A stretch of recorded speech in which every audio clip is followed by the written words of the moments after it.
And we are back. Feels like ages. We're back. That's because it's been ages. It has been ages. Yeah.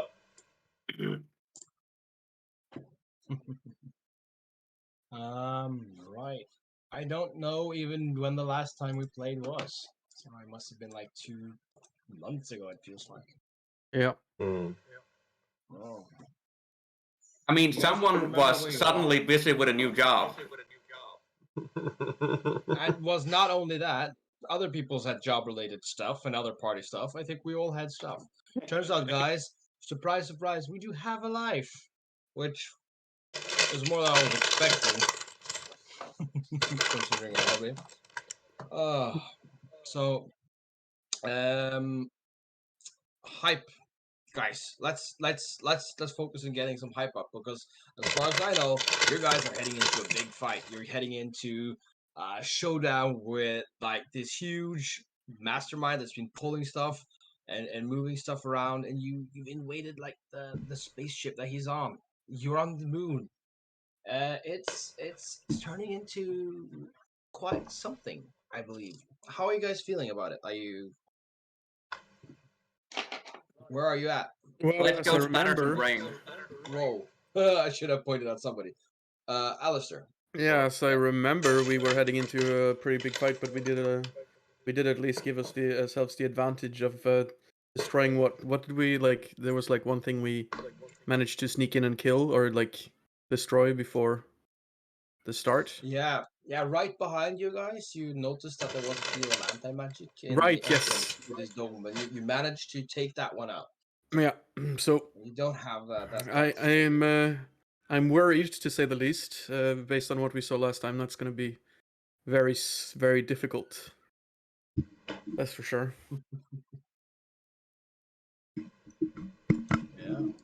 It's probably going to be. You're right to be worried, I think.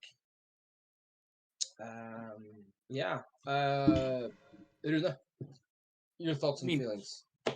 I'm ready to splatter some elder brain. Mm-hmm. That's an appropriate attitude to have, I think. Can't be other big bands than me. There are worse. There are bigger, but is there better? We don't know. Maybe. After this one, maybe not bigger even. Hawk? Alex has been like all of this has technically been far more than what she normally handles. So she has gone back on her detective training and is currently regarding it as another job I need to finish. So like headed in the job, gotta get this done. The Sob 5 cat. And can deal with the consequences afterwards of whatever this is. Is Alex just a box of rationalization and decompartmentalization? Yeah. I figured. No emotional You can deal with connective it tissue. afterwards. Oh, is she like a fortress? She fortified her mind? Yeah, she has in an intelligent way. Yes, she has. That's a reference to this spell she got ongoing, in case anyone didn't catch that. I assume you all did. Right, and last but not least, how are you feeling about it, Sabo, Thomas, Lore? You guys have some news now. Hyped. It's been a while, so I expect a slow start, but I'm looking forward to getting. No offense, but we've had such a long break now. I'm looking forward to getting this out of the way. It's been dragged on a bit, but yeah, no, it's been a good campaign so far. Looking forward to the climax, and also somewhere deep in the back of Lore's head, he feels a little ping and says, "Thank you for the subscription, Alistair. It's been 15 months." Awesome.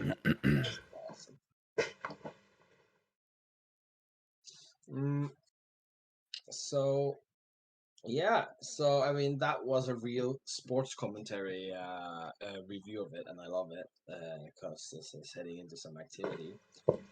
I should have thought about this before, but do you have some royalty-free music you can put on, Thomas, that you can listen to as well? I do have a playlist, which is decent. Is it like super chill loungy stuff? Because then that's not what we're doing. We want to put on something. No, it's a random D&D. We need playlist. some sci-fi battle music. Yeah, sci-fi that's battle not. music would be awesome. Put on an old Metroid. Put on an old Metroid soundtrack. Well, Yeah, I just because found a Nintendo are playlist not called known for Sci-Fi suing Battle people Music. at all. Oh, what did you say, Celia? I just found a playlist that's called Sci-Fi Battle Music. That was. Is it? I mean, I was. I do have a. thing is that Thomas can't listen to it unless it's. True. I do have a royalty-free copy link. I wonder if Mystics can support this link.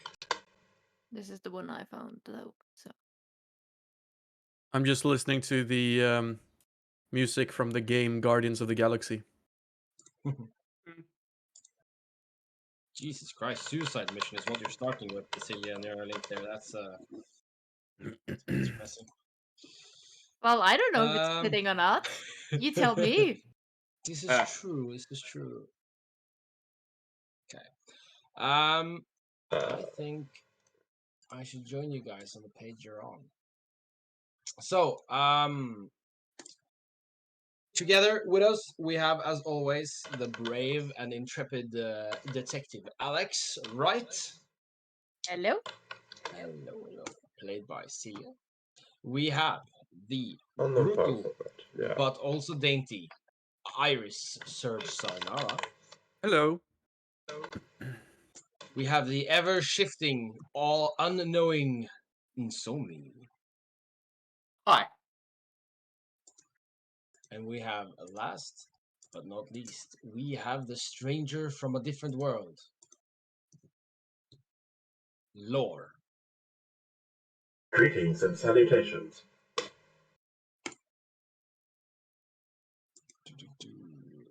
And today, they are squaring off against...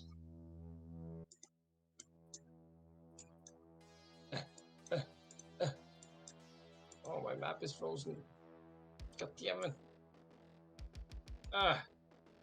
They're squaring off against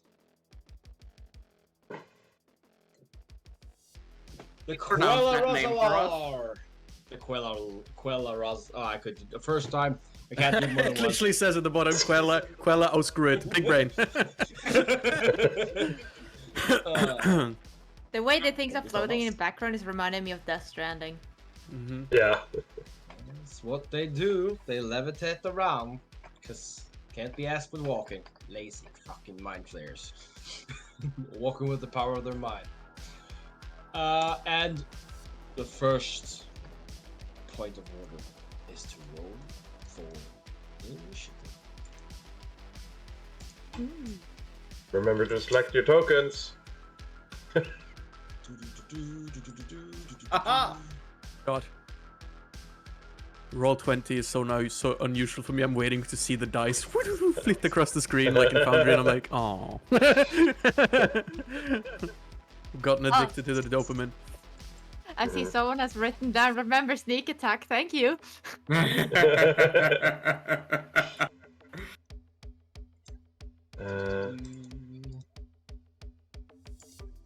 Oh yeah, there he is. Eager is behind us.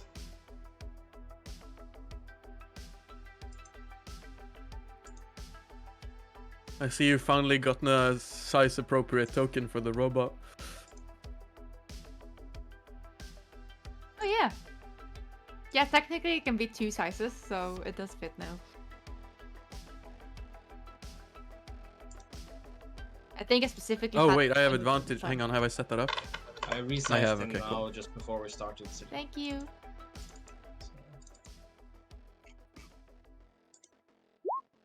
Let's see, what was I concentrating on? Oh yeah, Intellect Fortress. I think that's a con. Yeah. To describe this room you're in, it is a huge circular-ish room. It has some large arched pillars coming down on it, almost like rib cages, reaching down from the middle of the dome into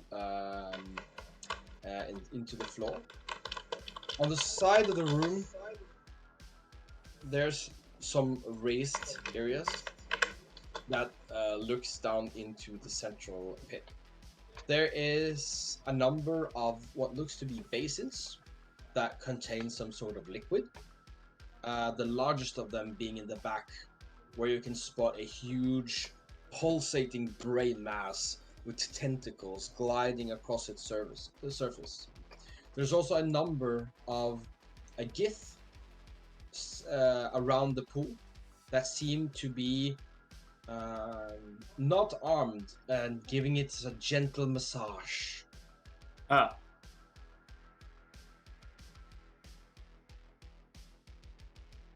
Pulsating mass of brain, because it's sunken down into the water, being gently basted by the solution. You see the spire of one of the anti-magic pylons reaching up behind it.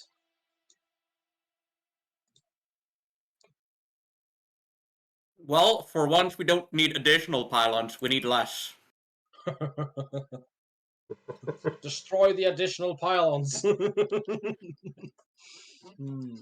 Right. And why is the Wow. there? Oh yeah. What was that? Wow. That was a Thomas. soundboard from Thomas. Wow. Yeah. I didn't have a drum roll, sadly. Ah. Wow. Wow. Wow. Oh, is it Mott's? Is it the sound clip of Mott's? No, that's this one. Yeah.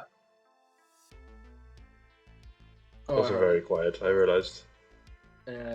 I literally didn't hear it. No.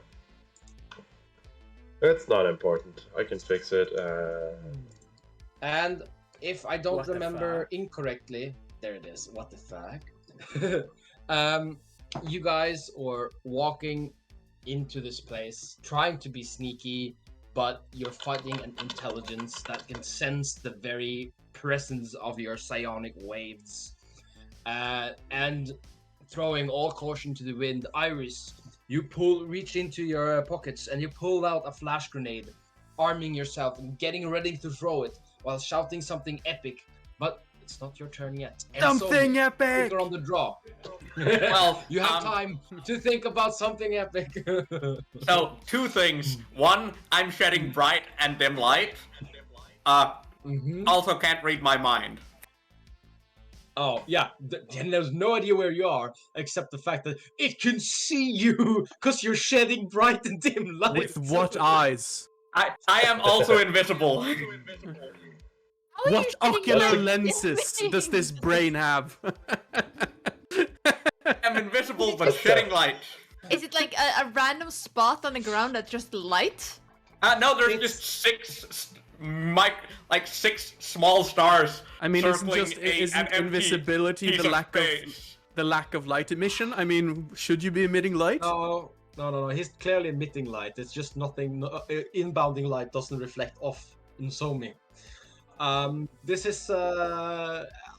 I can understand what this looks like because having worked in like 3D engines and stuff. He's just basically a point light moving around.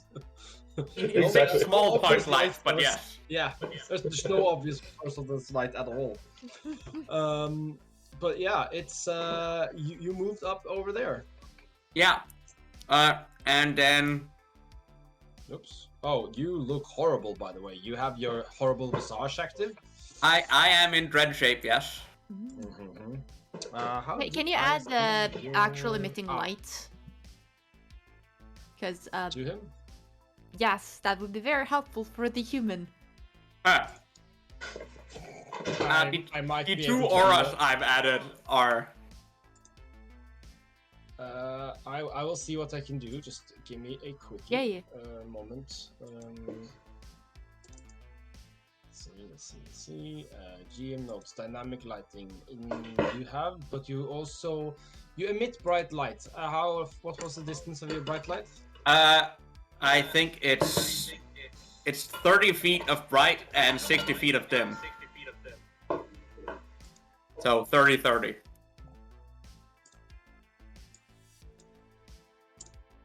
Something like that then.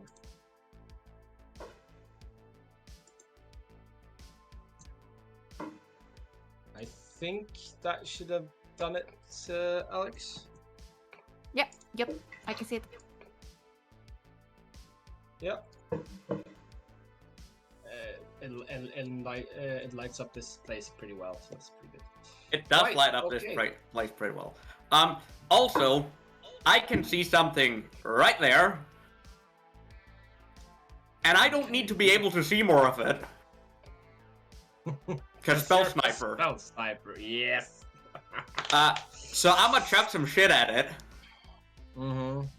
Let's start with an Eldritch Blast and hope it's not within the anti-magic field. So let's see, we are level 15, so that's 4 beams? 3 beams? I cannot remember for a moment. Should be 3 beams. Yes, 3 beams. So, make that necrotic damage. Advantage on the first one, because I'm invisible. Does the first one hit it? With a 13, no, it does not. It's advantage. Advantage, I'm invisible. Oh, 26 hits for sure. And now I'm no longer invisible. Yes.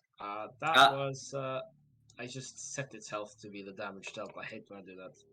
And then we will pop 2 more. So 18. Does that hit? 18 hits. Wonderful. And then third one misses. But for shits and giggles, let's use one of our fiery balls of starfire. Let's make that necrotic again. And that hits. That was unimpressive damage. Yeah. Oh well. Minus 20. Yeah, for 5d12, that's, no idea what you're shooting at, not right? great. It was this large thing over here that I can't see anymore. You should be able to see it. It's just that every time I click it, it snaps to the grid. Ah. So I think I am having. Oh yeah, this is. I don't need all these.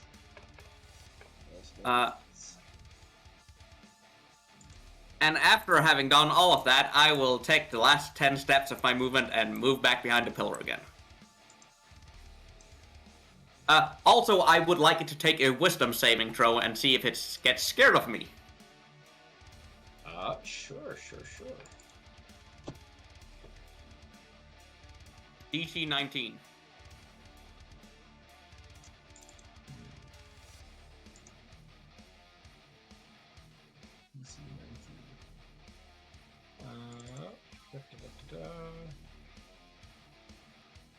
Wisdom, right? Yes. Wait, I need to. No, cancel. Character sheets. Edit. You can just shift double click on the token to get a character sheet up for it. Yeah, it's not the thing I want to do. Because you guys don't know what it is yet. I would like to hide the name, and it's annoying that that's such. I mean, I just saw a leg stick out behind a pillar and curved shit around it. Yes, you just assumed it was the hostile, right? I mean, you're that's not a wrong. 19, I think. DC 19, so unfortunately that is good enough. Luna! Yeah. Hör du ikke? Okay. Yeah, it's everybody else- yeah, it's just We Matthias heard. who's frozen. Yeah. Yeah. I lost. So, okay, nice. Yeah, because we can hear him, we can just not see him. Mm-hmm. Yeah.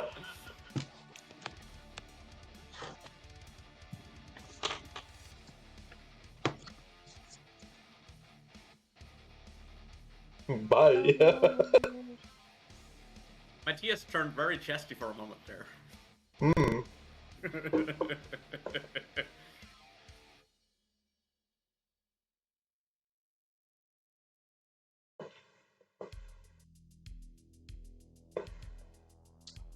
My computer is struggling, so I'm gonna give it a quick restart, guys. Mm-hmm. Which I can't because... Oh, wait. Oh! Jeez! They've changed it. You can now restart without updating. I was first scared there for a moment.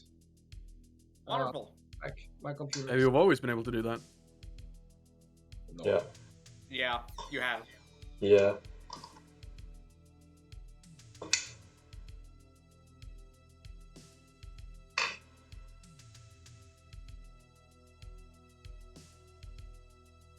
Yeah, I've been it's been away for a while, so we kind of have to just expect some technical problems.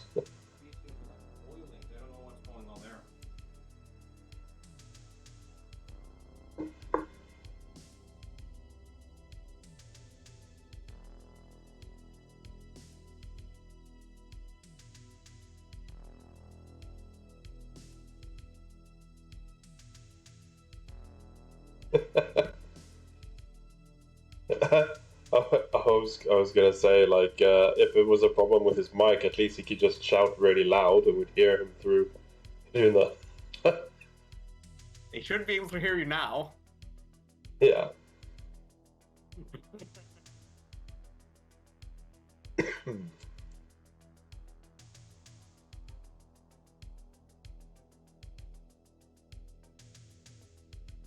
Yeah, having not been in Norway for forever, I had an urge for Urge. Mm-hmm. Oh, that's a Norwegian thing then? Urge literally only exists in Norway. Because we're Yeah, the only it people used to insane enough be- to just go. Hey, let's take some sugar, put some piss water in it, and then let's call it a day. There are It used to versions be, of Urge that's called something else elsewhere, I think. Yeah, that's Yeah, what I'm trying to say. It used to be in America, and it was called Surge.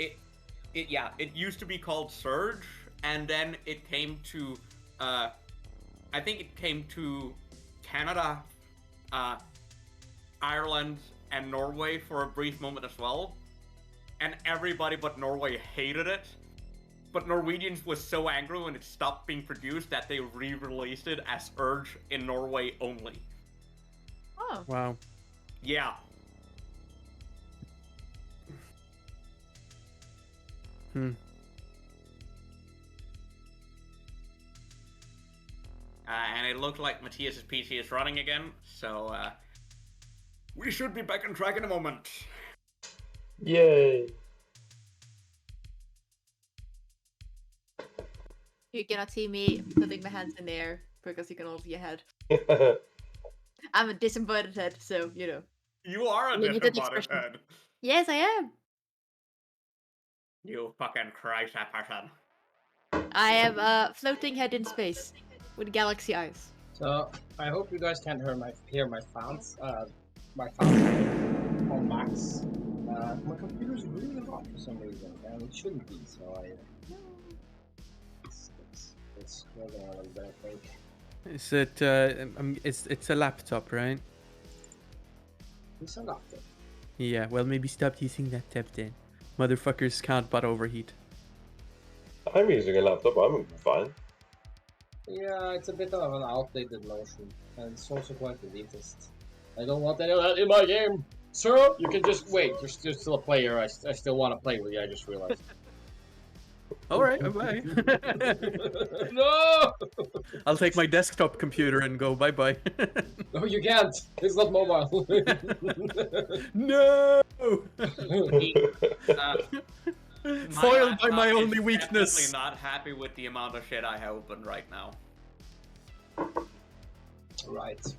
Let's put on some camera as well. I hope my departure and re-entry didn't mess up your layout too much, chat. Are you on another microphone now? Is it just me that this microphone is a... Oh. I think you're on the wrong microphone. That's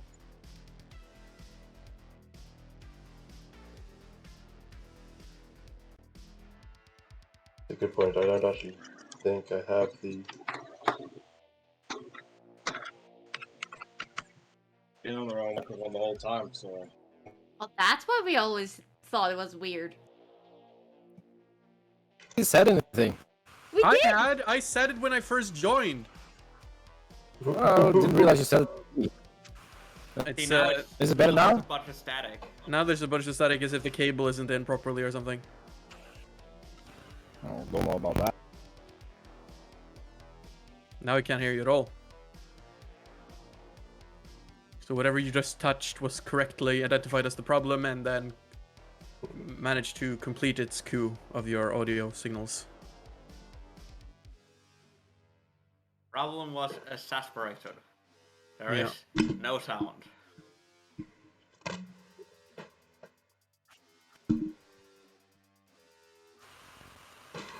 Hello? Hey. Yeah. All good again, right? Always good. It's still a bit fuzzy. I think maybe your shitty laptop is wearing its silly fans and doing some fucky wucky with your sound. That might be because it's a ridiculous amount of pressure. Yes, it's just blasting air out here. Yeah. Is it a problem? I mean, should we postpone?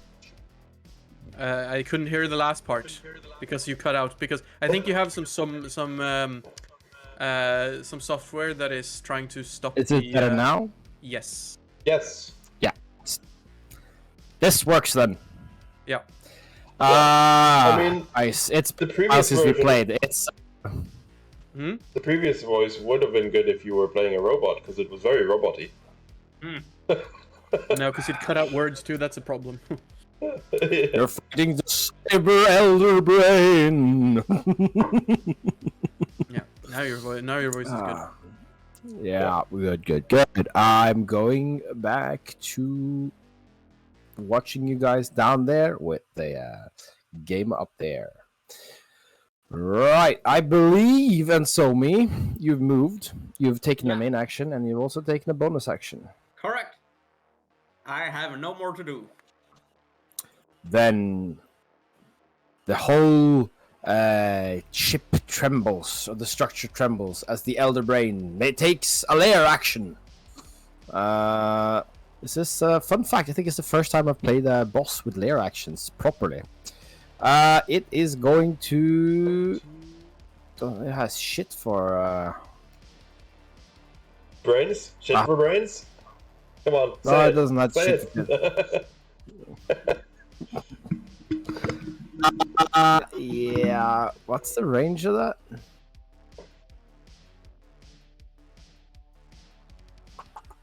It had shit legendary actions, so nothing really happens this turn, I think.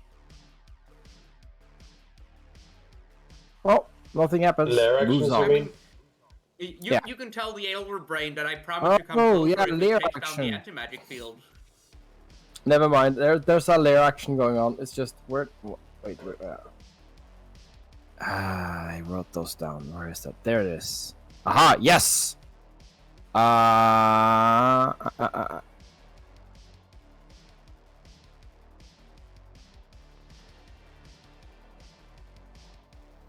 It is going to pop up, use its psychic powers to cast this spell.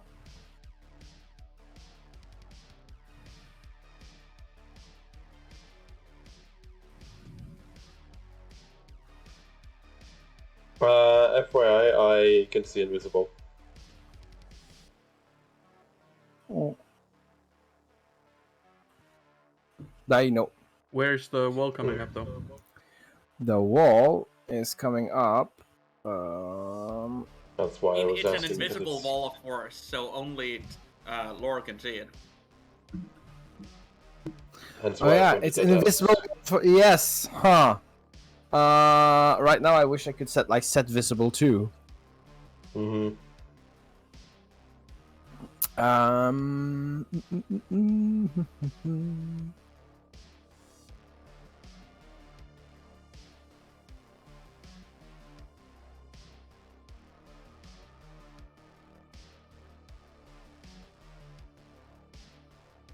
Yes.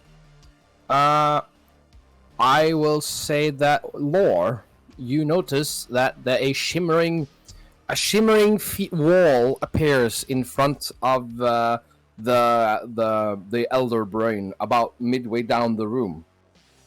I can be more specific if you need to, and it's like in the infrared part of vision only for magic.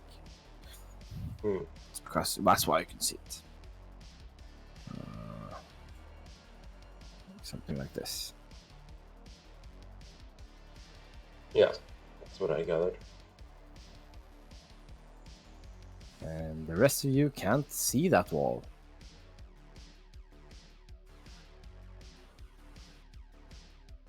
Right? And now it is your turn, Nora. Yeah.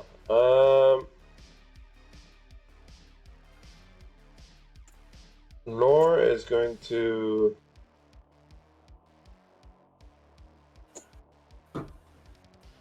Oops. Ruler. More than enough range, but... Can I hit 25, 30? So if I...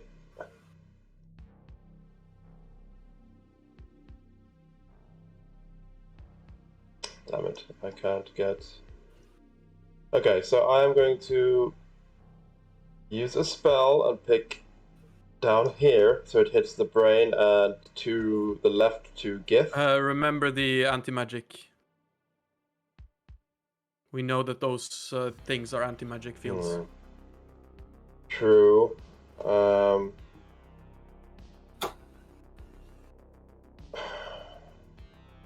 just wondering how Matthias then chooses to flavor this, because the start of the spell is, the first sentence is, you choose a point in range and cause a psychic energy to explode there. I mean, he's already stated that psychic is supposed to go to work with these, because that's how they use it. Psionics. Exactly. Psionics. I mean, if you target the point and do stuff from there, I don't know. No. What spell are you thinking of? Psychic Scream. Oops, Oh, no, I static, did not static, mean to. Yeah, that's the button I needed. Not to ignore the first one. Well, I mean, Yeah, it's the choose a point within range and cause psychic energy to explode from there is flavor. The ruling is that there's effects at 20-foot radius sphere centered on that point, and what is overlapped by the anti-magic would probably negate that. And Lore would know this. Yeah. Okay. Then I am going to...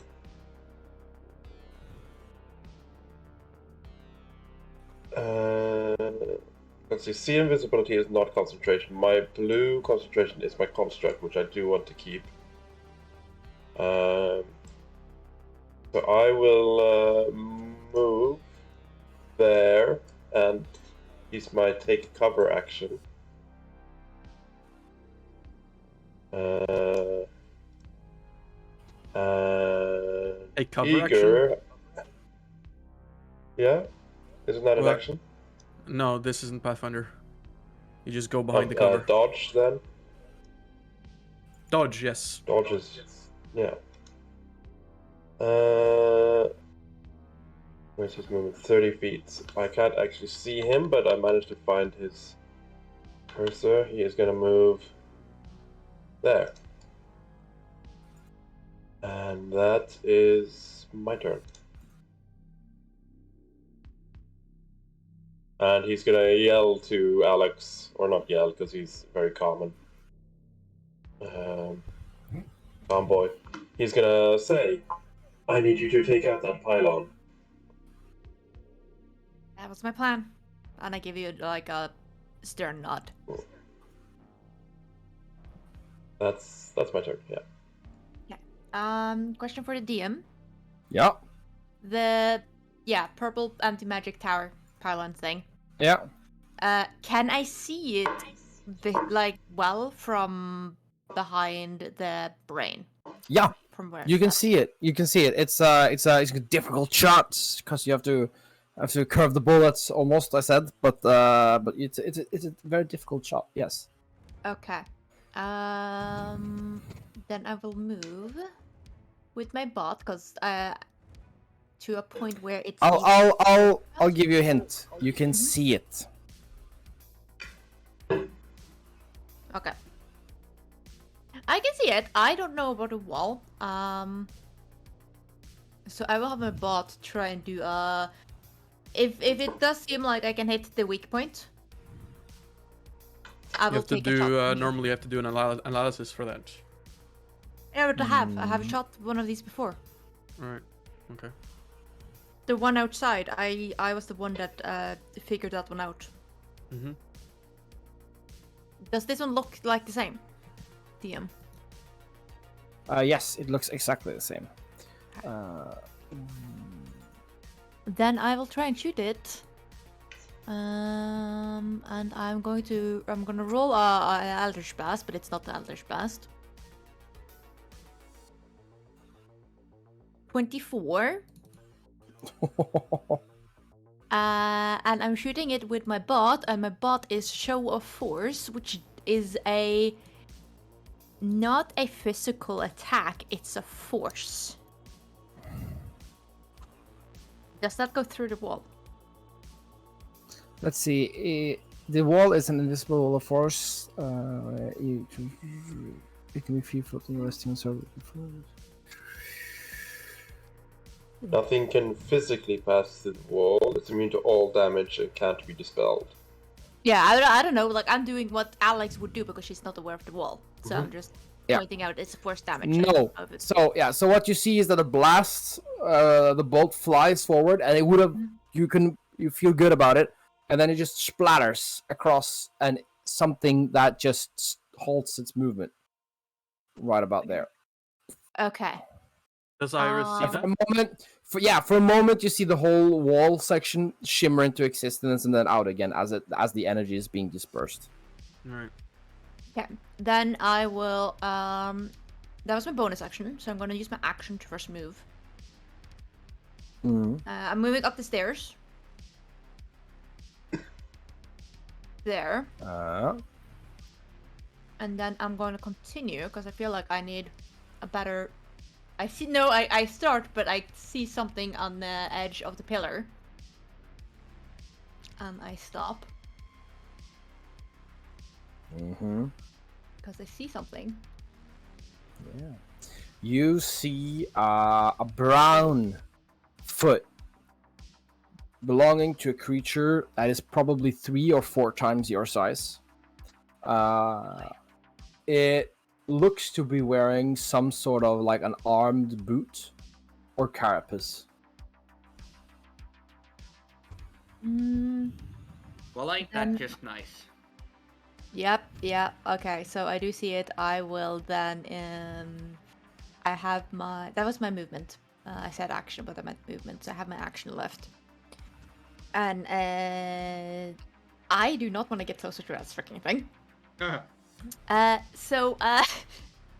Bonus action!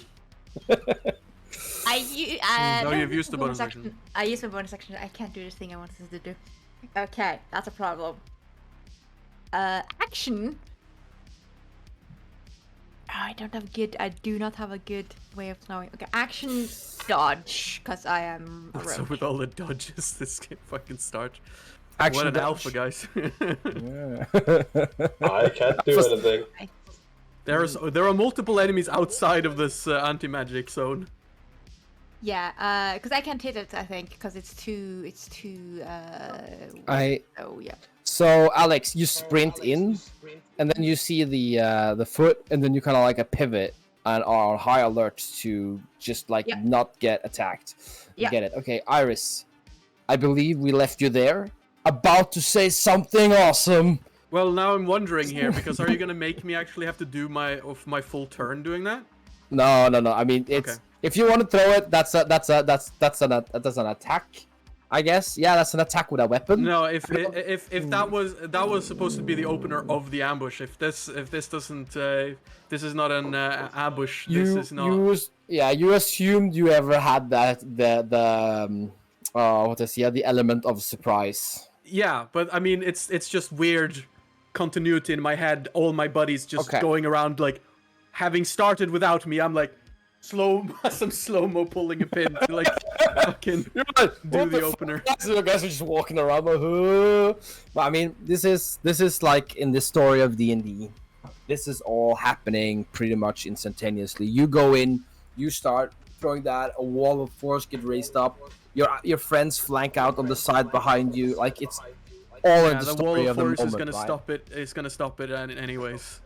Yeah, you didn't. Yeah, like you saw a bolt fly over your shoulder and disperse on it. So I mean, I was gonna look and throw like a little like dirty glance and be like, "Wait, I was doing a thing," and then like, "Oh, okay, good, thanks." Yeah. I'll give you this. You saw the shimmering outline of it. I think you have a fairly high wisdom and perception, right? Yeah, I have passive of 18, so yeah. Yeah. I think you know about where in space the shimmering stopped going upwards, because it didn't reach all the way. Okay. How high up? About 10 foot. Oh, okay. Yeah, that's not much at all. But I've also now after having looked up the grenade stun. I don't know which one we're using, because we never had them in the compendium or like pulled them in anywhere. The official rules we're using, but the rules I found, stun grenades are kind of shit. Yeah, they are. So I'm gonna go and do a pass on that one. I'm gonna use the fact that the fucking energy shield came spraying up that as a go like, okay, no. Yeah, you do like this, and you just let it slide behind you and just drop in your back pocket. You're like, nah, I'm not gonna do that. Just about to pull the pin and like, I guess not. So I have a way potentially to get to the on the map here. It looks like the pylon is in the water. Is that the case? It's a part of the basin. It's I wish I had like awesome artistic skills and I could draw this out for you. But the basin is like has a low lip around all of it. At the back, it starts to arch up into this more decorative thing. The whole back wall behind it is like filled with illithid artwork, to put it into terms like that. There's like intricate patterns resembling like the wrinkly brains of an elder brain. Some of that Qualith or I don't remember, but they're like their Braille dotted language filtered in. It's a whole thing, and in the middle of it, you see this like art like hanging out from it. Sticking up over behind it is this pylon. Okay. Well, I'm gonna start by at least running 30 feet of my total 50 feet movement speed, and then I'm going to rage. Yeah. So let's hopefully get the teleport rage. I did! Woo! Fuck yeah! Number 2, limbo. Teleport 30 feet. Now the question is, do I want to teleport up to help deal with whatever the fuck this is? Or do I want to... You haven't seen it. I'm seeing it now. I'm literally seeing it now. Oh, okay. Or do I want to go and... Because I can actually get quite close this turn. Can I just say one, guy? This is a friendly reminder. This is probably going to be a hard fight. What you party know, be generous. Know that whatever you guys like, what's going on to a certain degree, you share the knowledge a little bit. There is some communication that happens that you can kind of assume happens as well. Because like role playing all the different pieces of it, I don't think that's there's something going on in the background there. We also have the earpieces. But yeah, so should I play it careful or should I rush in? I'm not going to be able to do damage or deal with that pile on this turn anyways. And I'm going to be able to teleport each turn. Well, for reference, you have never really seen me in hand-to-hand combat. Yeah. You know I'm long range. Yeah, I also noticed that you've stopped there for some reason, so Mm-hmm. yeah, I'm gonna have to teleport to save you. So I'm gonna whoop up here, and like as I'm looking up and I'm seeing you like back off, like oh fuck, and I'm like oh shit, and I'm right next to you, grab the hammer, and look back to you, Alex, and say, "Don't worry, I got this." And I'm going to run over here, I think, and going to do first a great weapon strike. Let's see. So rocket maul. Ayo! Fucking hell, that's a crit. That's a great opener. That is an amazing opener. I also this is what the creature looks like, by the way, for reference. So, like a hairy lobster, or a rock lobster. A lobster, more like a cockroach, rock cockroach, I guess. A rockroach? Rockroach, yeah. You hit it for. I need to check. Ooh. Oh yeah, I have set the crit up properly now. Nice. Oh, I didn't add the damage from great weapon fight, so that's 10 additional damage. No, that's not how you do it.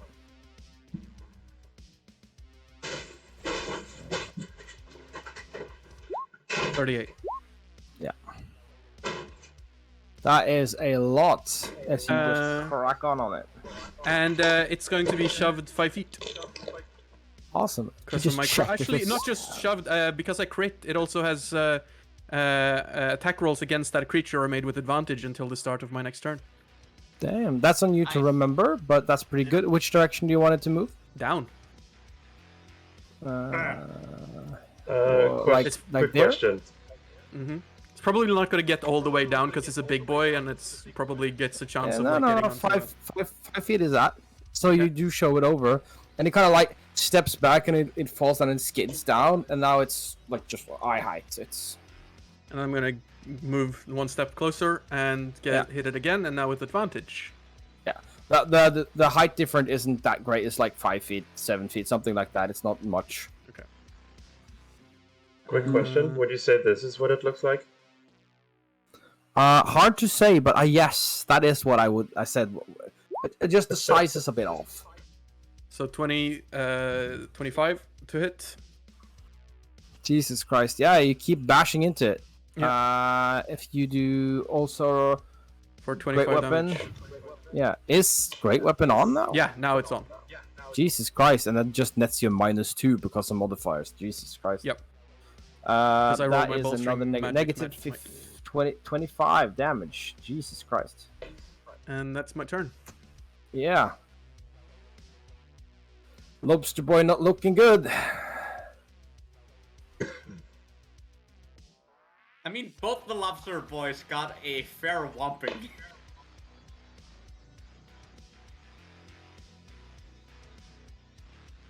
That's my turn. Yeah. The Quella Razalar. Yes. So, as it kind of oozes around in its little kiddie pool there, this it will.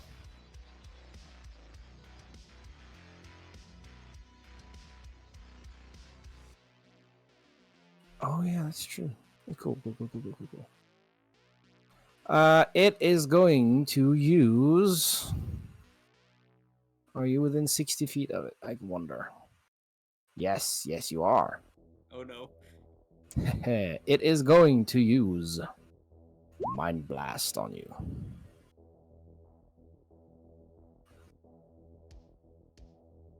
So, you make a DC 18 Intelligence saving throw. Jesus Christ. Sir. Oh god, that's gonna be awful. Wait. Didn't we put Intellect Fortress? We put Intellect Fortress on Iris, didn't we? Yeah. Yeah. Good.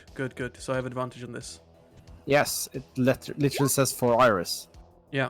That's Yeah, that's bad. how's that going for ya?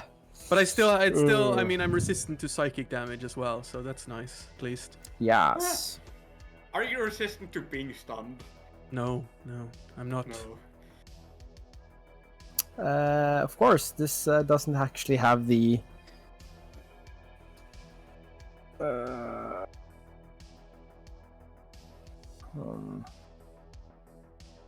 It's gonna be roll. Okay. 36 psychic damage, halved. Mm-hmm. Oof.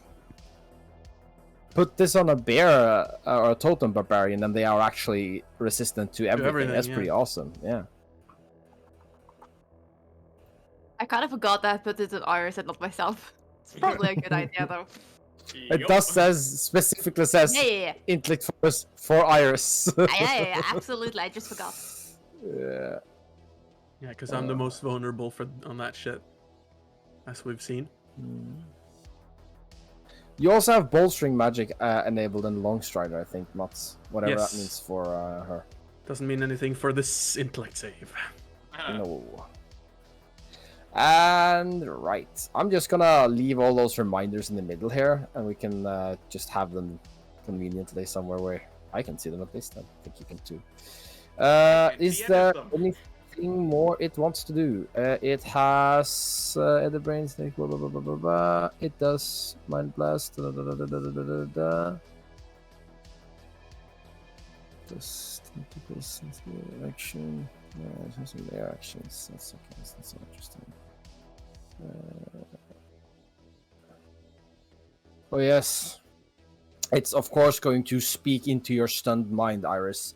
The way this is a voomp as you across you rolls this energy wave that just saps you of your will, and your very essence it just gets washed away a little bit as your sense of self gets I wouldn't say obliterated, but suppressed. And just hear the voice of the Elder Brain saying, "Yes, submit." Now I just want my spores to say occupied. Hello? We will What? evict Sorry, you. what? I'll have my lawyer send an eviction notice. Just give me a couple of rounds. Can you just relinquish control to the spores, see what happens? I have dealt with hive minds before. They're tricky, but I can do them. Yes, and that is its turn. It doesn't want to move, because why the fuck would it move? Yeah. Fun fact, I don't know if this has anything to do with it, but I feel like, you know, I have to try. The Elder Brain magically emits psychic energy. Well, you don't think I would have built this whole thing around it not being able to attack through its own anti-magic stuff? He is a psionic user. We just gotta make sure. Hey, you're allowed to try to arrest me on the technicalities, but as the DM, I wrote the fucking law. Yeah, but okay, well, then I would say maybe that same logic works for the psychic, for Thomas's AoE thing? Because it technically has the same verbiage. It's psychic, not psionic. Exactly. Well, that's the same thing this says. Guys, let's not get derailed this quickly. I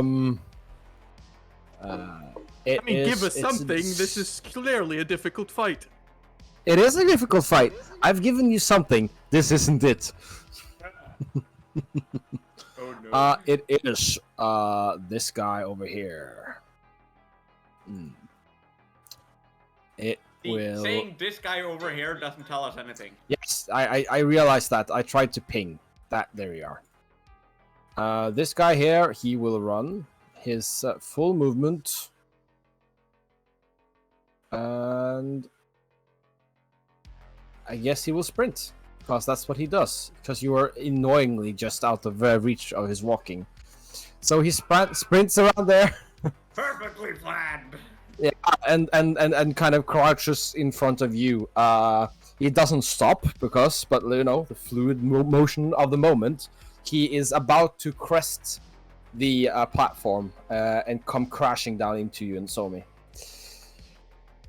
And then it's the other guy's turn. I'm gonna do a nope on that. Yeah, I bet you are. The Umber Hulk, yeah? Actually, no. I just realized something. I could technically see if my Wild Surge can save me. Because when I get damaged, I can roll on my Wild Surge. So let's see. See if you get move away or somewhere. 8. So you rolled an 8?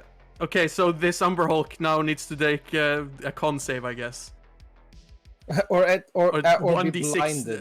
On 1d6 damage. Or be blinded. Yeah. And Please fail. Blinded would be practical. That would be very practical. Con save? Yeah. Ah. Oh.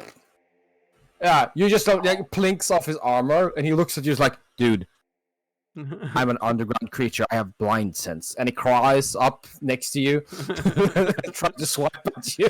This is the spores basically going like, oh shit, defense, engage, defense. I imagine your spores have this little spore, anti-air artillery going, fire!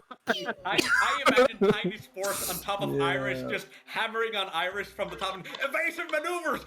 Evasive maneuvers! We'll see if they do evasive maneuvers next time I get hit.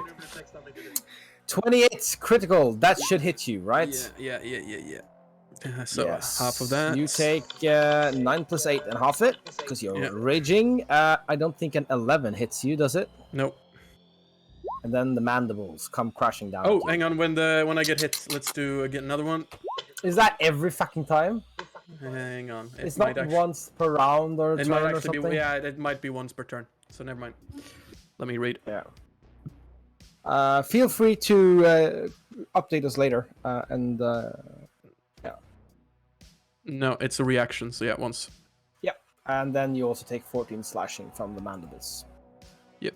So now this one. Cool. Mm-hmm. And so as we said, it's cheating, almost crashing down on top of you. Okay, so, this, gap here, is that large enough for me to squeeze through? How does that look from your end?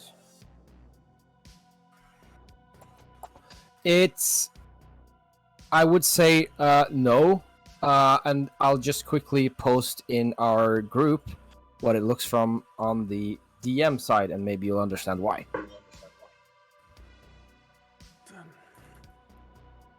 So it's like a vertical, it's like 2 vertical slits that looks like they're almost designed for ventilation leading into the structure.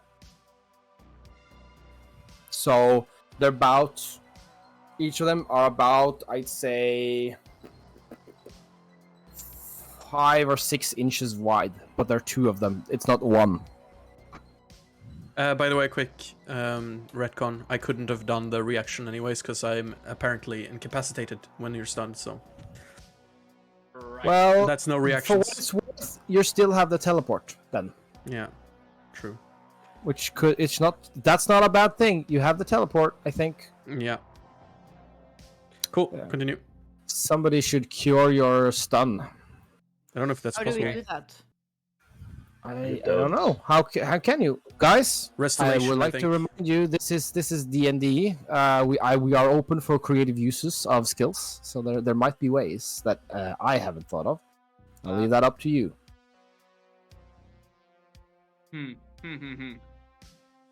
I mean, I do have protection from good and evil and good. I don't know if that would change anything. Also, I'm slightly engaged. Oh, how lovely! Congratulations. What's the date? Hopefully as quickly as possible, so I can stop being engaged. Every moment now. Disengage has now been renamed to Divorce. See, I wish I could disengage, but I need my actions for other things. And speaking of your actions, Yeah. So I was hoping to do something else, but, you know, I guess you gotta do what you gotta do. I will cast Greater Invisibility on myself. Okay. You know that this thing, Matthias just taunted us with the fact that it's blind sight. Right. True. That might not be useful. You know what? Yeah, fuck Greater Invisibility. We're gonna do something else that I haven't actually used properly yet, so that's gonna be fun. I'm gonna take an attack of opportunity.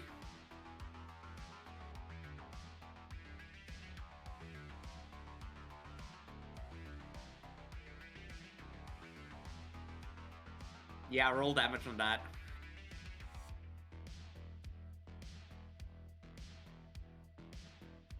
Well, that's acceptable. That is acceptable. That could have been a lot worse. That could have been a lot worse. I'm gonna take that from my temporary HP and not my actual HP. You know, while I have it. So, 10 temp HP left. Perfection. And then I'm going to do this. This being... Spirit projection. Oh, your spirit can come untethered. Your spirit resembles your mortal form.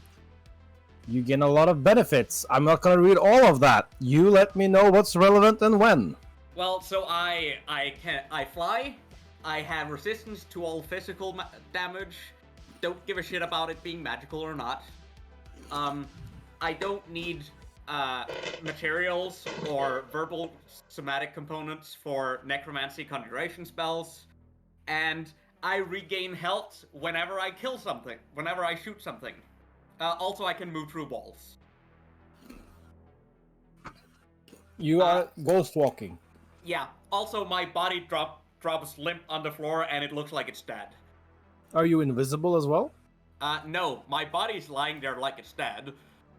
And I'm gonna, choose a more spirit-esque form. And you're gonna go, oh no, you killed me! Game over! Bye-bye!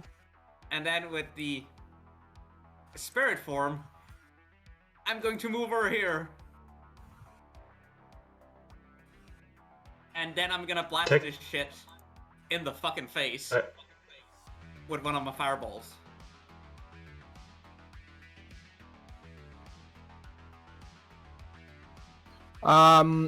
Out of curiosity, what does your body look like when you leave it?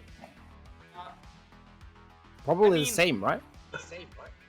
It's still gonna be my form of dread. So it's gonna look like a decayed monstrosity. Yeah, it also says unconscious and in a state of suspended animation, so it's just standing there, stuck in time. Well, I am going to decide to make it look like it's dead on the floor. So you're gonna trip and then project. Yes.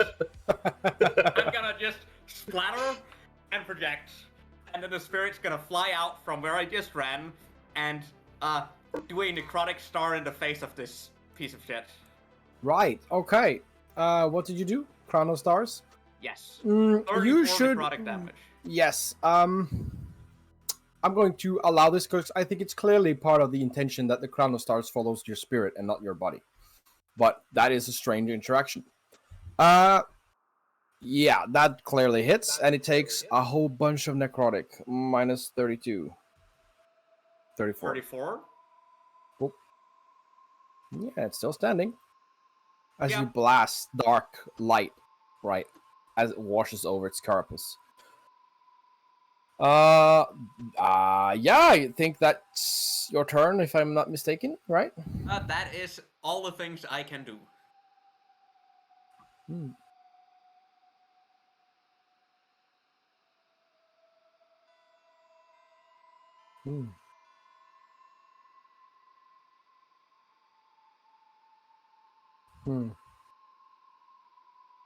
Oh, pretty cool ability, I have to say. Guys, there's a ghost among you. Of the Not recently... sus. Pretty sus. I think... No, wait. I keep... it's a layer action.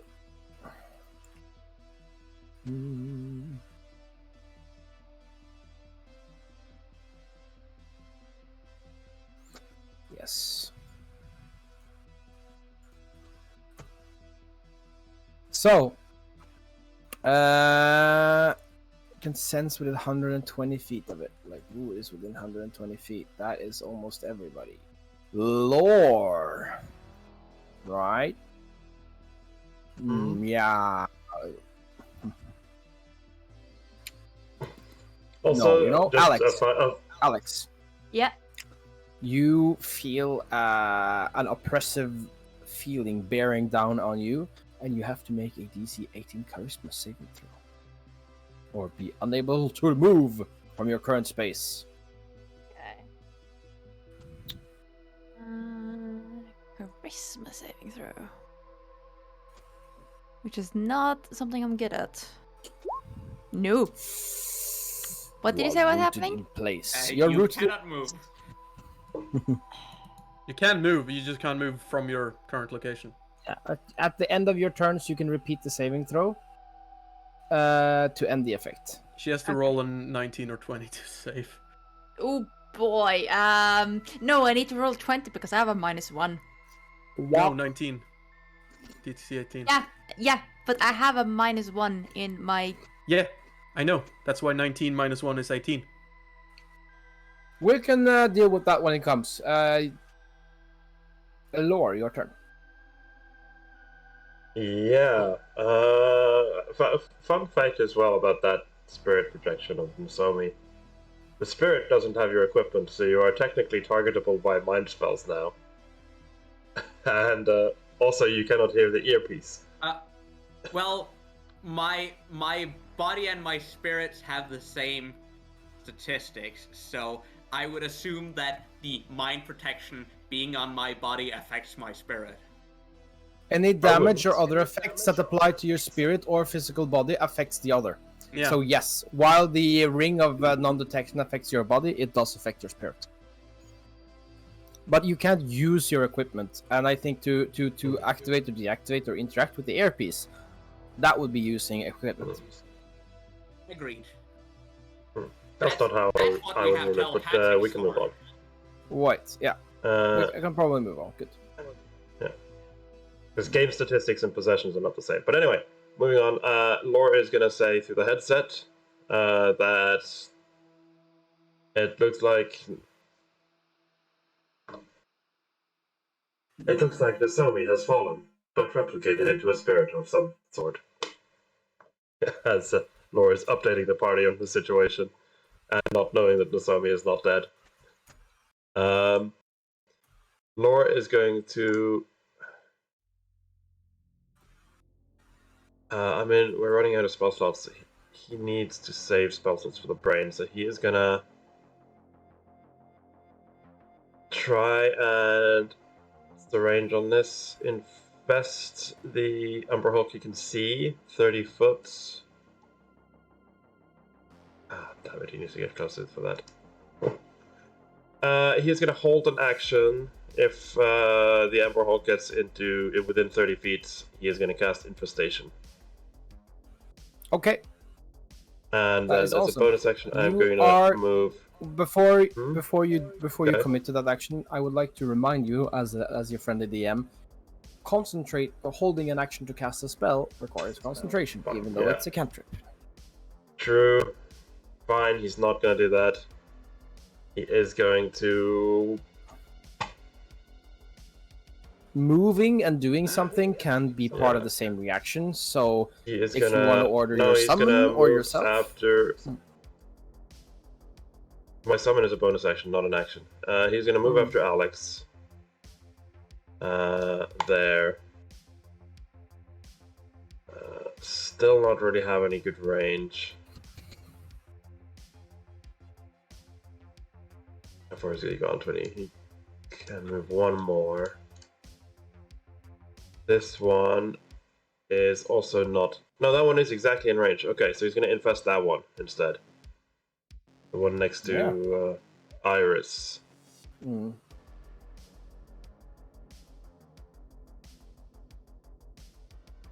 DC 19. Oh, I have to make a save. DC 19, what kind of save? Con. It is a con, right. He does not make it. He takes 13 damage and moves in a random direction. I will roll that. Would you roll. like to describe what it looks like when he walks in a random direction and dies? Ooh, nice.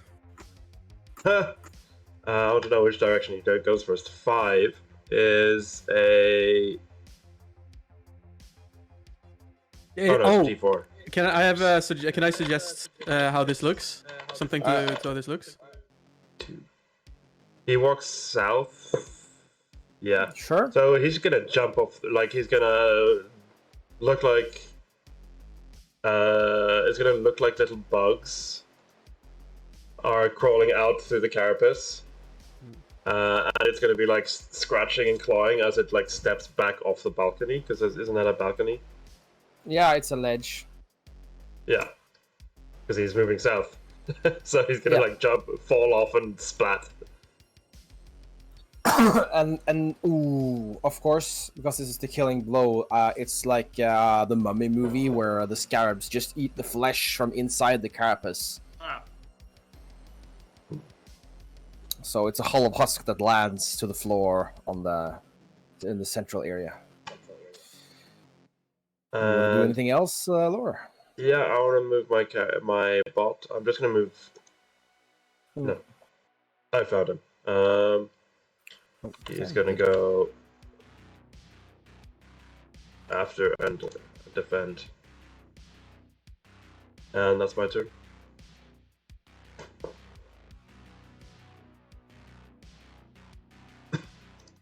Oh. You finished? I should have given the bot vision now, Thomas, so you don't struggle so much. Yeah, I see. I love how all of you was just, no, the scary undead person gets to deal with the scary thing themselves. Yes. I think you're dead. Also, yeah, the reason I didn't ask for Risen is because I can't actually see through him. I have to be careful with my line of sight now. But you're not invisible, are you? Nope. Yeah, okay. Well, you're probably behind a pillar, so I can still not see you, and you're still glowing, so I have no reason to think you're not dead. Okay, Iris is currently not in immediate danger. Wait Yeah, a moment. one quick question. Cecilia's... Yeah, okay, yeah. To wrap up with Laura's I turn. know, but it might affect Celia's turn, which is why I have a question. Yeah. I'm assuming that Laura would have seen her projectile force hit the wall as well. Because then Laura would try and describe the wall's position to you. Because he's then assuming that you can't see it. Yeah. Well, so based on what Iris could see it when it was hitting, I'm assuming I could also basically do it because I have a higher passive perception than Iris. Yeah, I think it's fair to say that you also saw it, but let's say like as the fight's going on, the longer since it happened, the less sure you are of its position, and so Laura's just giving you a refresh. Yeah, that's fine. Yeah. Which actually would lead into he the saw you question. shoot the wall, so. Yeah, it would lead into my next question actually. Then, since I'm up on a platform now, will I be able to shoot the thing from over the wall? No. It is a 10-foot tall wall, and these platforms are about 5 foot from the ground.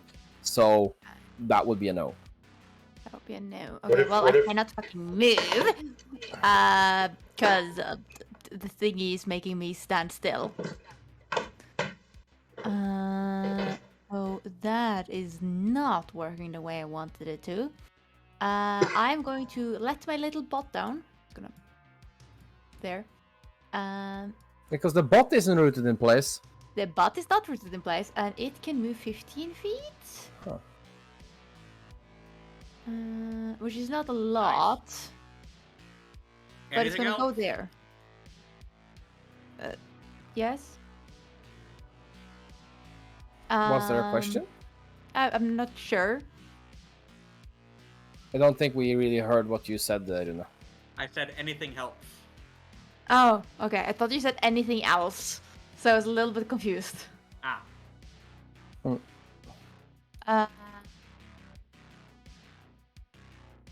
So I'm gonna do that. I can. Okay. So I'm trying to look around, see if I can hit anything that is not on the other side of the freaking wall, which I cannot. And that kind of sucks. So instead, I am going to use a spell, I think. Mm-hmm.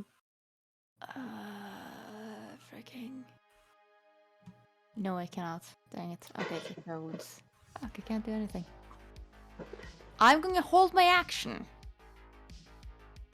to shoot with my HK 433 when something is physically able to be hit from my range. Basically, like if anything actually goes within my range, that is not behind the wall. So you're gonna turn on Overwatch. Yeah. Because so... I cannot move, and yeah. Okay. This tiny bot is like bouncing its leg towards at Iris. Ding, ding, ding, because Iris is stunned. But yeah, that's it. Speaking of which, let's see if I'm still stunned. Let's see, and save. Yeah, still stunned. Sadly.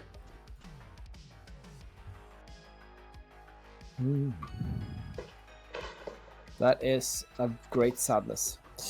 It is Big Brain. Big Brain is going to. Oh man, I forgot about that again. It is going to. Well, you're the only one that can reach still, Iris, and it's. If it's the psychic pulse thing, that's got to recharge at least. It does. Oh yeah, that's right. That's true. We can see if it recharges. Roll a 5 or 6. Roll 1d6. It does not recharge. Yeah.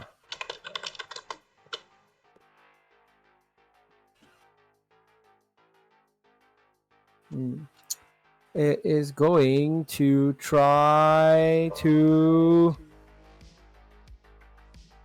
Do you want to do that? You are. Yeah, it will. Since you're already all weak down, it's going to try and dominate you. Me? Yes. Well, at least it's targeting a fucking save I'm good at. Oh my god. I even have advantage on this and I still fail. I think you're still stunned though, for what it's worth. Well, I mean, it's me. Technically it's stunning me. If it wants to like stop that to have a battle dot. Nope. Okay. It doesn't say that it can end effect on a will. That's true. Well, yeah. We need to find some sort of mind domination. That one is a good mind domination. Your skull is broken. Yeah. Or are you immune to this through the intellect fortress? Sadly not. Just have advantage. Damn. Yeah, intellect fortress is like nice, but it's not OP.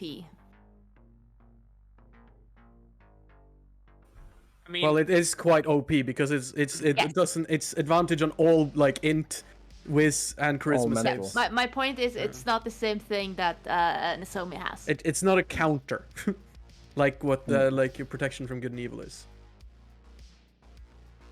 Yeah. Yeah, you are now dominated. well, if someone that's closer to Iris can cast protection from good and evil, So, it's no. gone. So wait. I'm selling this moment way shorter than it should be.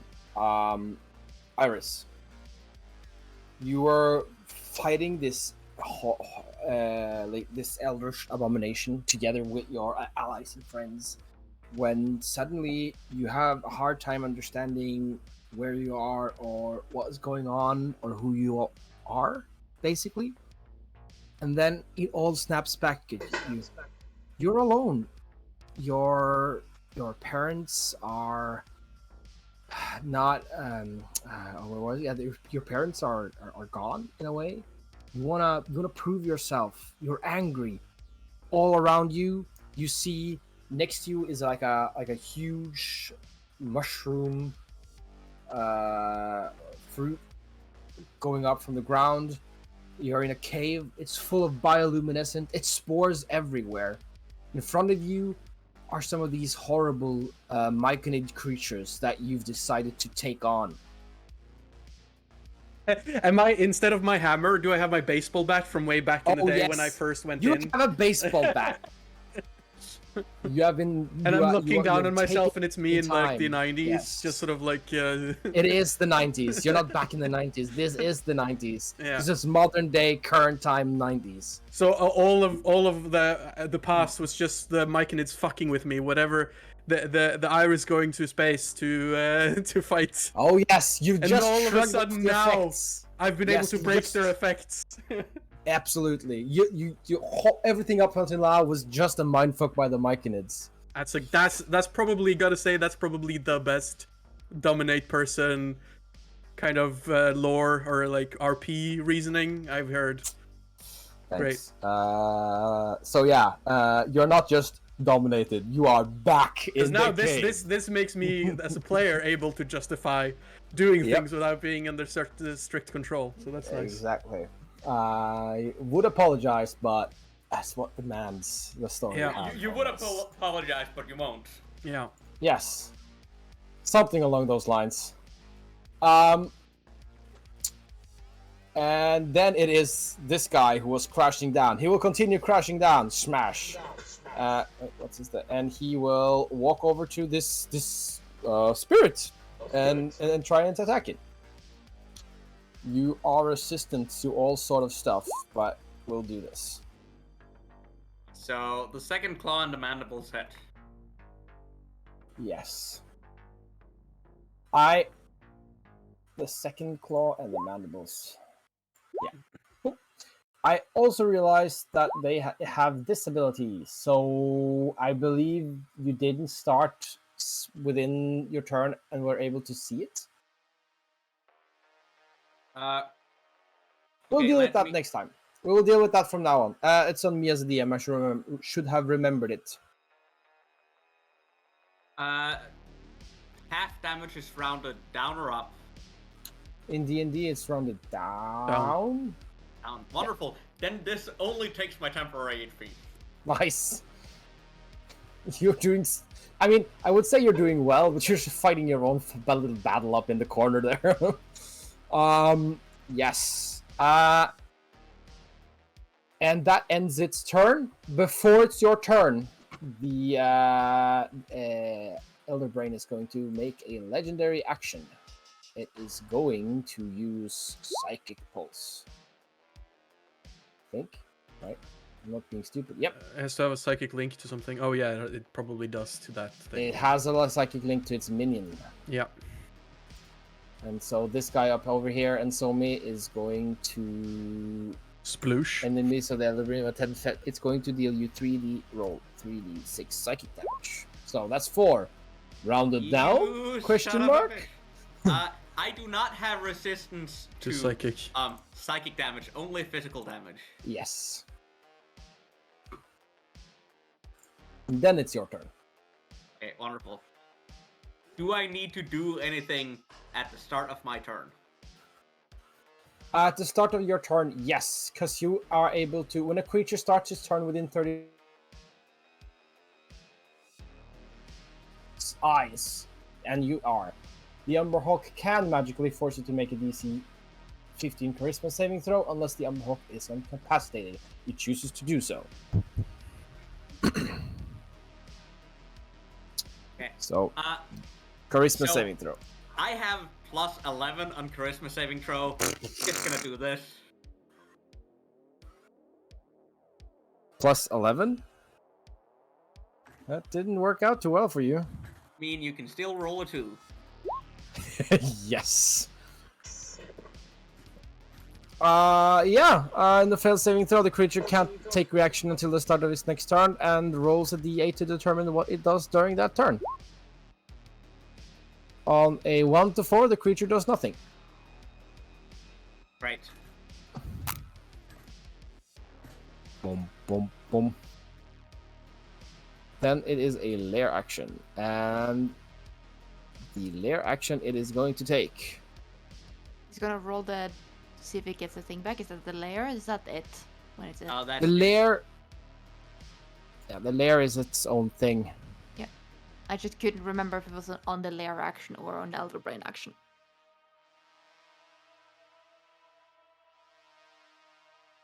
Ah, yes. Iris. Mm-hmm. You feel you know exactly what you need to do to go after these you feel like a confidence boost, a skill boost, something. You feel the belief in yourself, like the righteous actions you're taking, and you have inspiration, and you gain advantage on one attack roll, ability roll, or saving throw that you make before the end of your next turn. Well, I mean, the relevant save will have advantage on anyway, so.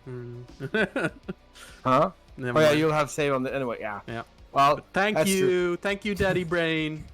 It doesn't know that necessarily. No, I can't hear Rune anymore. Is that just me? no, it's just leaning back to not have the No, microphone activate. It's because the noise cancellating on Discord takes out my laughter. Oh yeah, that's true. I've faced this before. It's just Rune's laughter is like, yeah, we shouldn't spread that around. Yeah, you're just too noisy. Yeah. And yes. I don't know what. yeah, lore. So what you seeing? I think what we're seeing here with the spirit of Unsomi is that it flies like this, like googly eyes, because it's a spirit, right? Next to the Umberhawk, and the Umberhawk looks into it, and then you just sort of like starts continue drifting on a bit aimlessly. Yeah, lore, it's your turn.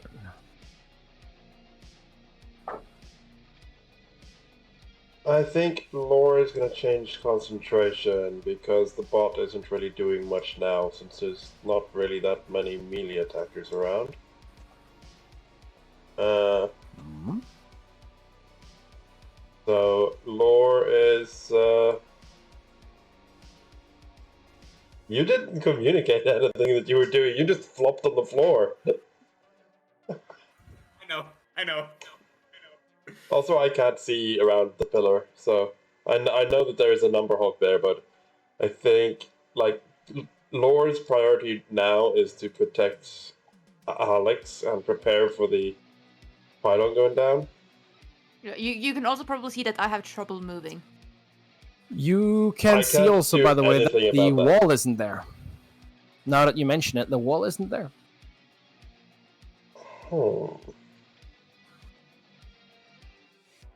As it's using its concentration on something else. Okay, then I'm gonna do a test. I'm gonna step there, and I'm gonna check the range on this. Plenty, as I'm going to change my concentration. Eager is gonna like fade out, you know, like how the robots spawn in Borderlands, just in reverse. As he becomes data again.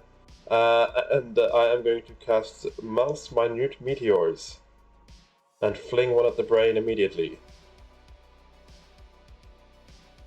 I'm going to check how many of them spawn. 6. I'm going to give myself 5. Because when you cast a spell and as a bonus action on each of your turns thereafter, I may fling it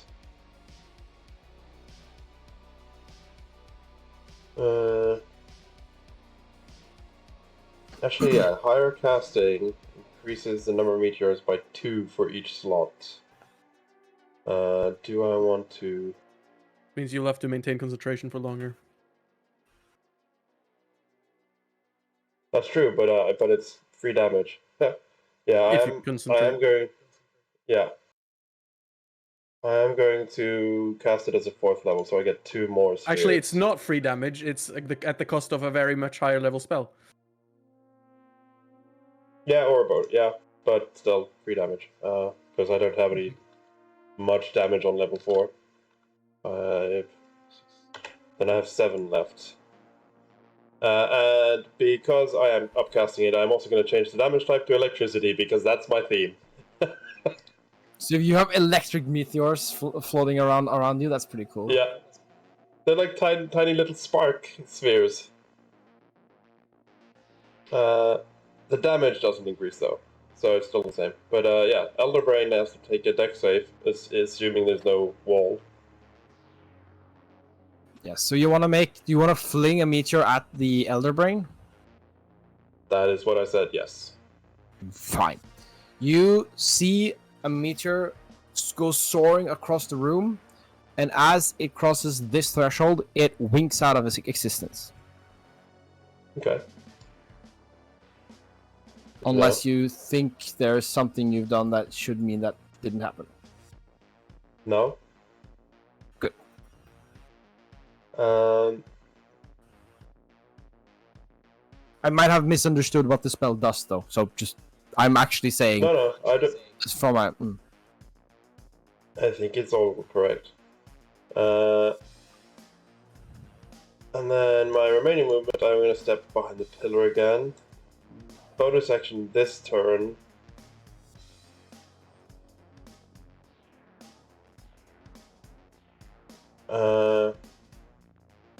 Each of your turns thereafter. Okay, so I can't do another one this one. Okay. Yeah, no bonus action. Right. Alex. Yes. I wanna do the save, so see if we can move. That's at the end of your turn now. Is it? Yeah, you're not stunned. You just are not unable. It's like you've been hypnotized. Okay. To Well, then this is for not last be able time to because I move. didn't do it last time. That's true. I Yeah, only did it when I was hit by the thing the first time, so that's Yeah. for last time, and then Yes, I'll that's do it for. then you're correct. And Yep. and your 6 and 14 isn't enough. Yep, I figured. I'm gonna use my bonus action to make my bot move Yeah, you can.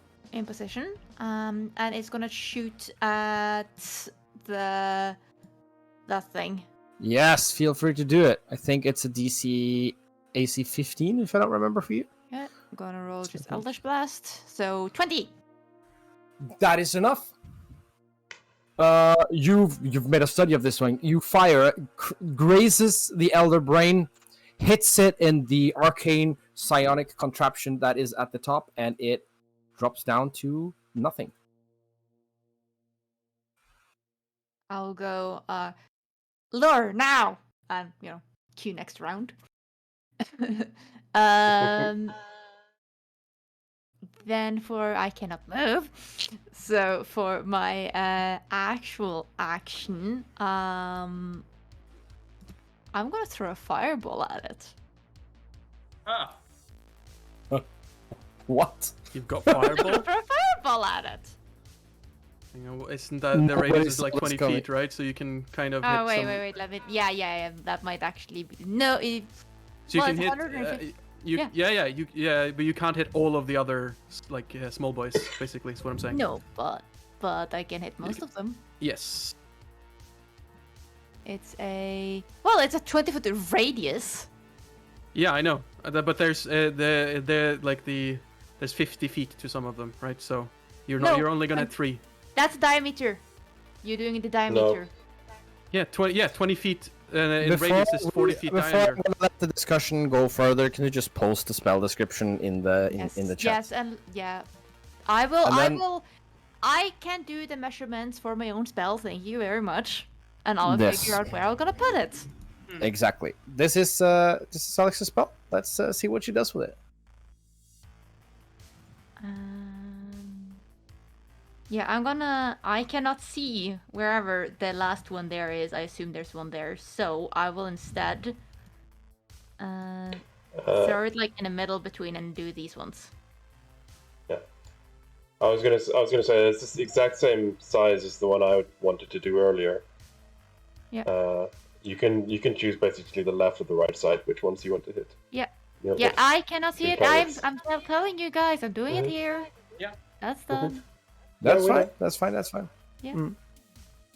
So, what you're seeing is I take up my sonic screwdriver, aiming it forward, and it does the Doctor Who style, and there's a tiny like spark at the front before it suddenly shoots out, ends up in the middle like of the ear here, and then suddenly expands into a giant fireball. Nice. I'm just making some deck saves here, and these two guys here didn't make it, so whatever full damage is going to be, and the Elder Brain.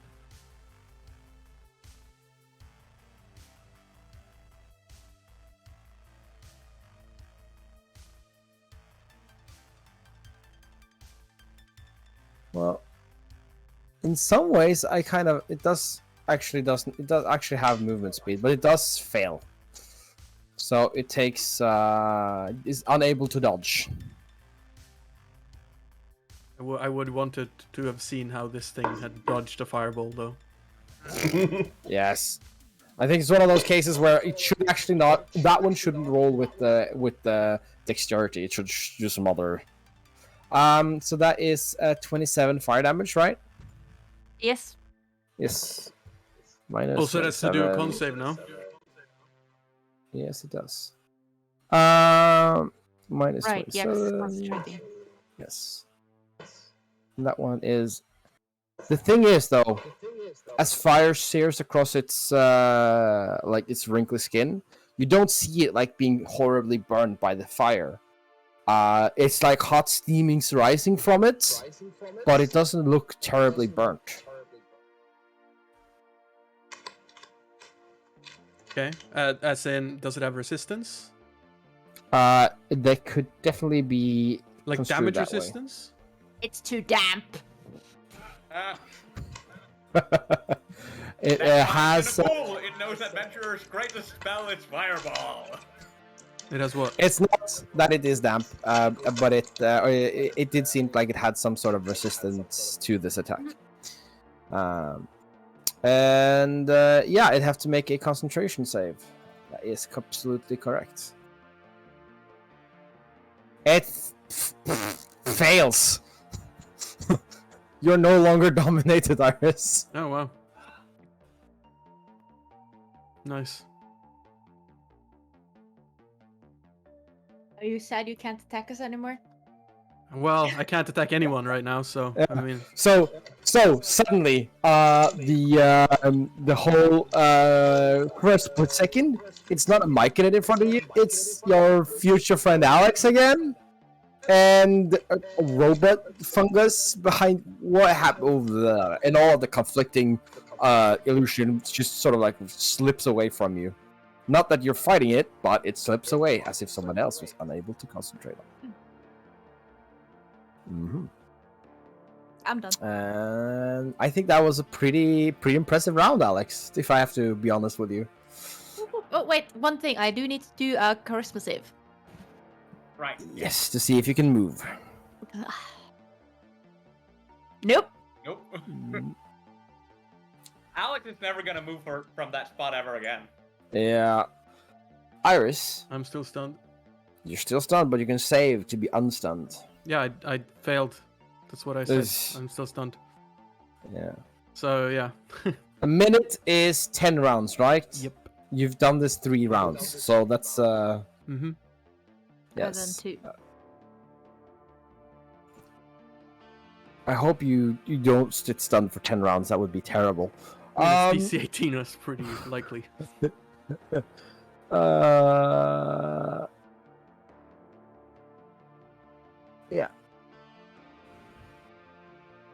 It is going to see if its Mind Blast is back. It's not back, which is good for everyone. Yes, it is good It for is everyone. very good for everyone. Except it, but that it is. It is going to... Since it isn't being protected by the anti-magic anymore, it is going to start levitating.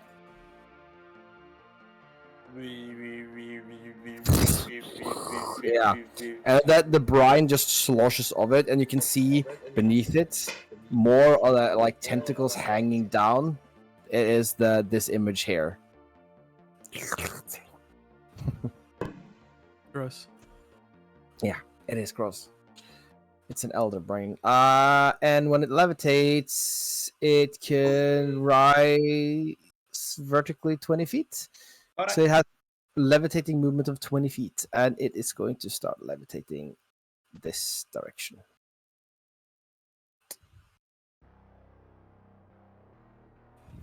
It's a concentration spell. Boop. And then it's the Umberhawk's turn. The Umberhawk is going to surprise, just take some swipes at you. Boop. they all hit.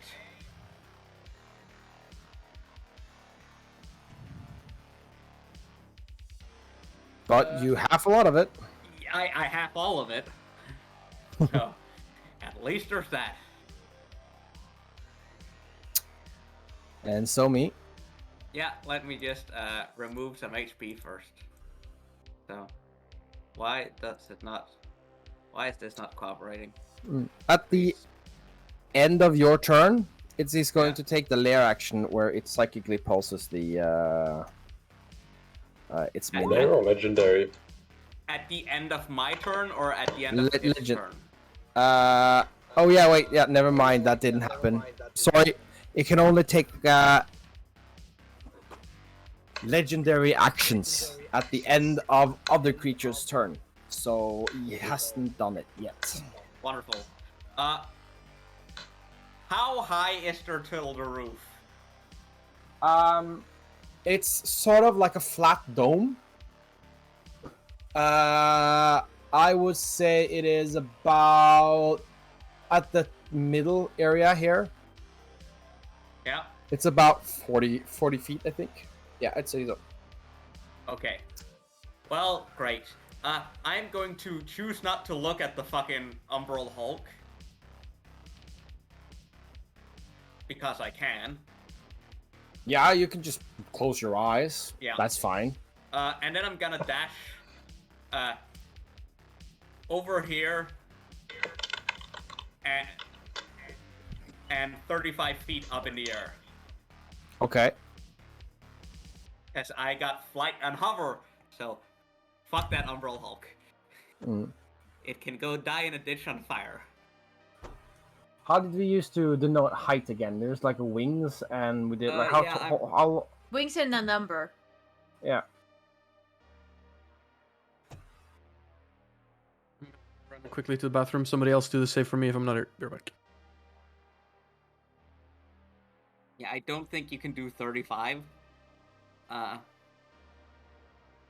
Just 35, two icons. Two icons. Just pick two icons and write 35 with them.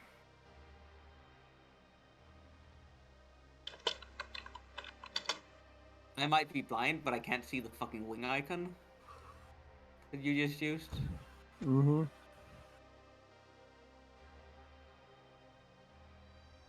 Oops. Yeah, sure, that works.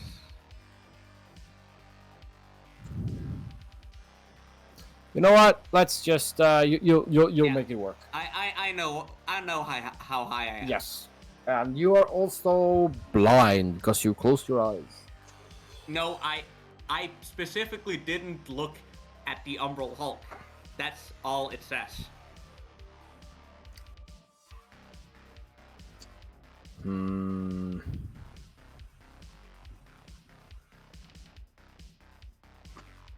I don't think it should be that easy to just not let it use its ability. I think I'm being nice to say that you can choose to close your eyes at the start of your turn. But you know what? Okay, you know what? I'll let you do this. I'll just be 40. I'll just be 40 foot in the air and have moved diagonally. I could do that with 60 feet of movement. Yeah.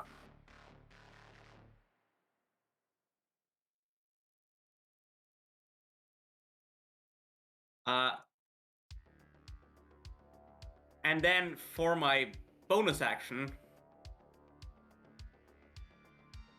I'm gonna let the Elder Brain taste some Crown of Stars.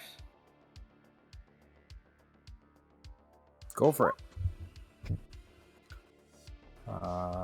That is enough to hit. Wonderful. I regain half that HP because it's necrotic damage. Wait. Back. Do not regain that HP yet. You regain 19. No, wait. You regain half, right? Yeah. Yes. You can half 19. Okay.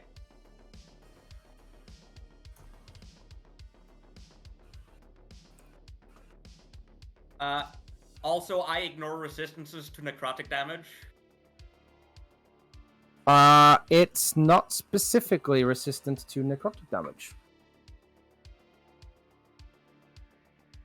Wait, D&D doesn't have any untyped resistance. I don't know what that means. What sort of resistance does it have that it would reduce this? Because there's no such thing as resistance to all magic. You know what? I was reading this the wrong way. It does not. So you regain 19. Never mind. Did the same thing happen with the Elder Brain? Because I suspect that's what you did with the Fireball as well then. Yeah. It's the same thing. I'm not gonna redo the Fireball because there's my fuck up also canceled each other up because whatever, doesn't matter. Yeah, I'm gonna take away another 19 from here. Oop. Yeah, you are correct though. As your black light, I think it was pure light that when it strikes turns into black light or something like that, right? It's a star that turns into a black hole. Yeah, that's the one. That's pretty cool. Do you want to do anything else in your turn? No, I have used my movement, my action, and my bonus action. Yeah. So... I do believe you should have taken a attack of opportunity as you left the... Yes. Please do. That's a hit. 12 slashing. And that is going to be reduced enough that it doesn't change my life total because I overhealed from that 19 HP. Overhealing isn't a thing in D&D. Yeah, but I took that damage before I healed. That's true. That should be your turn, and so me as your spirit flits up in the top along the ceiling. Blasts the black holes at it. It's a pretty cool variant of the spell, I have to say. Black hole Crown of Stars is pretty dope. Also, I think because I only have half of them left, I only have 30 feet of dim light. Yes. It is lair action time. It's no longer concentrating on dominating anyone, so it is going to notice that you are fairly dangerous. And it is going to take some actions against that. It is going to raise... what is that? What would that look like? That is like 1, 2, 3, 4, 5, 6, 7, 8, 9, 10. Right. That's pretty. It is a wall consisting of. It didn't use a full length earlier. It is a wall consisting. It's a force wall. It is a wall consisting of 10 by 10 segments, meaning that and they can hover in the air, and it means you can stack them on top of each other. So this is a 20-foot wall now, or it's a 20 feet high wall. So it's taller but shorter. If I was aware enough to think that he should have used his whole length earlier, yes, but it's the same length but taller this time. It's boss. It's this boosted spell because you were in the phase 2 because you destroyed the secret protection thing in the back. I can't see that wall of force, so I don't care. Now he no longer hovers though, and he just flops down. I forgot about that. It just drops. He's under. It takes fall damage. Okay. No. When levitation ends, you gently float down again. Yeah, that's true. Earth has to be happy that the Mind Flayer colonies decided to send their least intelligent Elder Brain.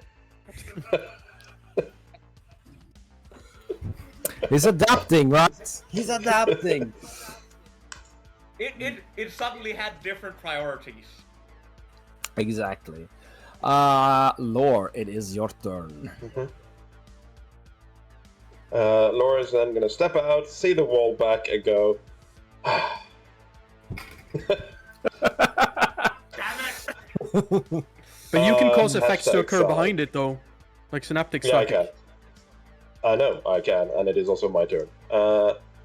I am gonna do exactly that, not because you told me to, but because that is what my plan was.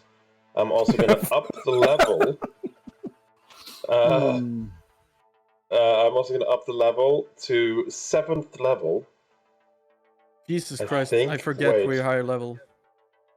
Does it even have an upcast? That is. Let me just post it because I don't. It certainly does. I think it doesn't. Wait, what? It does not.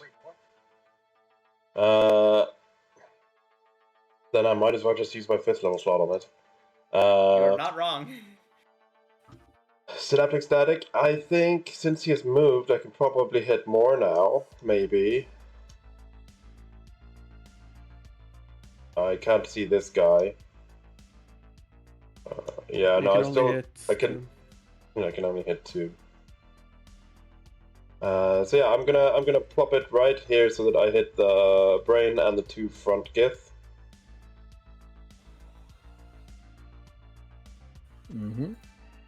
And I'm gonna then roll the dicey dice. That's better damage. DC 19 int save from 3 people.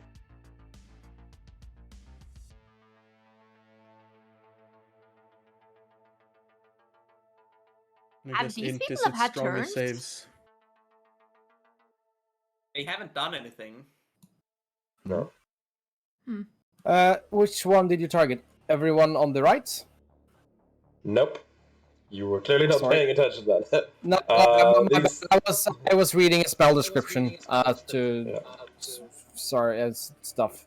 So those in the front. These, yeah, the 3 in the front. Good.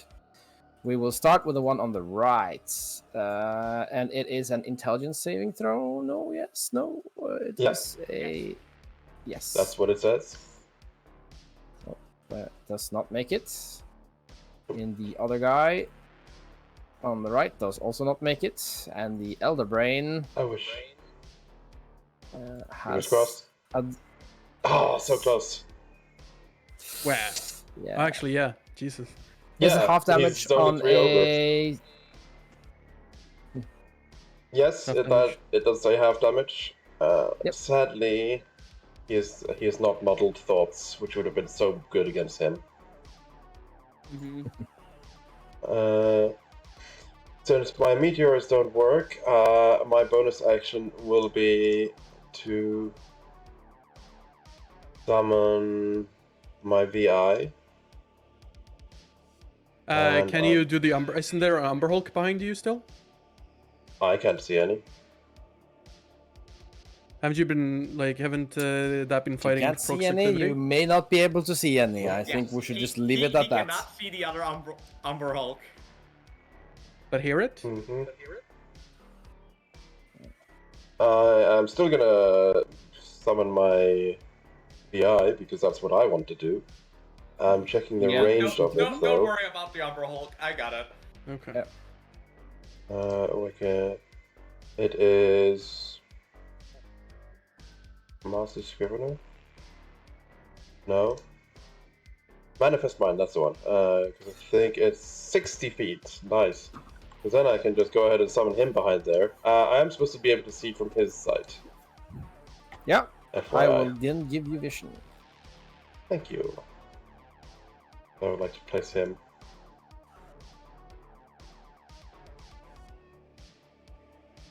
Place him on top of a Get. I mean, it doesn't matter. He's flying and can just be anywhere, but this is a good spot because then I can get a nice view of the arena. And yeah, that was my turn.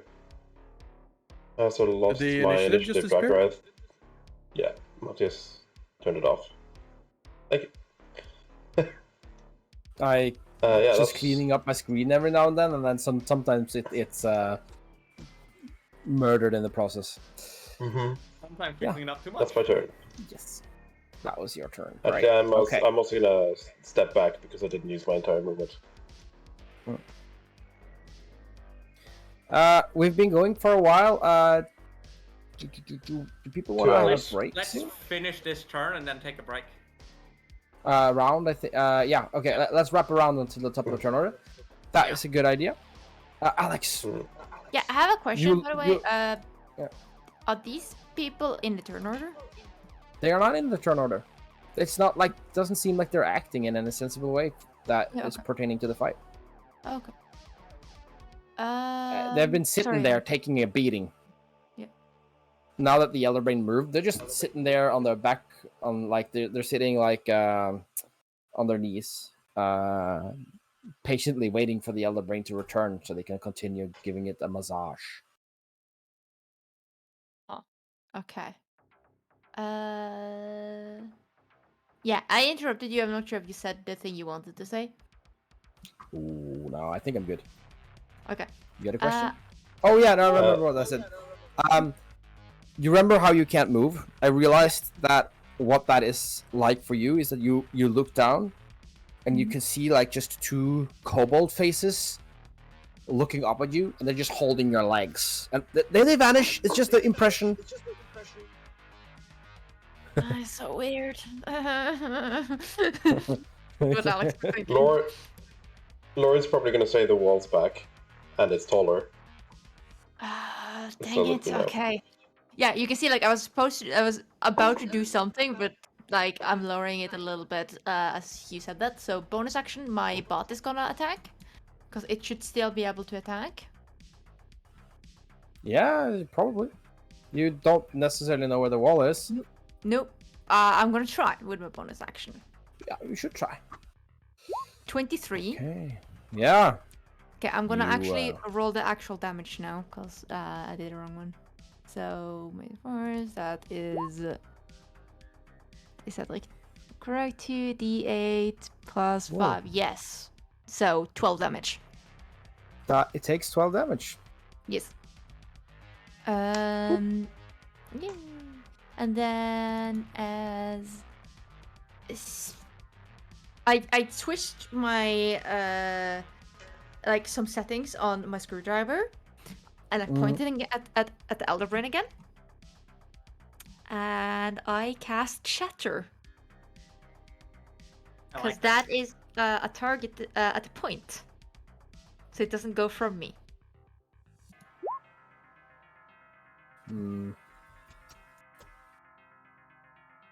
So I try and hit. Also concept.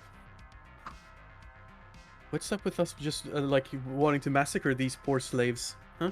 What do we have against them? Actually, You want an idea, Celia? I'm hitting in the middle of it, or like on it instead, so not hitting that thing, because I've noticed that they are not doing stuff. Do you want a suggestion? Sure. It might be a gamble, but it might be more fun if you try to shatter the roof above it. Just. I mean, shatter is not powerful. Just It's an not going to idea. crumble a roof, I think. It's we probably are. not gonna crumble a space age ship roof. These are things. What story are we telling? Maybe, maybe not.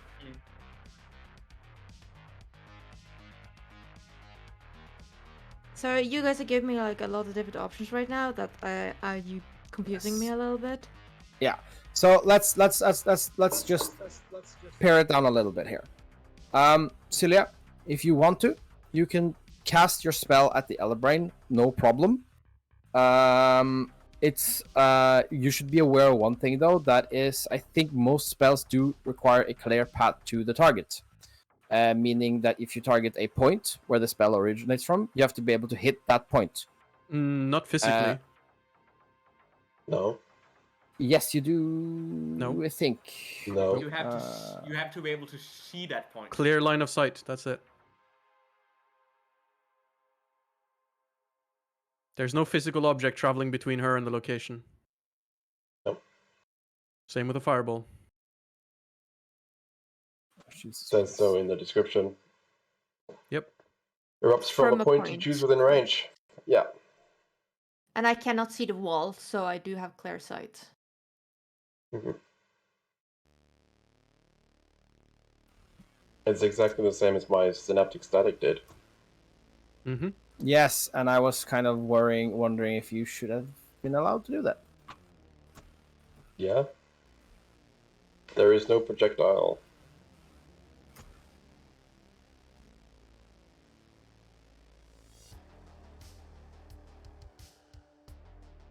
You know what? I think it's more fun if we're just gonna allow it. So let's just allow it. Seems like the sensible thing to do. And then we will just move on. So, to pare it down, yes, you can probably target something over here. No problem. You can try something fanciful if you'd like. I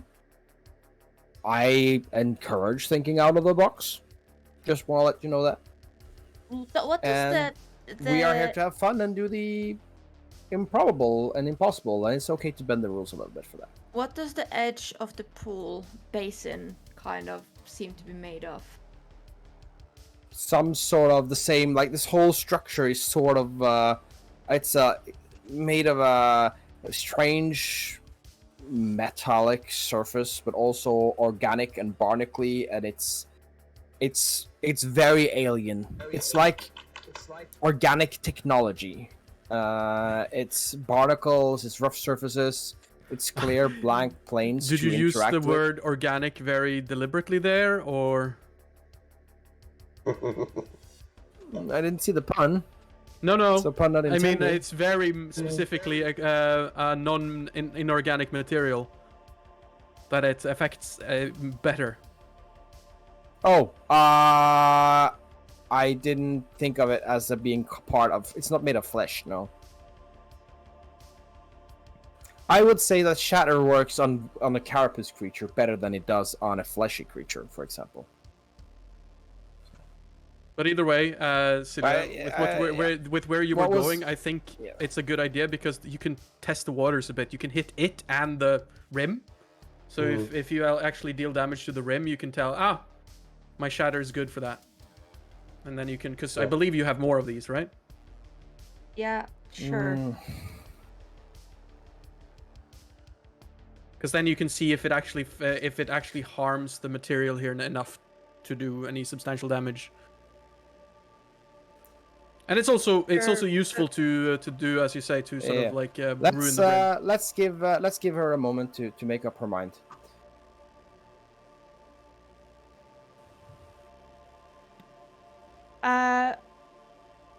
Yeah, is it lying like halfway on the thing now? Because it fell down because of the wall. Yeah, it's a rubbery sack of potatoes half laying across it. It's like what's basically limp frog just like lying on the rim. I'm trying to hit basically a space between where some of the tentacles lie, that where the actual wall of the basin is, but like it's under the elder brain, so it hits the elder brain as well. Because it is a 10 feet radius. Yeah. So this area here then. Yeah. Like under it. So maybe I break the basin, maybe I don't. But that's gonna Maybe hit it'll break elder the brain basin, at least. Yeah. I think you should post the spell. You already done that? I have. Yeah, but you need to roll damage.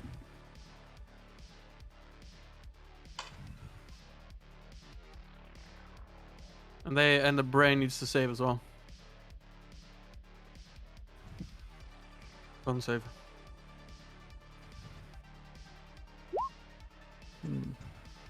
Damn, 25. that's pretty high damage. Oh, no, lost all of that. So no. It is a Constitution saving throw. That is for the other brain.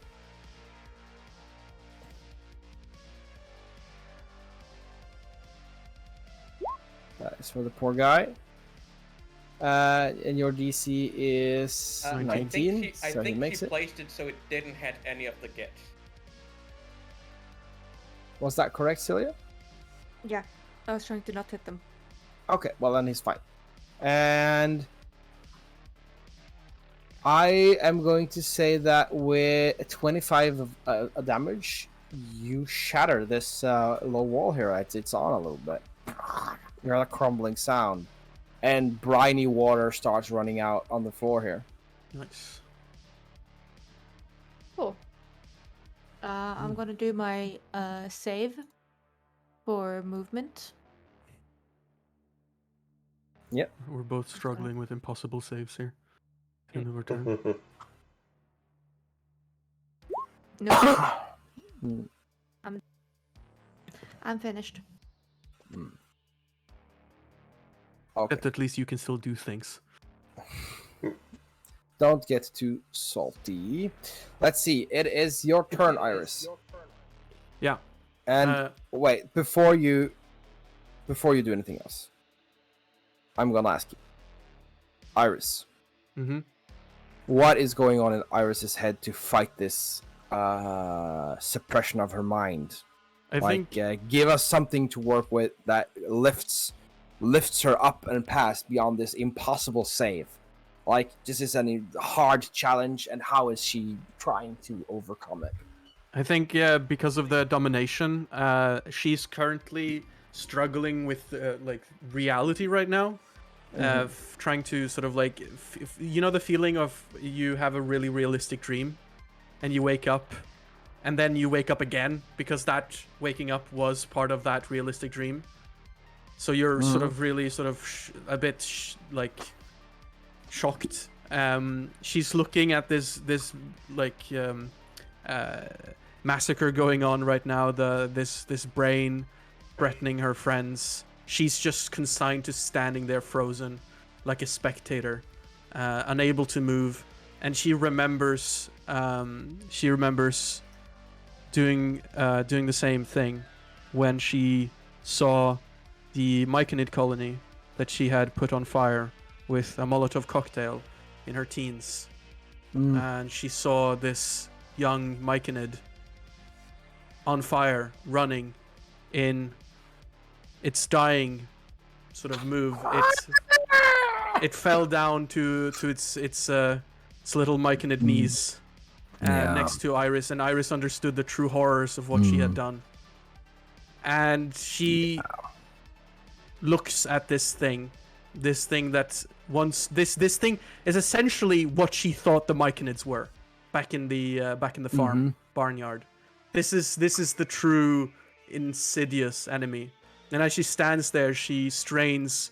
She tries to, instead of going through this with rage and power and strength, she realizes this is not about her physical capabilities. This is about her intelligence. She's always been derided for being quite, short-sighted. She was bad at, she was bad at school. Let's just put it that way. She was good at intuiting things that needed to be intuited, but she was very bad. And she tries to figure this out.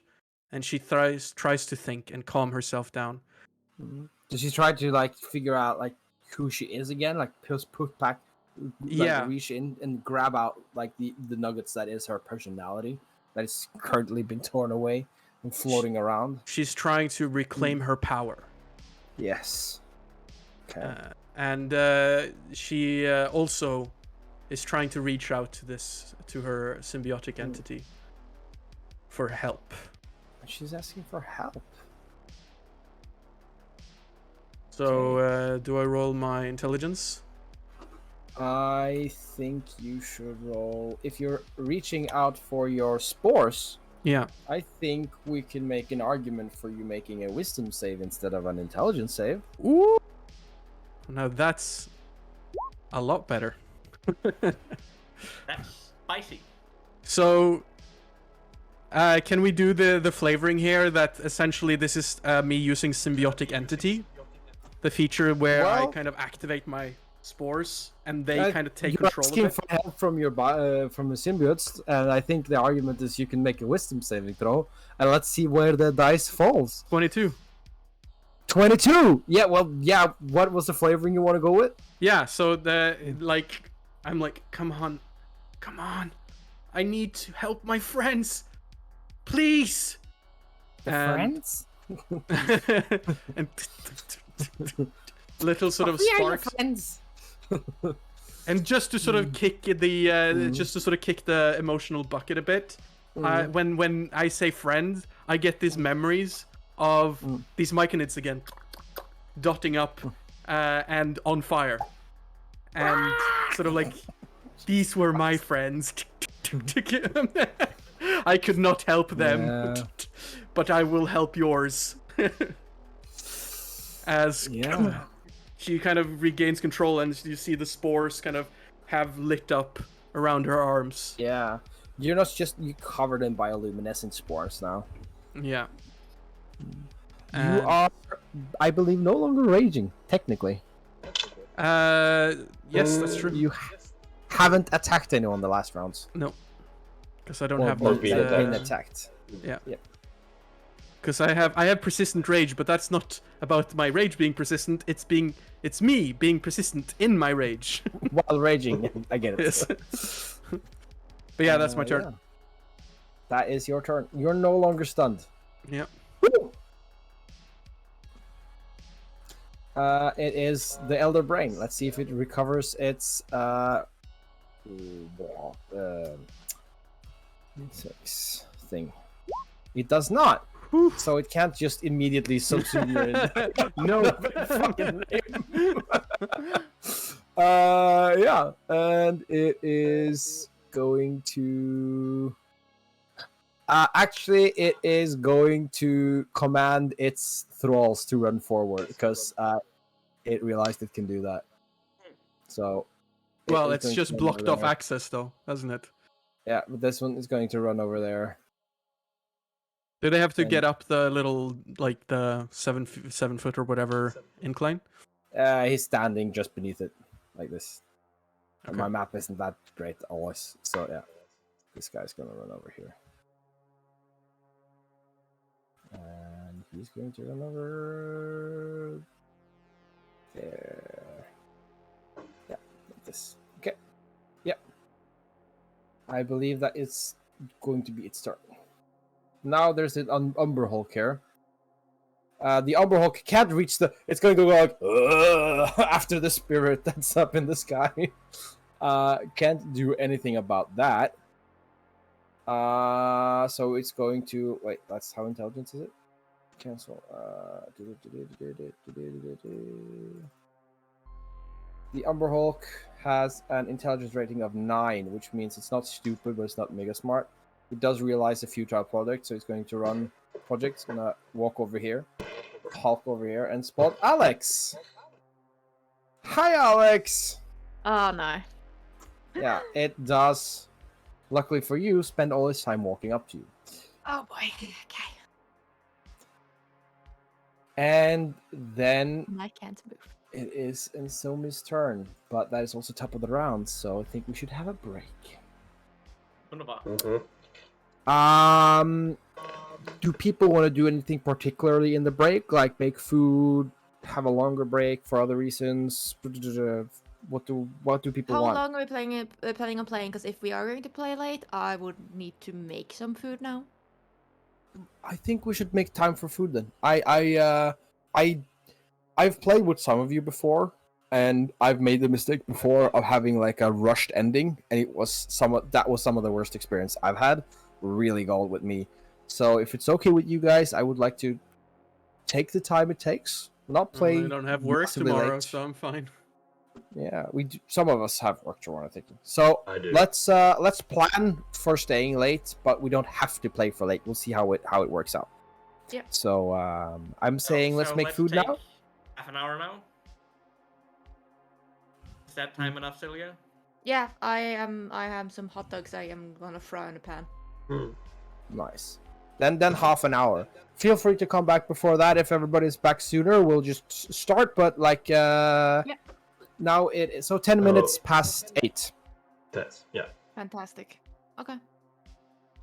Okay. Yeah. There. See you for then.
And we are back. And Lower my yes. There you go. Camera slow-mo zooms in on Ensomi and pans around the spectral creature. What will this creature be doing? Okay, so there is this Umbral Hulk that's trying to escape me. Can I see it from anywhere? I can see it if I move a bit forward. Yup. Let's try to get rid of that so it doesn't become someone else's problem. So, one blast at the Umbral Hulk. 2 blasts at the Umbral Hawk. I want to see if it's standing after the first one before I send all of them at it. Okay, that's fair enough. Let's me scroll down. It has... You have Spell Sniper, so you don't care about cover. That is... Alex. Around the corner, this huge carapace creature appears and lumbers towards you. And then around the pillar, curving, a spell of dark energy whizzes past and hits it clean in the face, decaying its head, and a huge body drops to the floor in front of you. Perfect. I'm staring at it in shock because I cannot move, so that was kind of fantastic. Pretty awesome. Then I'm going to send the second blast at the Elder Plane. Yep. Go for it.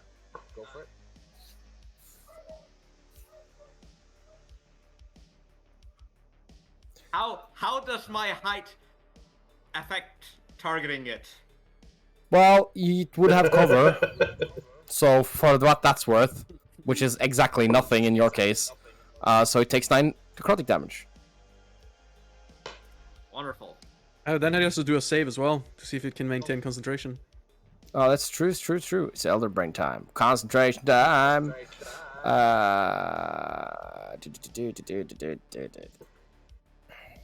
Yeah, no problem. And I would like it to do a wisdom save and see if it gets frightened of me. Spooked there, Elder Brain. Oh, I am so spooked. You am so spook. Yes, wisdom? Yes. Sorry, I haven't cleaned up stuff here. There you go. Now I have a Doom soundtrack on my head. It is not spooked. Okay. Well, third blast. That hits for 15. Does it have to check for scared again then? No, I can only scare once in a turn. Oh, but it's no longer concentrating. Nice. But yeah, it's not concentrating. And Crown of Stars. Oh, okay, if that only had the crit, Jesus Christ. That would have been a wonderful crit. Can I just have that crit? No. No. Oh, okay. You do a whole bunch of damage though. Jesus fucking Christ, I wish you crit on that one. That would have been amazing. That's what the rest of us said as well. Yeah. And then I'm going to choose to move a bit further back just to, you know, keep some range on this fucker.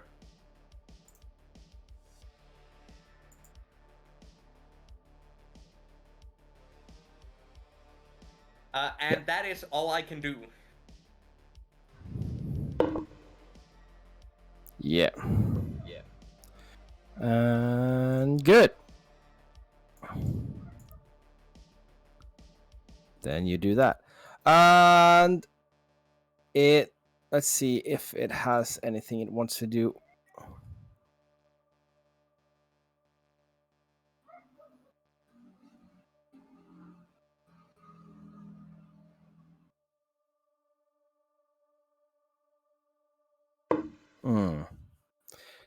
Yeah, no, it's good. It's a lair action time.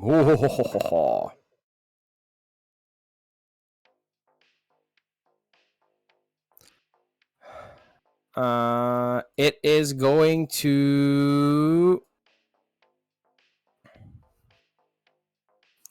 look at you and Somi, and you are going to have to make a charisma saving throw.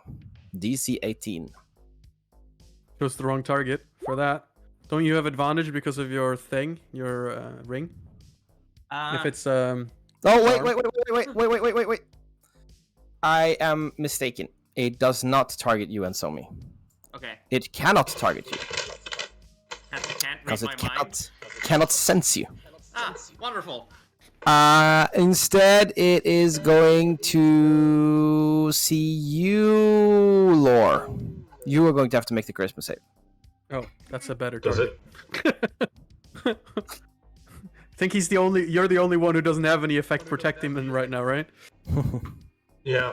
I don't actually have any, but I'm Alright. protecting someone else. And I assume you mean You're muted, sense me. Thank you. I assume you mean sense me because line of sight. Oh, it has line of sight to It's you, not. technically, because it has blind sight. So it can sense you through the structure. As well. But does Or it see need you. to target you? Because I feel like we just had this very long discussion about targeting. This has to be consistent. That elder targets one creature. Fuck, I shouldn't have said anything. Well, it can. Part of its token space Yeah. can't see, so it has vision.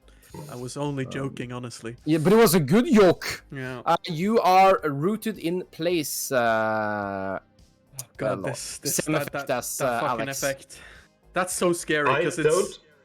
No, it's not. I don't care. I can shoot from my ghost. Oh, that's true. Yeah, you're literally the only one it doesn't really affect. Right. Speaking of. Yeah.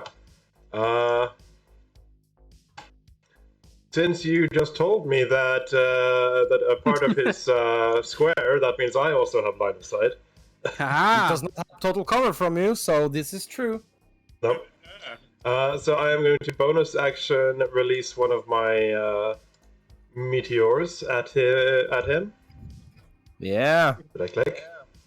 Oh, I clicked So once. that First one only. that was a lot.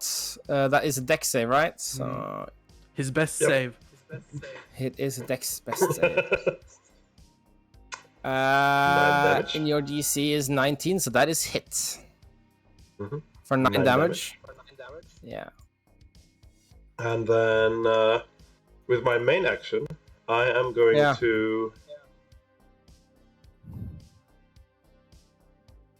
I'm pretty sure this is gonna be my best spell.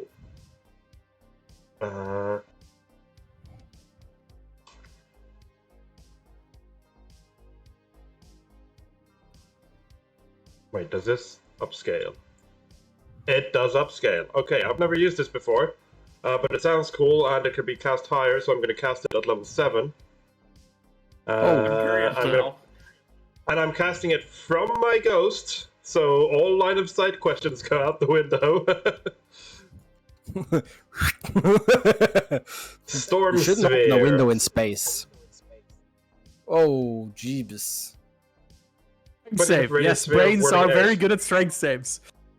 Nice.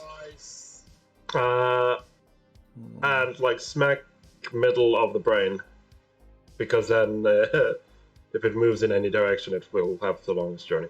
So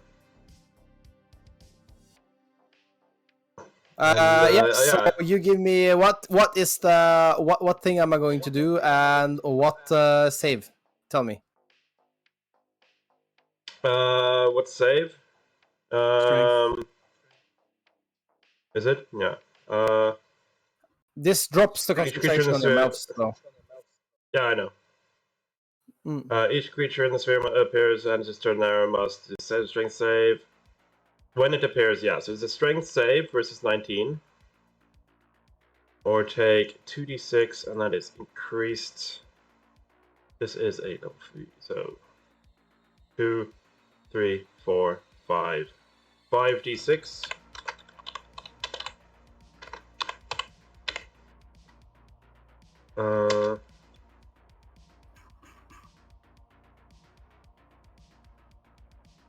The space is also difficult terrain. That's also nice. Let's see if I can just do this right. What is the 20-foot radius? Radius. Thank you. 20-foot radius. 20-foot radius of storm, so we'll make it blue. You could also have it hit the other Gith. See, save. Yeah, if they're in it, also see they that will. this is controlled by. Whoops. I can't move it, so. No, That's you can what move it's it now. I was just changing it, fixing it, so you can move it That's where you want. What I meant. That's not what I meant, but okay. I wasn't listening to what you meant. I was fiddling with that one. What did you? So not ignoring you as per se, just not. Yeah. No, I meant I can't move it, as in Laura cannot remove it after it has been cast, so there's no need giving me control. But okay. Oh, yeah. No, I wanted you to have control to place it where you wanted it to be. Okay. Yeah. In the middle of the brain. Yeah. Then he needs to make the strength save. And then there's a strength save. Okay, strength save coming up. What happens on the fail? You take all the damage. He takes 16 damage, bludgeoning, as all the debris from the pool starts slapping him around. Oh, And, yes! Githyanki Because as there's debris now. These guys, okay. Githyanki's, they have to make strength saves. There's only one. saves. There's only one. Both of them. This guy. He's not in the aura. Yeah, he is. He's barely in. Yeah, that So- guy. That's what I'm saying. There's only This one. guy makes- He rolled 2. There's two. This guy. I have to post this on Discord because we clearly have different images. Because the top guy is not in the ring on. You just moved him. He got a was screenshot. always there for everyone else. I don't. What? I saw it on your stream Okay. that yours was Okay. out of sync. Well, in that case, sure, 2 people. You're arguing for why you shouldn't hit us. Like, why? Yeah, but to be fair, Okay. I just saw it on his screen and it just moved as I stabbed into it. That's funny. It was Okay, almost like so- Roll20 tried to cheat for you, Matthias. Yeah. What happens on a half? Half? I don't think it's anything. They don't take any damage if they succeed. Yeah. Okay. Thank you. His corpse gets moved over here. Nice. Yeah, he's blowing all over the place. Yeah, yeah. Flop, flap, flap, flap, flap, flap, flap, flap. Keep smacking into the elder brain. Right. I think that should be your turn, right? And yeah, I might as well move behind even more cover. I don't think you can. That's No. true. Yeah, I fell, didn't I? Yeah. I'm rooted. Yeah. I didn't have any icons. You should have a rooted icon on you. I got a boot. Yeah. Nice. That's my turn. And that is your turn. Alex, your turn. It falls dead in front of you. It has no haze. Yeah, okay, so the big scary dude is dead right beside me, so I can focus on Elder Brain again. My tiny bot is gonna shoot the Elder Brain again. Because why not? Actually, I think we did fix this, so... That should be correct. Wow. For some reason, that spell isn't affected by dark mode, and it's terrible. I think it's because you made it yourself.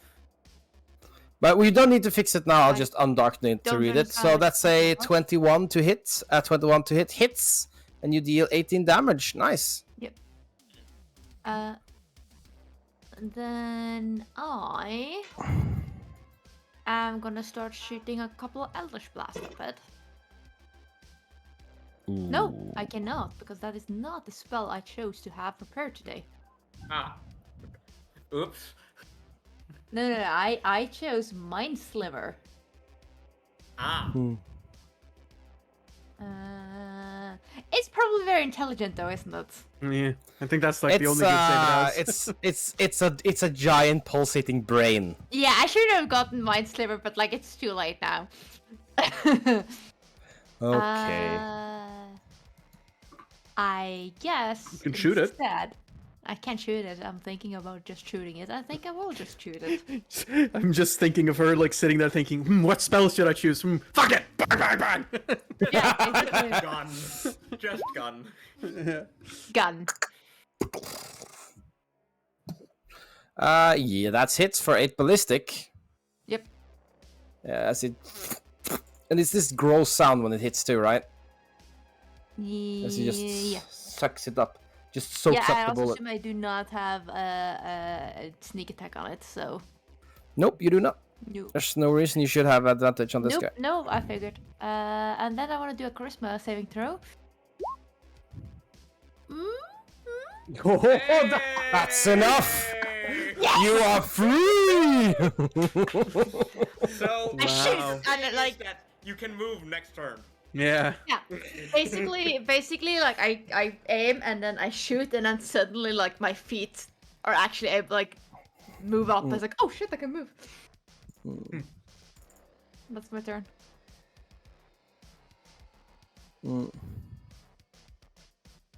That is your turn, right? Yes. Good. And it is before it's your turn. The Elder Brain is going to lair action. It is going to cause this minion to pulsate out psychic damage. Motherfucker. So anything within 10 feet of it, radius, is going to take Yeah. this amount of psychic damage. Roll 3d6. Anything that is susceptible psychic damage, which I does unfortunately think includes your little robot. No, not Also- the robot. No, the robot is Also- immune to psychic. It is. Great. There is, however, a git hiding underneath the dead Umber Hulk as well. It's enemies though, sadly. It's very specific. Ah, Yeah. Doesn't do friendly fire. Yeah. Oh, I forgot about that one. So, let's to the back. I didn't even notice him there. Thanks for letting me know, Thomas. God damn it! You The- could have just been lost to under the tokenism. the Elder Brain had like forgotten to control him, and then this poor git was just like, "I'm gonna hide under this body. Hope no one sees me." Yes. Alright, I took some damage. That should be Alex's turn. Iris. All right, let's try to rage again. Hopefully, roll a two this time as well. I did not. I rolled a 3. Oh god, it's the flump. Fuck me. Oh, the flump. It can't be a pixie. No, I've made it. It's gonna be like a little like spongy flump, like an actual looking like the spores congeal into this like actual creature that explodes. But I mean, it actually will hit 2 creatures though, so it might be useful. So both of these Githyanki will have to do a deck save. You don't have to actually create it though. Oh, but I want to. Flumps are so cute. Oh I wait, mean, no, wait, hang look on. at it. Look at it. You do create one each round though, so you can just use that one for Yeah, whatever that's it's worth. true. What do they have to do? Deck save. Deck save or... Or they take 1d6 damage! Okay, you can roll your damage. I'm gonna roll these guys as deck save. So pathetically bad. Yeah, because it doesn't scale, right? Both fails. No, it's awful. So now they take two. Ooh, damage! Will What they type survive? of damage is it? Radiant? Force. Oh. So bad. Yeah, it is very bad. Well, It's you can bonus reroll action. it when you take damage, though. Yeah, which I will probably do very soon. How wounded do these Gith look? They don't look very wounded at all, actually. Okay, well, I'm gonna attack They the look one. very determined to come up and hug you. I'm gonna attack the one who's trying to climb up right now. Don't kill the poor brainwashed Geth. I mean, they're in the way. Also, you did damage them somewhat, so I mean. I did not damage any of them. No, not you, but I mean like the collective you. But yeah, let's rock 'em all. I'm going to Great Weapon Master and Reckless because fuck it. And you guys says I'm the evil one here. It's not evil. So that's a lot to hit, and then 15 plus 12 That damage. is a bazillion to hit. How much damage did you do? 28? Yeah. 27. Mm-hmm. Yes. 27. If he's still alive, then Still alive. Then another hit. Crit. And you can move him then as a crit, as an action, right? Yeah, and well, not as an action, but I will just fucking fly. Yeah, he... Whee! Boom! caught in the maelstrom. And then I'm going to see here. I'm actually, because I can, because I have enough movement next time, I think. Let me just do... Yeah. And then I'm going to also move into full cover. So I do not like this brain thing just yeeting me. And that's my turn. It is... Brain thing. It's brain thing. I was contemplating if it should take a legendary action or not. But it doesn't have any legendary action it wants to take. Right. So, first off, roll 1d6. Whew. Nothing. It's not back yet. But it will, as a spell, I think, cast Dominate Monster. Hey, On who you call lore. a monster? Lore! It's trying to press its will down on you. It's a charisma saving throw.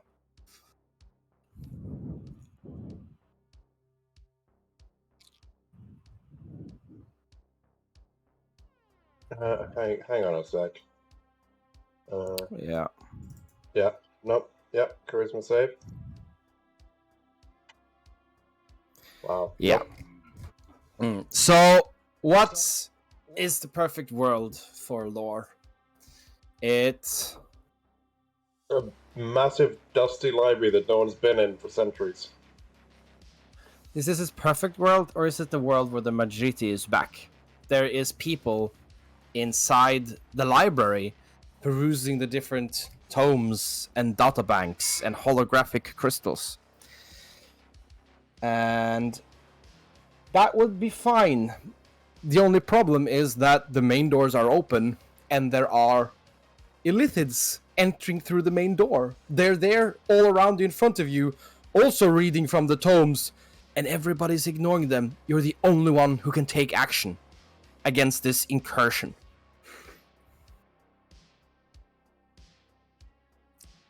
Yes.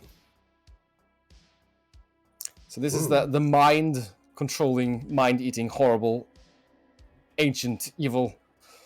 And that is its turn, because it doesn't have any bonus actions. It can move though, if it wants to try to move. It's going to use its swim speed of 10 to swim back into the pool. It's The pool that is difficult slowly terrain. emptying. Yes.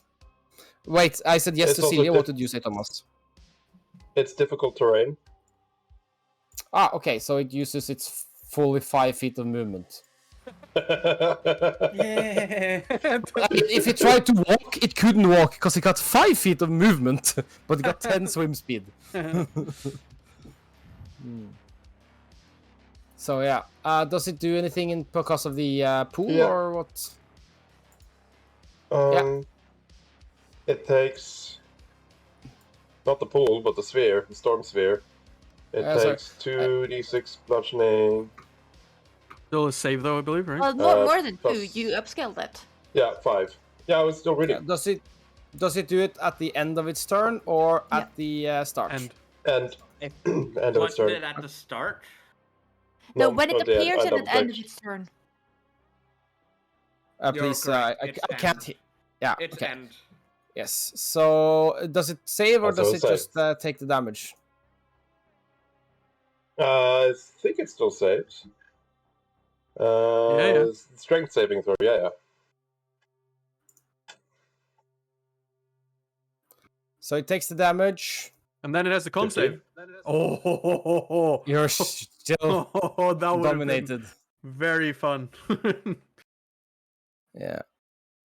But I'm not stuck anymore, am I? Yes, you are. Okay, so that's. I mean, in theory, it doesn't say that it can end the stickiness. Although I think it's fair to say it. No, could. I was just wondering if the non-movement was concentration. Oh no, it's an effect. Okay. It's just something it can do because it's a big bad monster. Yeah, it's Just fine. double checking. It's the Dead Umber Hulk. It's going to take the Be Dead action, and then it's Nsomi. Luna, save us. Yes. Yeah, let's just dish as much damage out on this Elder Brain as we possibly can. Mhm. Where do you want me to start? Rolling? Let's just start with the one that's most likely to absolutely shatter its concentration. Crown of Stars. Hey. That's a horrible damage roll. That could have been better. I'd like to see a Constitution save. Could you half that for me while I just plunk in some damage number? 14. I might actually not make that because it doesn't have that great. Oof. It made it. I would like it to do a Wisdom save.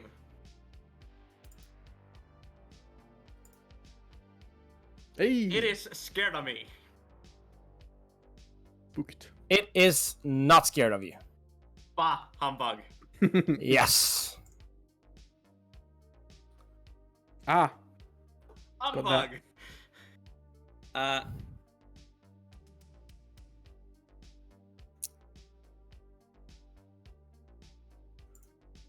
And then the question is, do I have something more powerful than 3 Eldritch Blasts? Well, 3 Eldritch Blasts is 3 saving throws. It has to make con. Yeah, I think that is the choice. So we'll just whump, whump, and whump. It's also a lot of damage. Shit. All of them hits. It is still up. 55. And 3 Constitution saves. Thank you very much. Yeah, the only one is going to be at 11. That's the only one that's not 10. I mean, I'm playing the statistics games now, and that's it failed. enough. Yeah. Thank fuck. No wizard to blast us into oblivion with all his saved up spell slots this turn.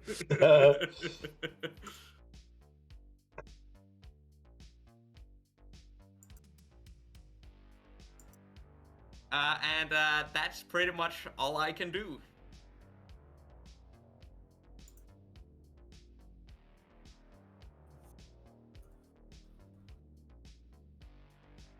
Nice. I was gonna do a sound now, but apparently I've been signed out. So it's super annoying. Wait, no, I've not been signed out. My account isn't pro anymore in the middle of the session. That's great. I bought a lifetime license and now I'm not pro anymore. What? This makes me angry. That makes no sense whatsoever. Yeah, it's probably a technical mishap. It's not that important. I'll just ignore it. Mm-hmm. And Somi, it's still alive. But you blasted, like, how to say this? You know, we had a smooth. It's not a smooth brain, obviously. It's a wrinkle brain. But it's a big brain, wrinkle brain. But you have like removed a part of what would be its human frontal cortex a little bit. It's just been like withered and died, like it's been some sort of stroked out part of its lobes. That sounds about right. Let's see how far away it is. You know, for reasons, actually, I'm gonna ask about this ruling before I put myself into potentially dangerous range. Dude, so, what's your health? 108. Gamble a little bit. Okay. Okay, sure, whatever. I mean, the problem is it's not my health I'm gambling with. It's the rest of the party's.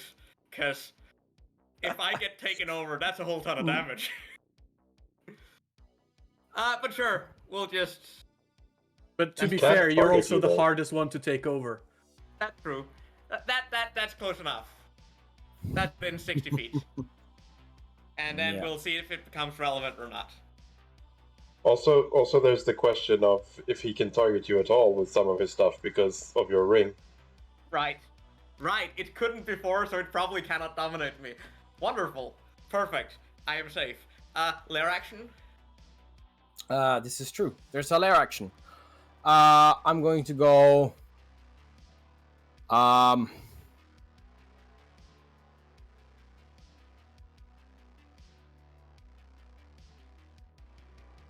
Boom.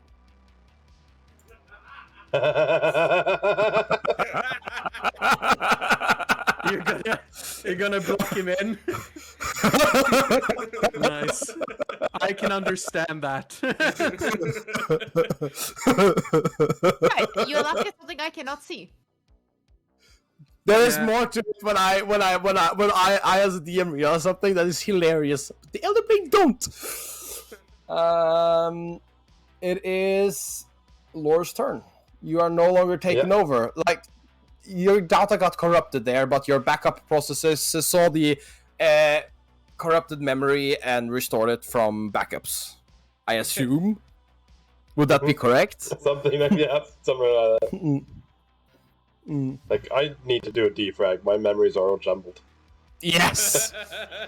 To be fair, it's been jumpy for the past millennia, so. Yeah. I am going to a bonus action to shoot a lightning bolt from the storm sphere. Yeah. Just gonna post that again. Bonus action to create a bolt of lightning from the center to a creature within 60. That is him. Make a ranged spell attack. I'm just gonna click on. You also have advantage, actually. That's just a counter. Just roll Yeah. a cantrip to see if you hit. Just as the same roll. You hit. Yeah. I know. I just had to my infestation is a save, not an attack roll, so I could click that. Light also doesn't have an attack roll, so yeah. Light. Offensive use of light. Shocking grasp is a spell attack, so it does hit. 21 is a hit. Yeah. 4. Do you turn this into lightning damage? I mean, it already is lightning Shocking damage. grasp, isn't it already lightning damage? No, it's not shocking grasp.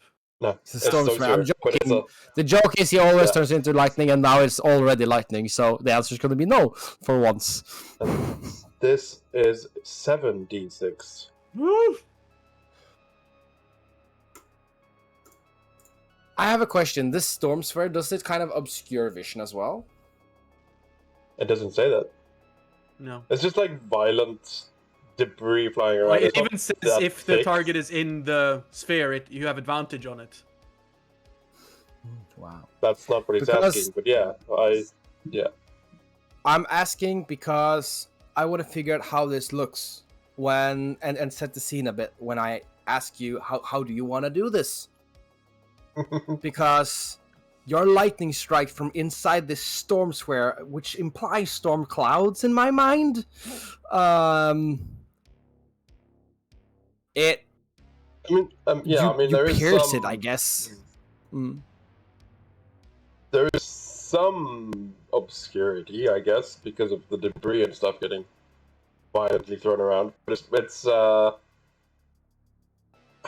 don't think creating a wind or a storm thing would just generate moisture clouds out of nowhere. But the air is already moist here. I mean, it's also magic. Yeah. But yeah, it looks like just violent, high pressure. I imagine it like a snow globe, kind of like a snow globe that you'd like really juggling around. But it's got like this thing because it's perfectly spherical as well, so it's like that's why the snow globe. And I think like the way it is just there's all these like small sparks which start building up on the brain itself and like just in the storm, and then when it's suddenly just like lures ghosts just like looks kind of straight at it, and this loud crack sound as the whole sphere itself seems to light up with this lightning bolts through the middle of the sphere and straight through the brain. Nice. And you hear like it resonates. Yes, brainy words through your like that part of you that is like everybody has a psionic aspect to their being, like they're like alpha waves, beta waves, or theta waves, or whatever's going on in their brains, right? Like just that's part of what psionic energy is shaped by, and it just sings through you this agony, this death scream of this intelligence, and you can almost sense that it reaches out and tries to pluck at some of the strings. And so I have a reaction, and this is where my rules question come in. Did we say this thing has a soul? It probably has, but I'm not done describing it. Sure, it has a soul. It screams out in death, and it tries to pluck at something, and you can almost feel what it is, and the whole ship starts to hum and sing almost with the same tone of this death scream. And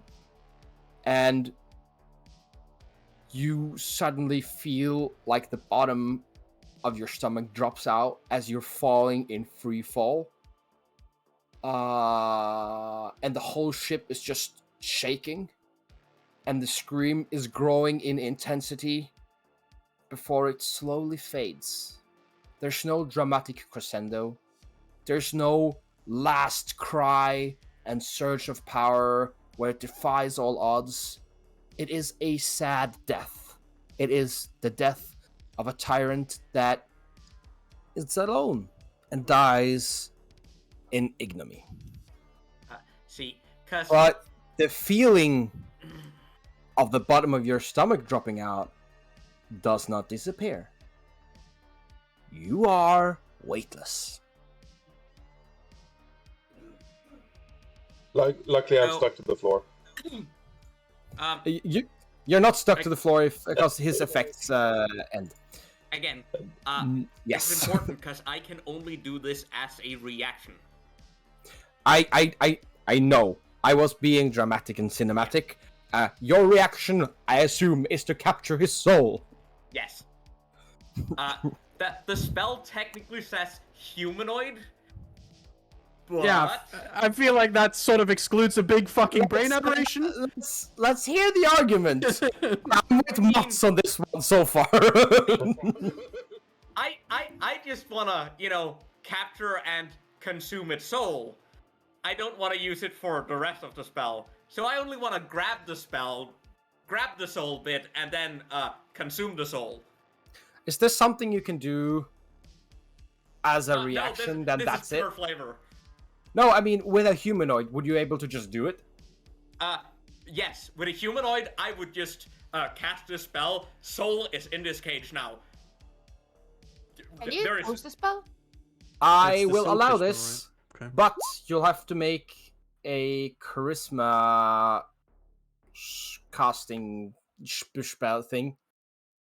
This is a spell check. This is an ability check, is what I'm trying to get at. And the ability I would like you to use is your spell casting ability. So that would be, it's a charisma plus your spell casting proficiency. Just roll Eldritch Blast. I'll just roll an Eldritch Blast. And the DC before you're rolling, well, it's going to be 30. I think 30 is still possible for you. yeah, he literally just rolled it, so yeah. I didn't want to look at it because I wanted you to know the stakes before you rolled. Mm-hmm. You rolled before I said the stakes. I didn't call for the roll. And Well, you did, but yeah. you kind of did.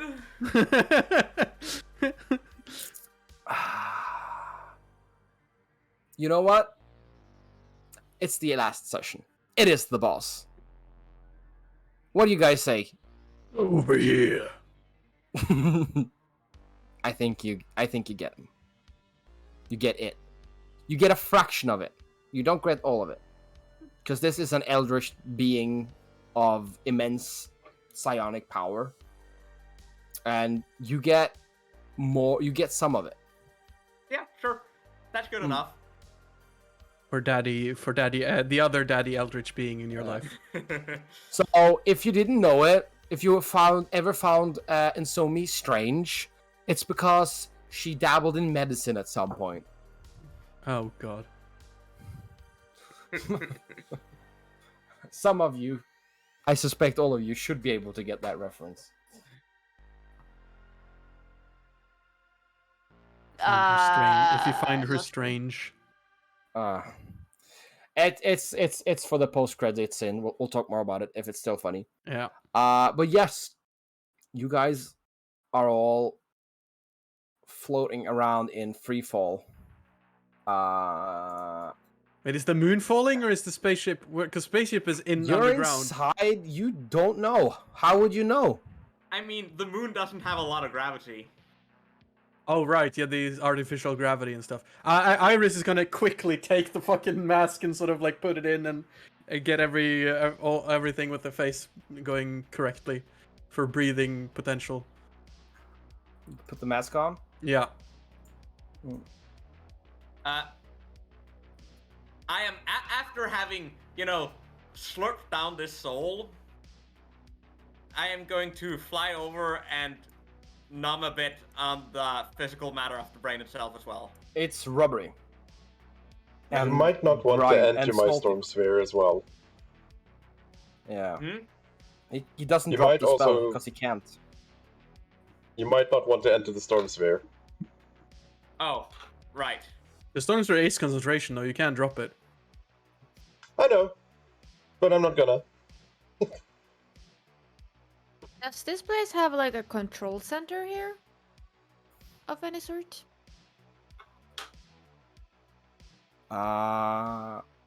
There might be controls here, yeah. Can I try and look for it? I don't know how you get there though. How many spell slots do you have? Do you have a spell slot left, Nozomi? I do have a spell slot left, yes. Because we do have our ripcord. Because didn't you have a spell that could teleport us away? I don't need a spell slot for that. Oh, right, okay. No, I technically have another plan for getting you guys home. You guys. That's concerning. You're gonna banish us, right? That's what... We talked about that. That wouldn't I'm work out on of, me, like, though, higher level spell slot, technically. so I'm not able to fly. So, Alex is currently just like slightly floaty because it like doesn't have a way of moving. Iris is gonna push off the column and like try to get to you. And going to go like, "Hey, you okay? You okay? You good?" Yeah, I think so. This is That was amazing. Hang on, I see you're a bit weak. Let me fix that for you. And I'm going to use my bolstering magic to give you some spell slots back, or to give you a spell slot back. ooh. Damn, What level? That's pretty good. We'll see. Slash roll on D3. Level 3. Yes. Okay. So I can cast fly if we need to. Nice. Not yet though. We'll see No. what happens. But like if we need to get around, I can cast fly. Yeah. Yeah. The It gift is, in the storm sphere and the one that's next to the flump, are they doing anything? I mean, the gift in the storm is probably either moving out of the storm or dying. Yeah. That's what I was getting to.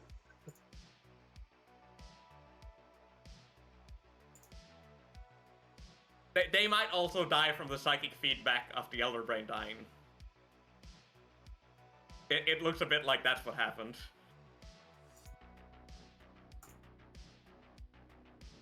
Yeah. Yep. That it. So while I'm a spirit, I can move through walls, so I'd like to move a tiny bit into the wall behind here and see if there's a room. There looks like there is a room. Is this a room or is this wall? You are inside a good old-fashioned wall. So let me just where you wanna? I just want to see if there's something on the other side of this wall. Didn't we come from that area, that direction? No, we've gone around. Oh right, that's true. Yeah. So there should be no controls hidden in a room behind that. Sure. Right, also, I assume we're out of initiative. Yes, you are. Does it feel harder to breathe now as well? Because if so, I'm gonna put on the respirator again. You can make a perception check if you want to. Yeah. A perspiration check? No. Perspiration? Do I notice anything with 24? With 24, you don't notice anything beyond what I've said, that you're weightless. But you get the distinct idea that there's more off than the fact that you're weightless. You can't put your finger on it, but something is wrong. Something is wrong on a fundamental level. That's disturbing. Mm-hmm. Iris's spider senses are tingling. She looks at you with she's been Celia. Yep. Yeah. No, I was just going like kind of, Iris, what's going on? Because I'm looking at you, and yes, I rolled badly, but I still have 22 in passive. So she Iris sort of who was kind of like amped up and excited comes over to you after having done this transfer of spores, and she just starts looking worried around. It's like, this feels off. I don't like it. We need to investigate where we are. Being almost weightless, because I thought it was a weird actually part of the moon, but apparently not. Does it feel like, does the weightlessness feel like how the moon weightlessness is supposed to be, or does it feel like we are literally floating in the same, like, because of your high passive perception, I can tell you that you know that on the moon you should slowly drift to the ground, because low gravity ain't no gravity. Yeah, and this feels like no gravity.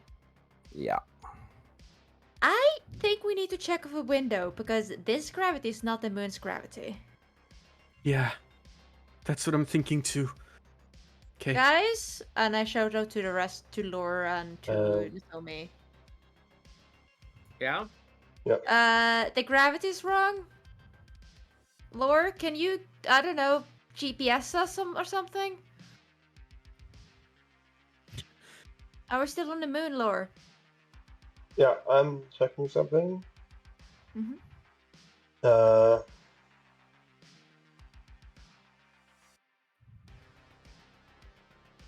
Version teleported.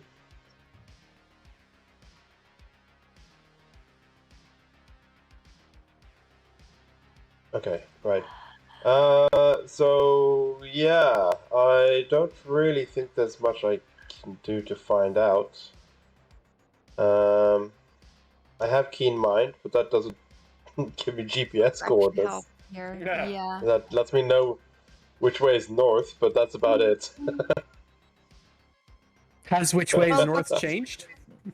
Yeah.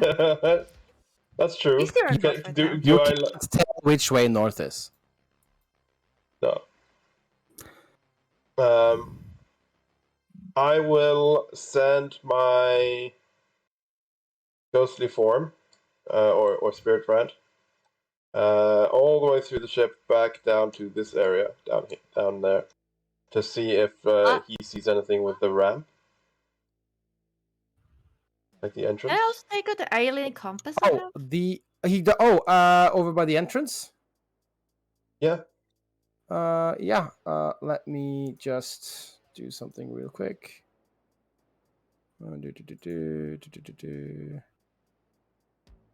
I will try to. Oops, that's not what I meant. Thomas. This now you should be on a white screen. Do you see stuff? Yeah. Do you see a white I background? see a white screen. Yeah. This is the only way I can share stuff with Thomas only. I guess we should not look at the stream then.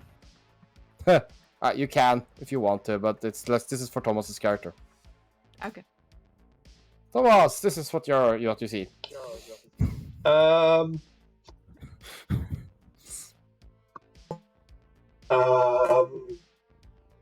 There might be a problem. Okay. What? Oh wait, I do not can't hear believe this. I we don't are- have an earpiece right now. But you're in the room, aren't you? Yeah, he's speaking out loud too. Yeah. So. Yeah. We may not be any longer situated on the orbital body circulating your planet. What? We are not on the moon? Where are we I then? don't even think this is the same solar system. You can make a Arcana check to figure out what that is that you're actually looking at, if you want to. Let me run some calculations. Beep boop. Let me roll my ridiculous Arcana check. Mm-hmm. My plus fucking 16 Arcana check. I mean, That's a bad That roll, rolled a though, 6 and got 22. Yeah. I stand corrected. We are no longer on the same plane of existence as you would most likely call it. We are within a space known collectively as the astral. Oh shit. And then Iris starts thinking to move. It does help. How that's are you why doing everything tastes so real. Yes, because you're a spirit. You were a spirit. Oh shit! Andre! And then Iris is going to try to think for herself to move. Can I? You can think. What do you want to happen from this Move. thinking? I want to move. Move. Yes. I believe that should be able to let you move. Yeah. I'm just so you see Iris just like stiff as a board. Or is light as that a the feather, stiff as a limbo board, you get? light as a feather. Is it limbo or the astral you move by thinking? Astral. Astral. Okay. Yeah. Well, then this happens. Because remember, Iris has been here a couple of times. And yeah, I'm gonna basically go and now have a look out for myself and see where we are. How are you doing, Iris? How are you doing that? Just think about moving, and you'll move. It's like a dream. Alex, you just Yeah? do the same as when you fly with a spell. Okay, I can do that. And Alex starts to think as well and trying to move with her thoughts. Iris also It sort of works. takes the mask off at this point. I assume as soon as Laura realizes he's in the astral, he goes from like having a floaty corpse type thing to just like, oh, and just straightens up completely. Because he's... Yeah, I mean, you've got It to is be the the one moving the actual- fastest and the most proficiently in this realm.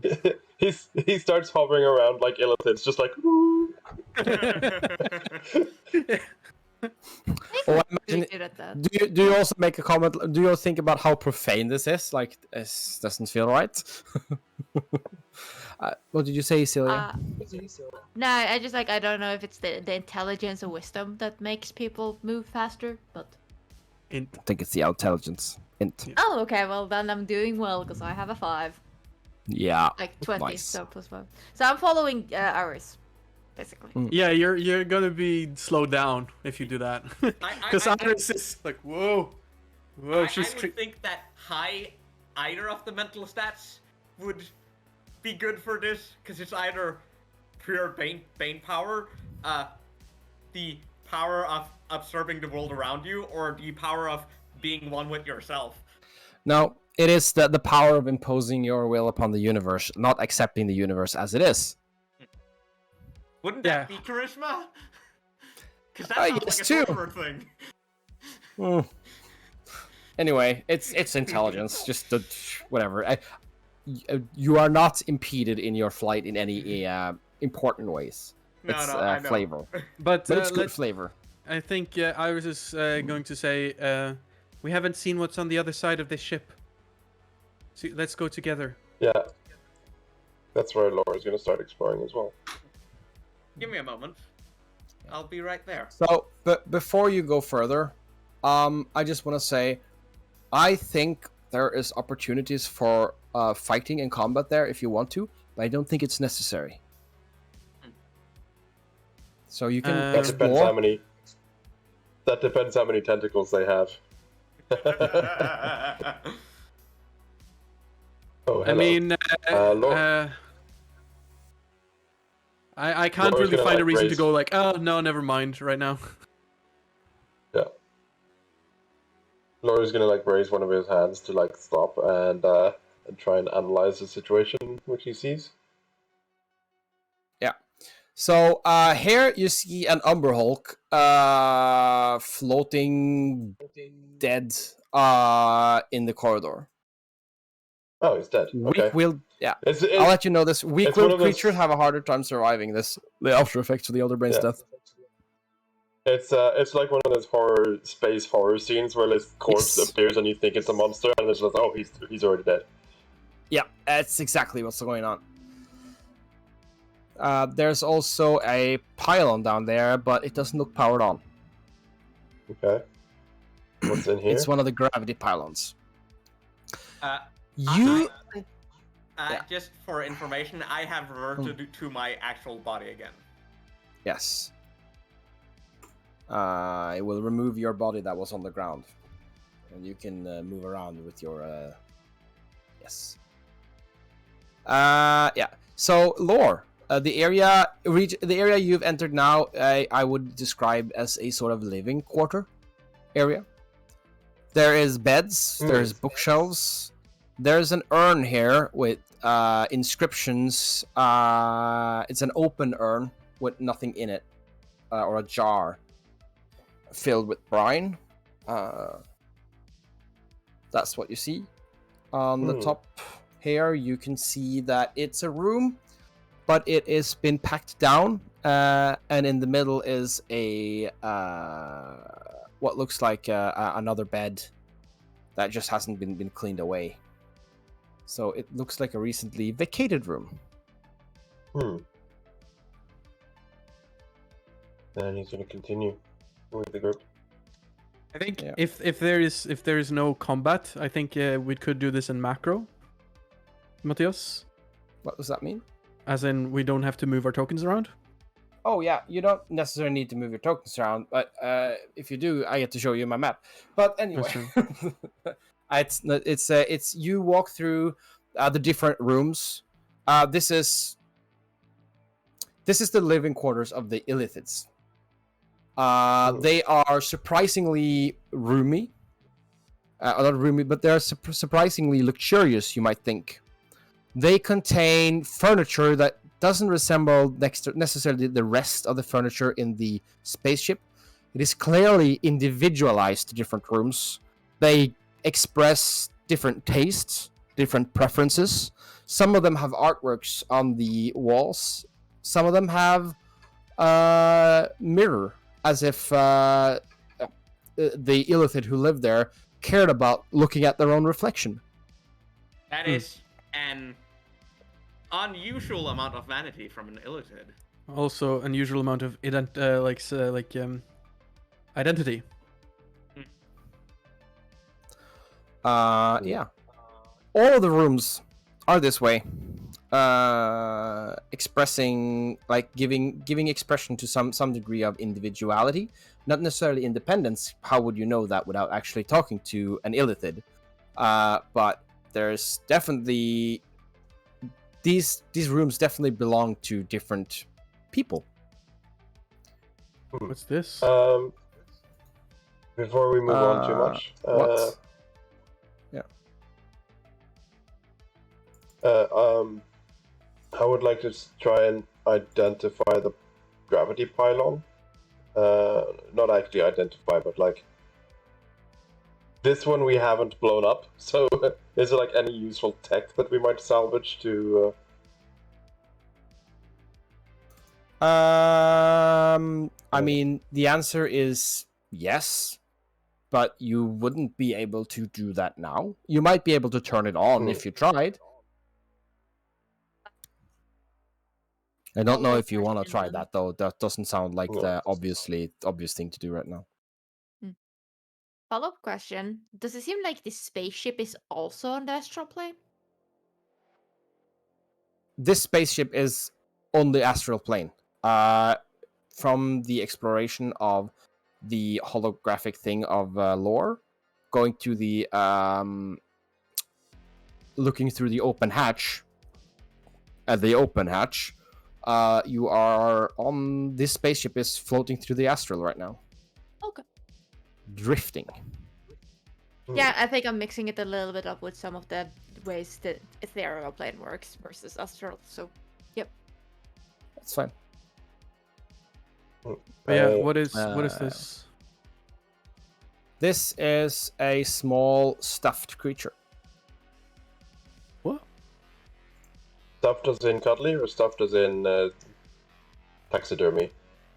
Taxidermy. It's a small three-headed reptilian. What the fuck? Can I take this with me? Yeah. I'm taking it. On an unrelated note, is this Umbral Hulk alive? Yes. Oh, I saw it earlier. I was like, assumed it was dead because it didn't anything happened. But then I'm here. I mean, he is drifting. He is alive because he's moving, but he's just staring into the wall. Can I roll a nature and see if I know anything about them now that we're not in combat? Yes. Yes, you can do. I think I do. Yes, they are. Umbral Hulks are indigenous to the moon. They are part of the subterranean fauna on Luna. And you have no previous records of them being part of the Rechini of Illithids before. You have, on a number of occasions, been tasked with removing them from the library. You now realize it's like their visual look. There's something about the IDing that was corrupted, but now that you're able to, like, oh, I have all this information about this creature, that is, oh, and then you unlock some more memories.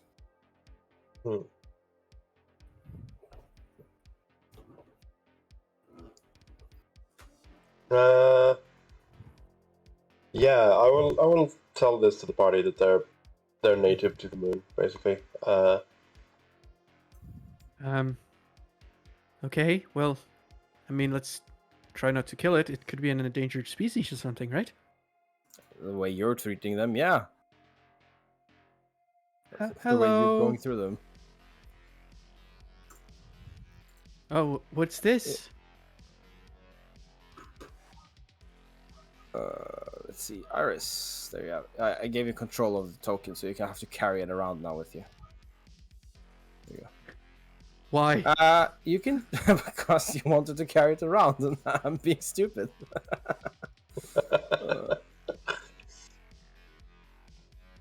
What is the green line? The green line is a force field. Is this Illithid alive? There, as you cross around there, you quickly see like a tentacle mouth just peek back, and you hear a voice saying, please, Don't kill me. You don't know what it's like. You have no free will and stuff. We didn't want to do all this horrible thing. It's okay. It's okay. We understand. Please come out and say hello. It pokes his head out. Bends. You're one of them. Okay, I'm sorry. I did not read that immediately.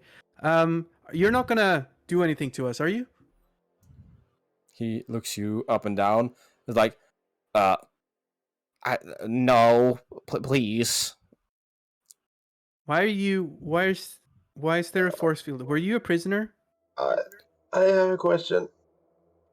Yep. Not to bring up this old topic again, but it's a creature I can see within range. It's a creature you can see it within range. Is the effect you're contemplating enacting require you to target a creature?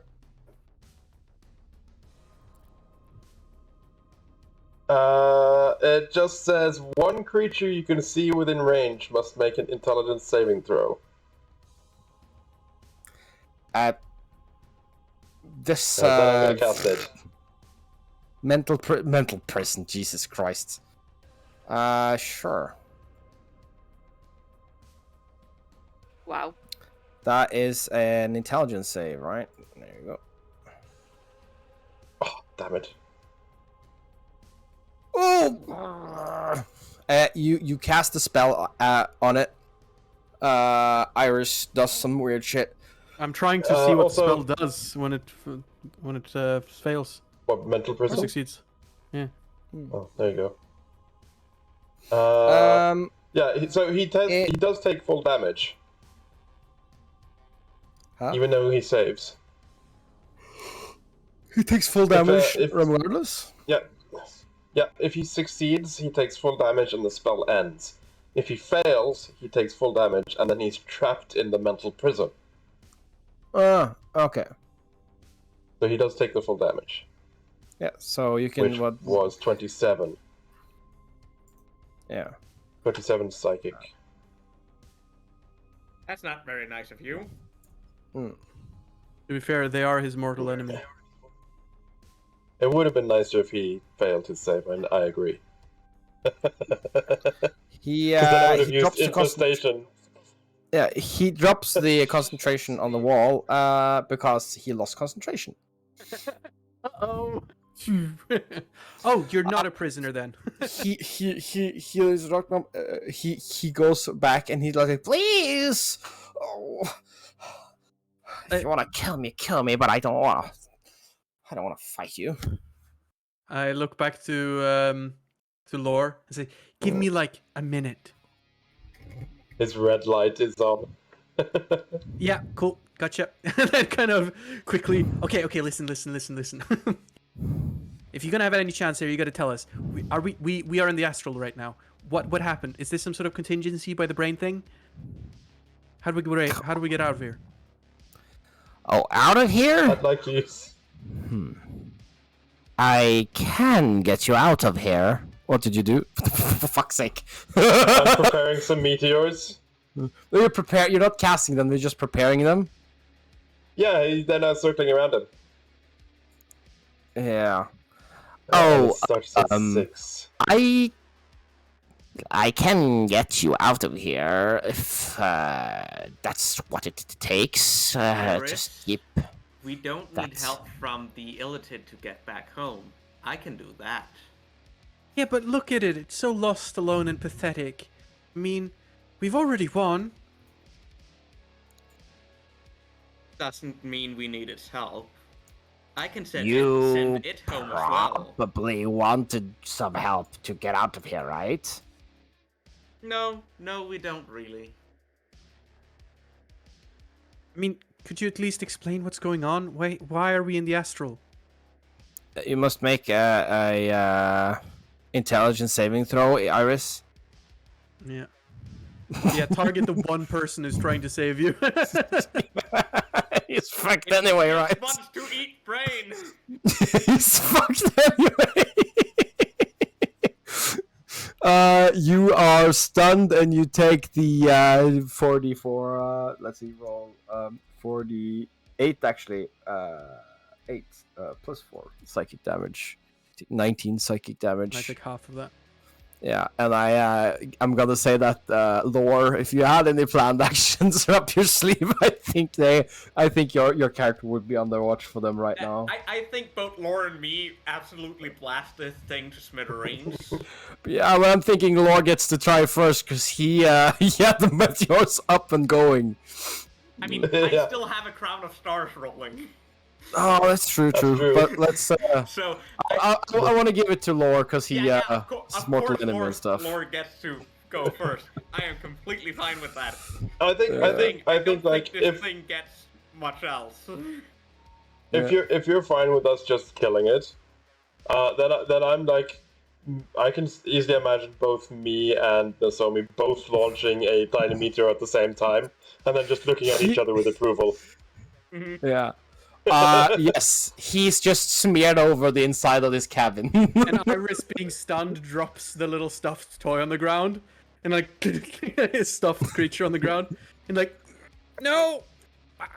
and then just a meteor, a tiny black hole, and 3 eldritch blasts just blasting it at the same time. Yeah. Cause let's just throw in some cantrips while we can, right? Iris regains her sense innocence and says, stupid creature. Why did it have to go do that? I was trying to save it. What did you say to that? What did you say? I said that was a little bit of an overkill, wasn't it? It was an sorry. It was an illicit. I am going to try and go along the wall here and see if that one attacks me or not. I'm gonna get to the other side of the hallway. Yeah. That one does not attack you. It is for all intents and purposes feeble-minded, so it doesn't really have any intelligence score right now. Yeah, And I am going to be kind and cast banishment on it. It fails Wait. and is gone. No, wait, that's gonna reduce. No, why? You don't. Okay. What? It pops out of this reality. It's gonna reduce what? No, it's gonna reduce our chances of getting out of here, like our options.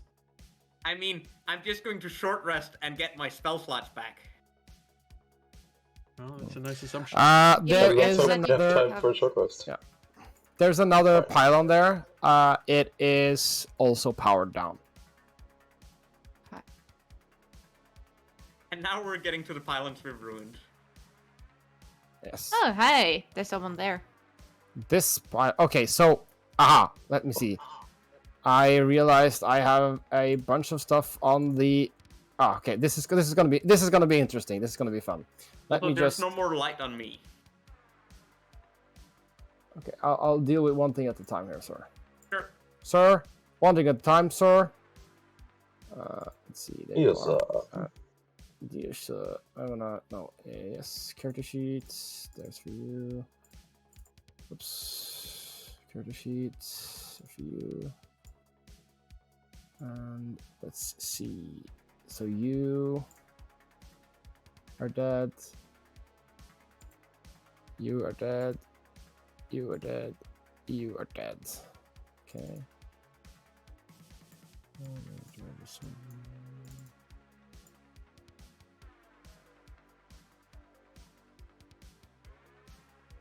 You're alive.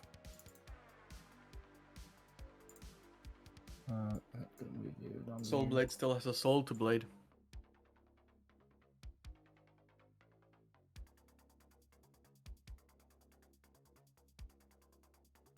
That's a whole lot of dwarves suddenly.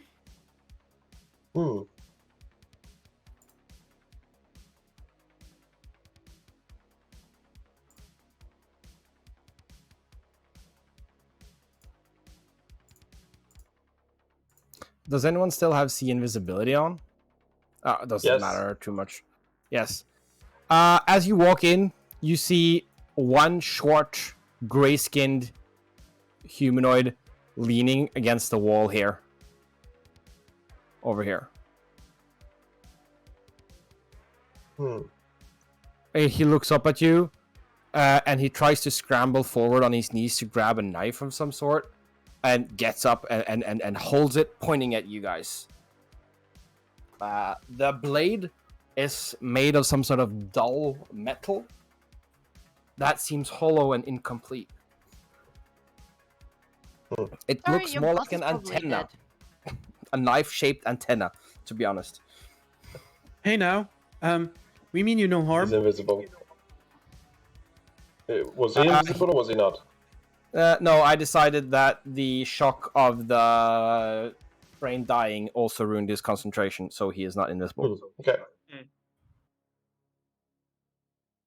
But yeah, I said that. He would have been invisible if that hadn't happened. If you guys walk this way. This one? Oh, that's the thing. Inside these pods, you see Gith. But they do not appear conscious. Or like you're sleeping or something. They're actually inside all of these there. I am going to ignore the short guy because he is someone else is dealing with him. And inspect the pods. Is there any kind of like panels? Like boop, boop. Yeah.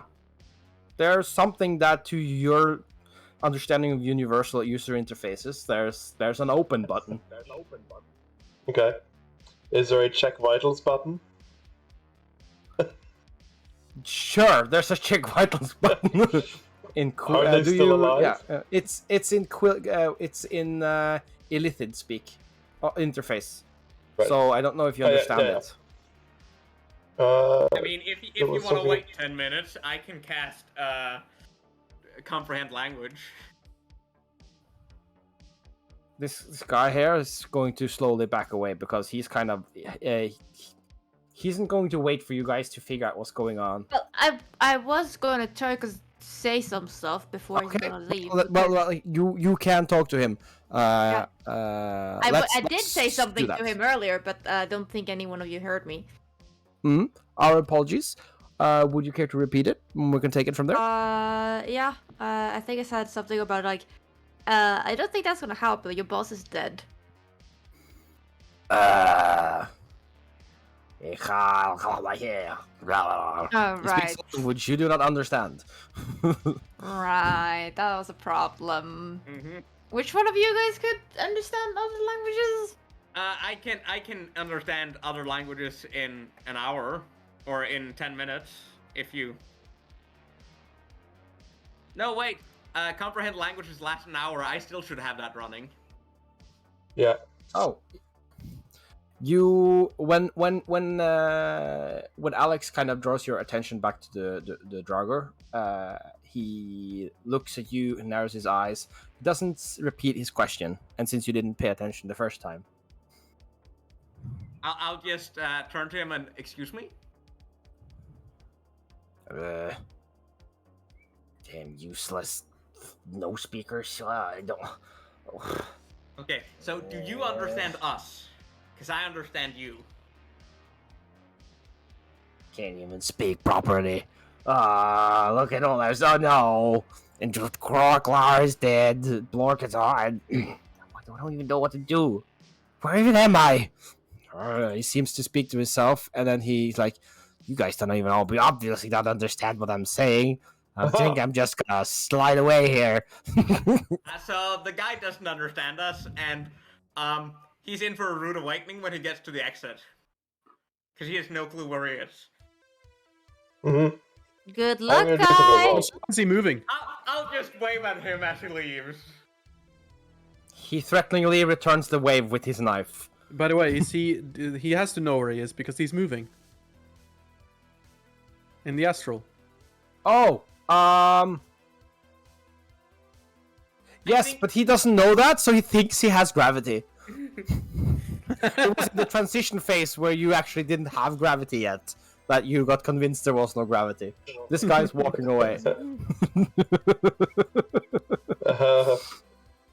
I'm gonna do something as well, Some because- logic is flawed. I applaud you for just running with it. Ah! With my awakened spellbook, What? I can cast a ritual instantly. So I'm going to cast Comprehend Languages as well as a ritual in 6 seconds. Because I can 3, instantly cast 2, that. 1, 6. You have Done. Comprehend Languages active. Nice. You guys, you don't see this lore, but everybody behind you have found another force field blocking the wall. This one seems to be emanating from some sort of panels on the side of the opening. Through the wall, you can see what amounts to be a bunch of squigglings and flumps. Most of them seem to be floating around free fall, but as one of them slowly spins around, one of the squigglings, he makes eye contact with you, and his eyes widens, and he's clearly panicked. But then his rotation takes him away from you again. Hi. We'll try and get you guys out now. I tried to look at the panel. I don't think they understand us. No, probably not, but like, they understand you. No, I understand them. Oh, yeah, it does go Yeah. both ways. While they're fiddling with that, I'm going to touch the panels, and Yes. by using the power of Comprehend Language, find the vitals button or text and try and see, are these Gith actually alive? Yes, they are alive. Okay, good. Then I am going to go back to the party and say, the Gith are alive. We should probably release them. That sounds Yeah, like a can you wonderful open idea. this too? And then I'm going to go up to the panel and see lots of squigglings and flumps. Yeah. And I am going to do the friendliest squiggling greeting I know, because I know squiggling, and I'm gonna pretend to bash my shield. This is great. Yes, you do I'm gonna pretend to bash my shield. Yes, you tap out a rhythm of greeting on your forearm on your imaginary shield. And the squiggling looks at you and returns you with the squiggling smile, and asks, "Oh, yeah, here to help us?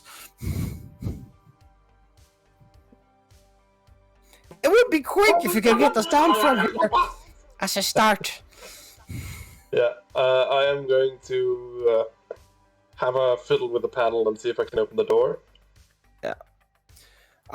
You are eventually able to get the panels down, yeah. Nice. Are squigglings like? Are they intelligent? Like I don't mean like above 2 in int, but are they? It's not a race that's known for their intelligence, but they're not known for their stupidity either. If you're asking for their baseline bonuses, it's to con and wisdom, I think. Wisdom, I think. Yeah. Okay. They are So I'm baseline gonna- humanoid. For most then I'm going purposes. to try and explain to them in their own language, of course, how to move in this space. One of them seems to get it better than the other ones, but they quickly decide to link up as a shield wall, and then just as a unit float through space. Nice. They have street smarts at that least. That sounds about right. The flumps also float around a little bit. Aren't And they, they from look at the you with- astral? So they should Yeah. know very well how to do floating. Yeah, and they just flumping around. I mean, flumps are just flumps. Why the fuck the flumps are here, though? That's a bigger question. We are here because we were captured. Holy shit, you speak? Did you not know that flumps speak? No, Wait, they are just... you telling me that you have been summoning flumps unwillingly from the astral realm all this time and not known that they are, living, thinking, speaking, feeling creatures? I mean, they just This is a visit. thing that can happen. Our brethren fall to the plague called blinking. Yeah, I'm sorry. If any of you have actually been pulled in by that, I apologize. I'm so sorry. None who were pulled in return. It's a sad fate. What? No, please tell me I'm not killing them. You It very could much be you, are. it could be others. Oh no! It's your fault. And you guys call me a monster. Oh my god! Not on the flumps! There have been so many! Oh my No. god, I'm a monster! Oh no! I just say like slow, like lowly to myself. This is why I summon robots. I take offense with that. Questions of morality aside, I assume you are not in league with those horrible illithids, yes? Oh no, not at all. No, but what matters it? I have summoned you and your kind for your genocides time upon time! Oh. See, now I wish I could cast a localist silence so I could just silence Iris, but I can't. Yes. Can I silence Iris with only Iris with prestidigitation? I No, mean, that's not how that spell works. that's but not how that works. Alex, But I don't mute see her how enough that the rest sacrificing of us can robots have a is any normal better. conversation over her. wait, one at a time, sir. Let's do you first. And Somi, what did you say? Can I mute Iris enough with prestidigitation that the rest of us can have a normal conversation over her mental suffering at the moment? I think that the closest you get is if you screaming louder. I don't recommend it. What were you saying, Lore? I don't see how robot genocide is any better. He says to Alex.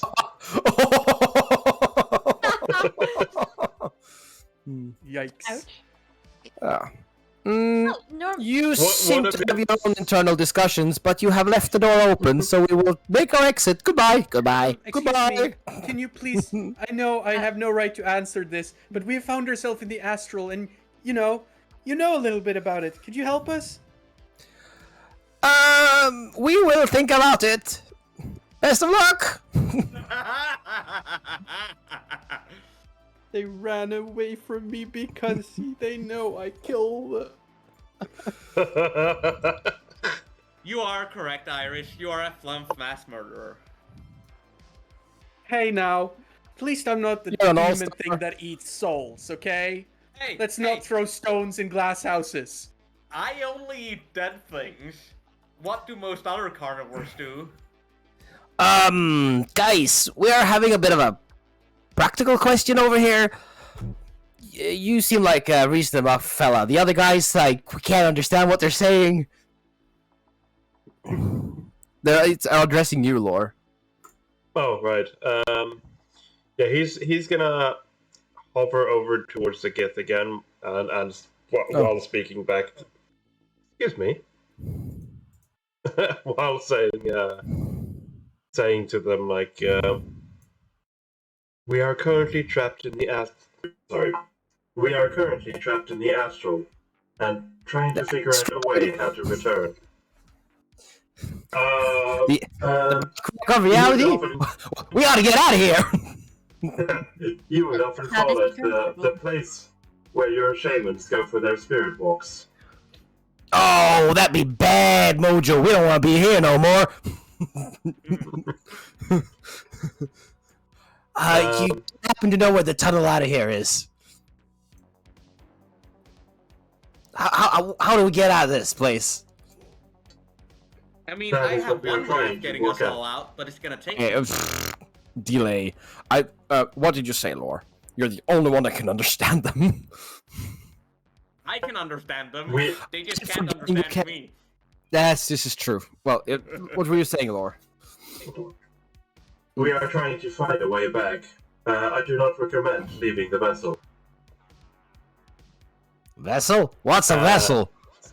Laura is going to release one of the gifts. Yeah. as soon as it opened, the water kind of drains from it, and then it opens, splits open like an organic cocoon in the front, and the Gith kind of leans forward and it steps out, like removes some of this like slime, and then he looks around and he just looks at you, completely bewildered.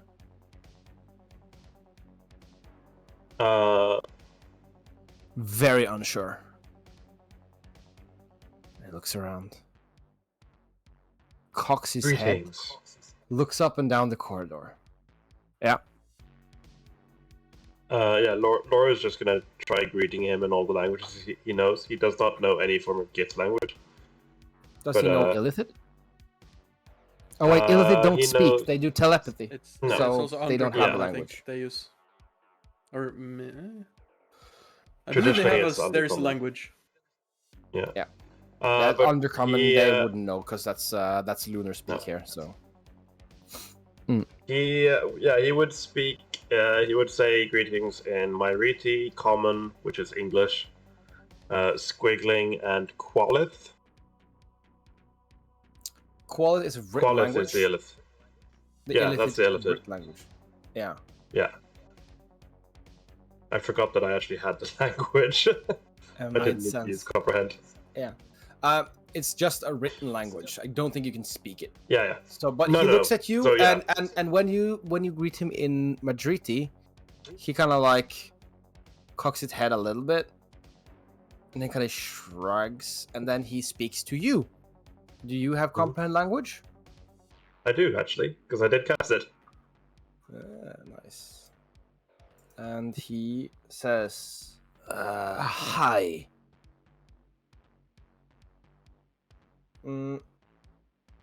Oh, Jesus Christ. Sorry. I just realized I forgot to hit send in the messages. Hi. Is it truly no song of the master resounding through my mind?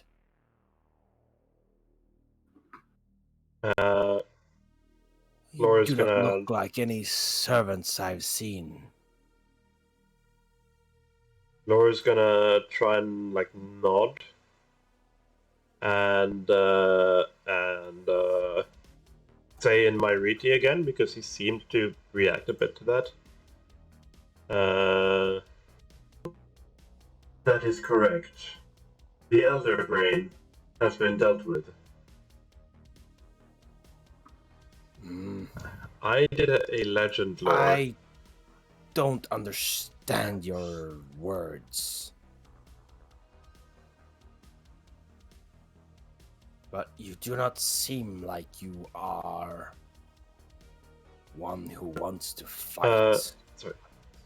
Yes, Laura's gonna try and illustrate like tentacles, and then like and while he says the name Quilar Zalar, and then he's gonna like do the universal gesture of death.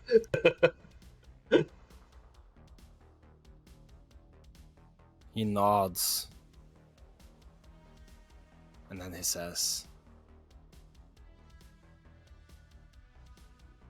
"The great mind is dead. I see. This is unexpected." And he kind of looks off in the distance.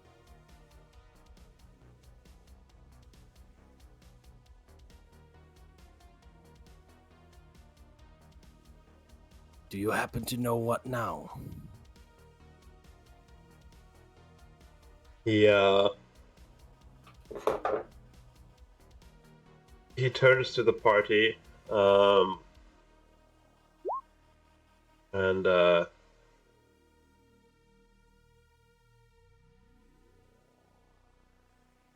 says, "This is awfully difficult to explain without words." You're not wrong. Doesn't Nozomi ask that aloud? No, I'm saying you're not to wrong. Iris. Oh yeah.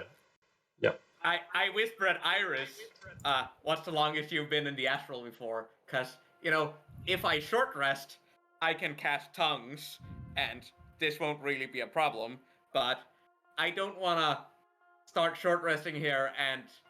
The longest I was when I was ejected along with Andre. Nozomi, Yeah? I can give you a catnap. And, right, how does that work? You become unconscious for 10 minutes and you get a short rest. Sure, let's do that. That first, is very good. I'm gonna cast tongues on lore. Does tongue upcast? By the way, with catnap, you can also target someone else as well. So I can target 3 people. Iris, do you need a rest? yes. Yeah, you can get a rest. Thank you.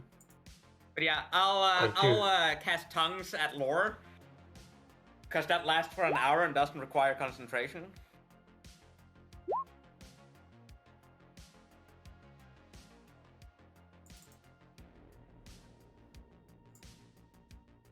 Mm-hmm. Yeah, so while you're sleeping, I guess. He sees you just like touch your friend, and he drops unconscious. I mean, I go over and touch lore, and then Alex go over and touch me and Iris, and me and Iris just sit down on the floor and... Yeah, basically. He's going to Well, I look don't around. sleep. 'Cause It's I don't magical. need to. It's a magical Lore? sleep. Yes, Lore. When you start drop unconscious, the Gith is going to look at you, Lore, and he's going to point at the other pods and like, can you open these? I believe you. I believe you can understand me now. He looks a bit surprised. Yes, your words make sense to me now. My friends used their magic so we could communicate. However, they are in much need of a rest. We are currently drifting in the astral. And he will talk while he goes to open the next pod. It seems the death of the Elder Brain, has caused us to be teleported into the astral. We are currently trying to figure out how to return home. And then he opens the next one. And then goes to the third as well.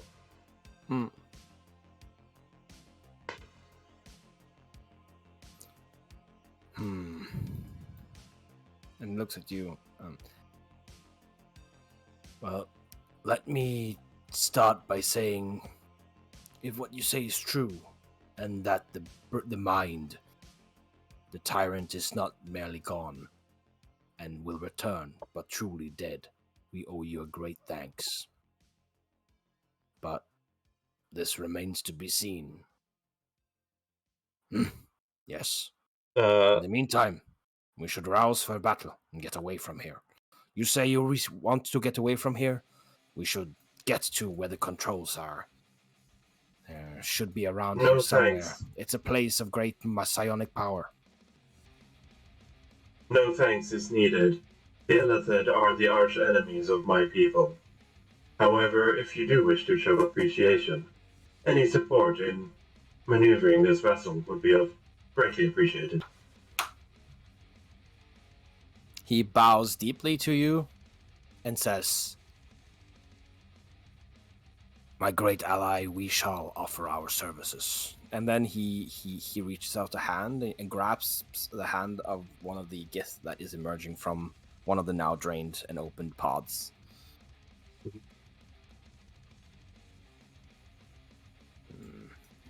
May we know the song you carry as your own? He asks. I am 6C6F7265. You may call me Lore. He lores. He lores. He thinks about it. And he says, my name is Gimos. And then he points to his companions and gives them names too by looking up on the Gith name generator that is embedded in the ship GUI. I assume we are all on the same page now. I'll look at Lore. Yeah, he confirms that. Wow, I only understood half of that conversation. One of the squigglings says. Me too, buddy. Wait, that is how that works. That's some strange fellas. You're some strange fellas. Well, we gotta stick with you. You seem like you know the way of the shield wall, and that's always a good thing in my book. Iris, who's been sort of like touching the walls and sort of looking at this ship now in more detail, now that she's no longer sort of stressed. Well, I mean, after we've woken up, I'd assume like it's 10 minutes, right? Yeah, but didn't you have to do the tongues after? You can sleep a little bit, unless. No, I had one spell slot, so I did a tongues before the rest. Oh, okay. Yeah, so currently you're sleeping, but not too long. I'm just assuming this is real time. We still have 3 minutes left of sleep.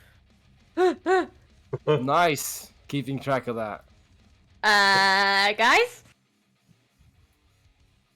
Oh, this is not here. Okay. Okay. Good. What was that?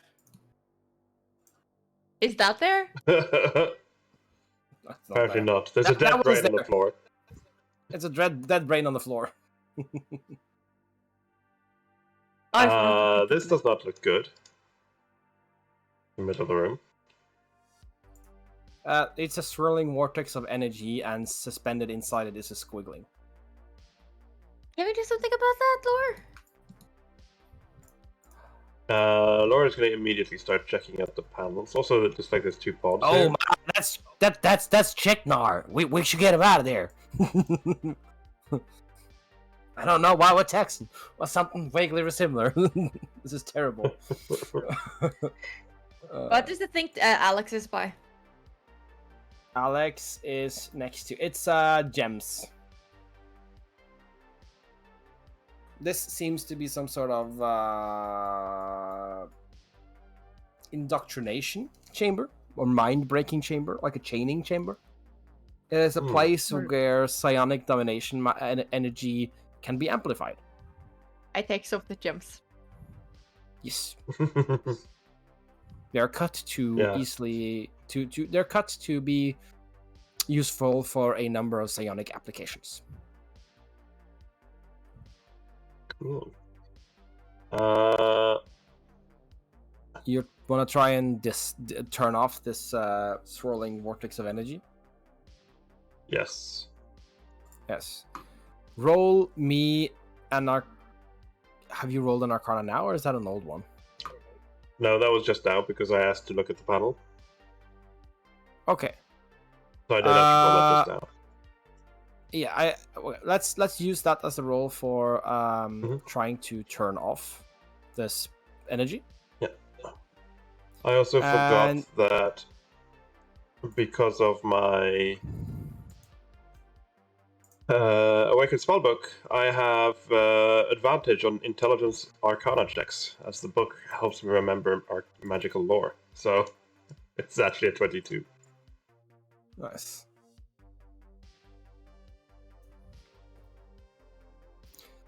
You are able to turn off whatever this is going, and out to the floor stumbles and falls a very, very, very tired squiggling. And I assume Nozomi and Iris will wake up by this time. Yep. Yes, you are correct. Yes, his friends crowd around him. My timer just went off like 3 seconds before he said that. Iris sort of is holding the monster, stuffed monster, kind of like as like a little snuggle creature. It's like wakes up, looks at it, like, oh shit, startles a bit, and looks at the Gith. I stand up and like, that felt weird. I can't remember the last time I did anything akin to sleeping. What? Don't worry about it, Iris. I mean, I don't think I'm unable to not worry about you. But not sleeping is sort of the least worrisome thing about you at this point. That seems like a you problem, Iris. Kind of holds the sort of the figure for protection. All right, how do we get out of here?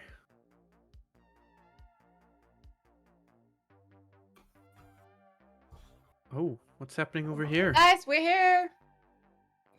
You're where? You can hear which part. Yeah. We can probably the Gith can probably help us control the ship. Oh. That's nice.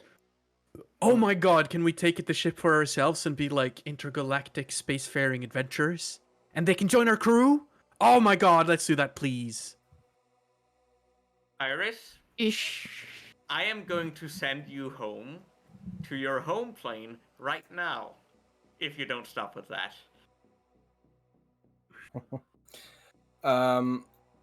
Who is it that Gith can understand again? Is it lore only? Currently Laura only. Yeah. Yeah. Lore can only be the only one that they understand, but both the Somi and Lore can understand everyone else. Yeah. Exactly.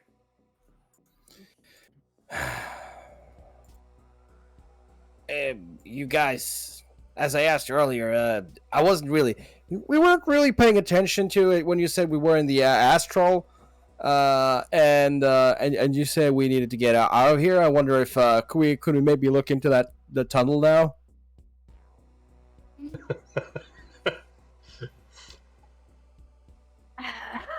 Like, oh, yeah, he's real tired. He said he's been in that playing thing for ages, and yeah, it's not a good place to be. Look like. I feel so tired. I just want to go home.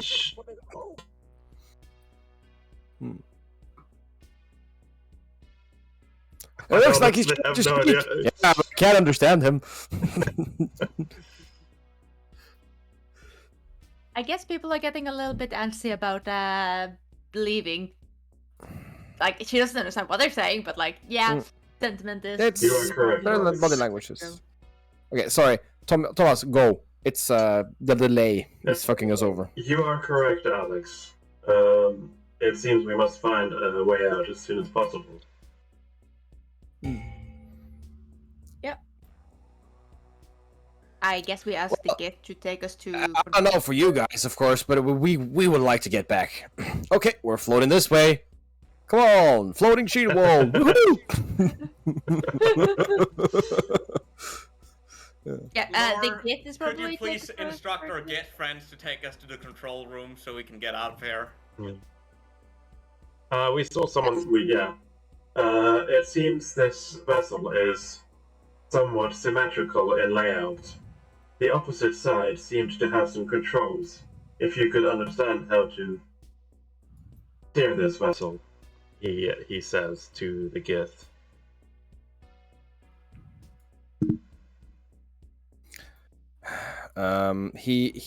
The one of the Gith says, not the original one, not the first, not Gimos, but one of the others says, we to steer this vessel, it is all about intent and proper focus. There is not really a control room as such. Oh, so you have to like attune to it. That should be easy enough. Intent Alex, is you just seem to have- application of will. Alex, you seem to be an understanding of machineries. Yeah, one of the Giths put their hands on the wall and closes their eyes and says, "It is. You have to feel the song that is imbued in this very vessel, much like the song of your mind. You know, just reach out with it." I would like to do something. Mm. Because you said that this pod thing next to me amplifies psionic energies. Or I something like that. said it in a fluff way to indicate that it's used for really hammering down domination. But yes, it does amplify it. Because I would like to see if I could somehow use that to my advantage, to like turn it on, step in, and then try and dominate the ship. I like where this is going. Is anyone helping him to hotwire this technology? Yeah, I'm gonna I give did him ask Alex. Alex as well. That's I think this is an Alex thing, right? Yeah, I was going to say, like, because Alex has been also looking at illicit technology for a while now. Because back in the bunker, she was looking at some of the hybrid stuff, so... And she also has some of the gems now, so I want her to aid or potentially also help with the controlling itself of the ship too. If that would be more helpful. While they are doing that, I will try to do as the Git ask and just place my hand on the ship and see what I can sense. That would be a intelligence, straight up intelligence roll, or a psionic casting. If whatever your psionic casting ability is. I mean, I don't have psionics. Per se. An int. But again, application of force of will into world. You can try and see if you can sense the ship if you want to. It's intelligence roll. Okay. Can I?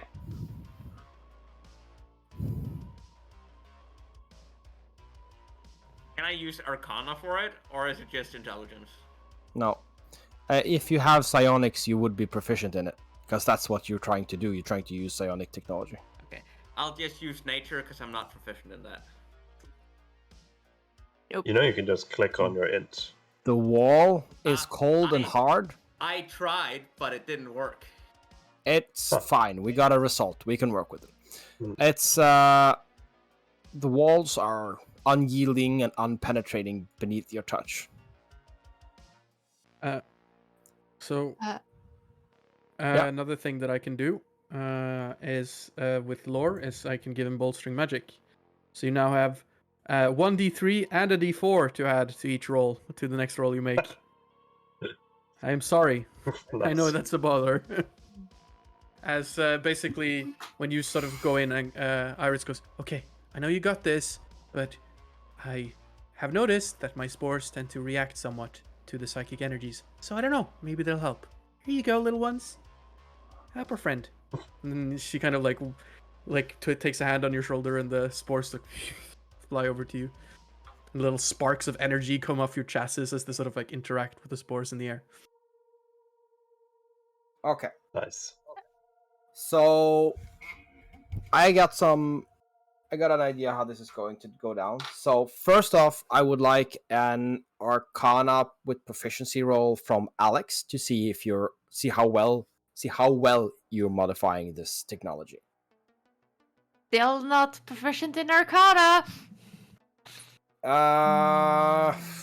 Didn't we Artificer? figure out you were proficient in something that was Artificer you have proficiency in this? Artificer tools. Yes, you can use that one. Thing we know, I keep forgetting that you're not specifically a Tinker's tool. 23? That's pretty good. Yeah.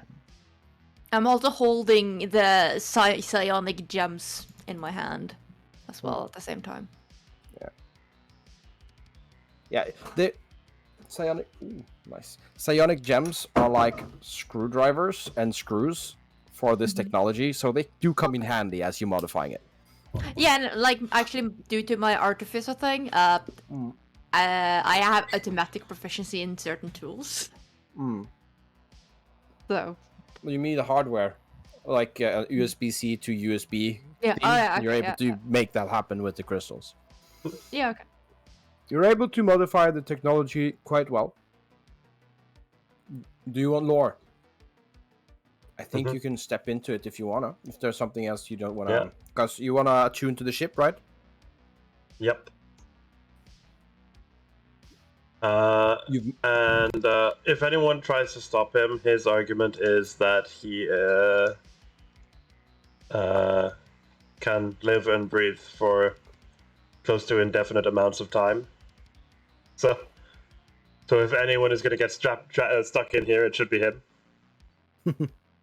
Oh yeah, just argue trapped that for all against eternity that? instead of just immortal life. Also, I am a robot. And he's going to look at Alex, and one of his lights is going to flash momentarily. I said none of my robots have died.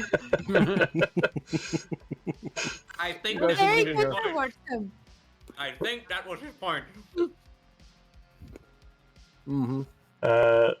So yeah, let's try this. I Wait. assume like Alex is going to be at the panel and like flicking it on. Yeah. So, to attune, I'm going to make this an intelligence, same as with Ensomi. You don't know what the DC is. You didn't know for Ensomis either, but the actions you have taken really is improving your chances of success. Let me say it that way. So roll and intelligence. Ability thing, because yeah. Oh damn! 20. And then roll add plus, a D4 and a D3. Plus 1d4 and 1d3. 27 total. Damn. That's a lot. That is a lot. You step into it. There's some wires running into that's been plugged, or some crystal wires or whatever that's been plugged into the wall. And as the vortex starts up again, you feel a humming that starts to reverberating on you. And the Giths come over to watch. And they nod and like, yes, reaching out. This is the way. And you feel your consciousness expand. It seeps into the ground that you're standing up on, and into the walls and the ceiling, and expands room for room, and you get an understanding of this body. You don't know what's going on in detail in this entire ship, but it's like the same way you know where your hand is in relation to your shoulder. Kind of get a sense of where the ship is in relation to itself.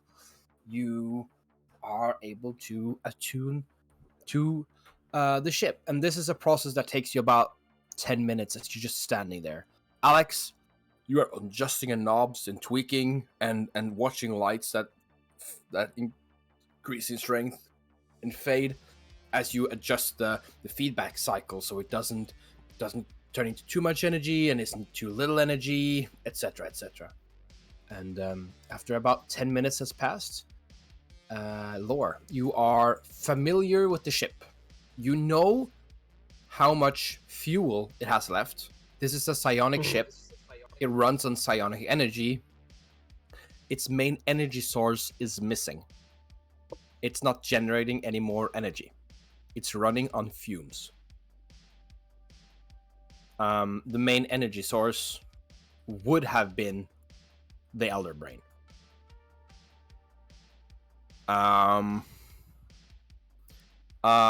You also know how to aim this ship, how to pick a location, and how to execute a jump there.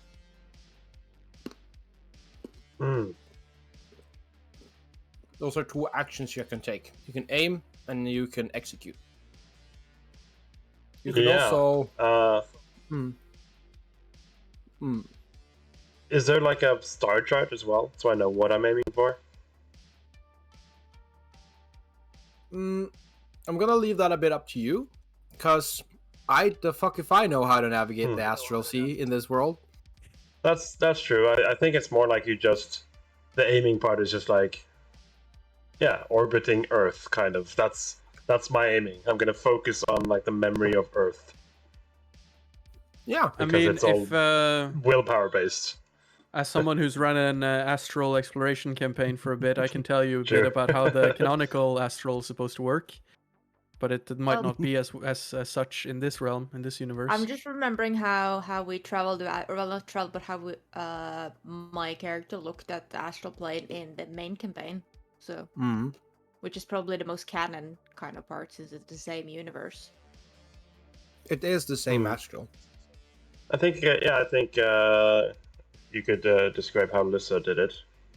Because then it's we're lore-wise correct, at least. Yeah, I because can't remember what I told you then. these threads, so you could kind of have like a weird, like it wasn't really 3D because it's a really weird space, but they were like kind of what could be seen as like Earth, and then like threads going up and out to different areas and things. And I remember there was a big black place that we really should not look at and concentrate on Adele, because that would be really, really fucking bad. But it was very much like you could see threads and connections from like material plane to divine planes and different things like that. That strikes me a bit as the ethereal, though. Alright. So it was I think that description was What? She was doing astral. I know, but I think that's because my description of astral was very based on Mats, your description of astral when Levord was astral projecting and cut someone's string by accident. Yeah, that severed the connection to their god. the little the strings you could see, yeah. Yeah, but it was still in sort of like a space-like kind of atmosphere. Yeah. It is. But there's like these. But it's still like it's a weird 3D, but also like 4D-ish thing.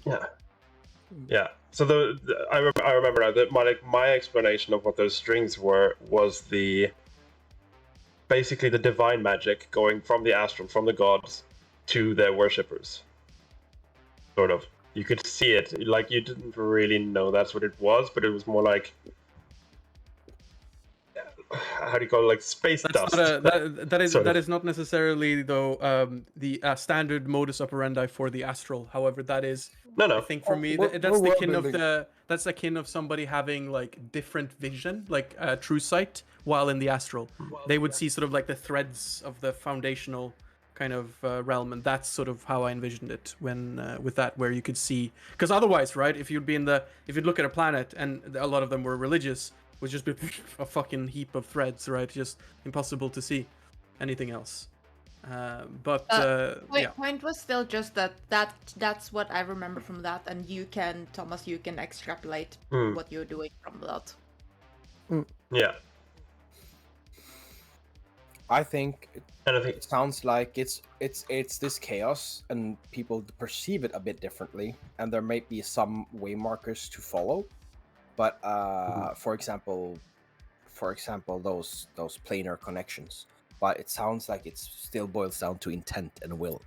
Yeah, and the way that you canonically, or at least by raw is the wrong thing to say, but the normal way to travel in the astral, if you want to leave the astral, is that there are these sort of like 2D-esque portals, like pools that form, differently colored, and they sort of indicate which plane they go to.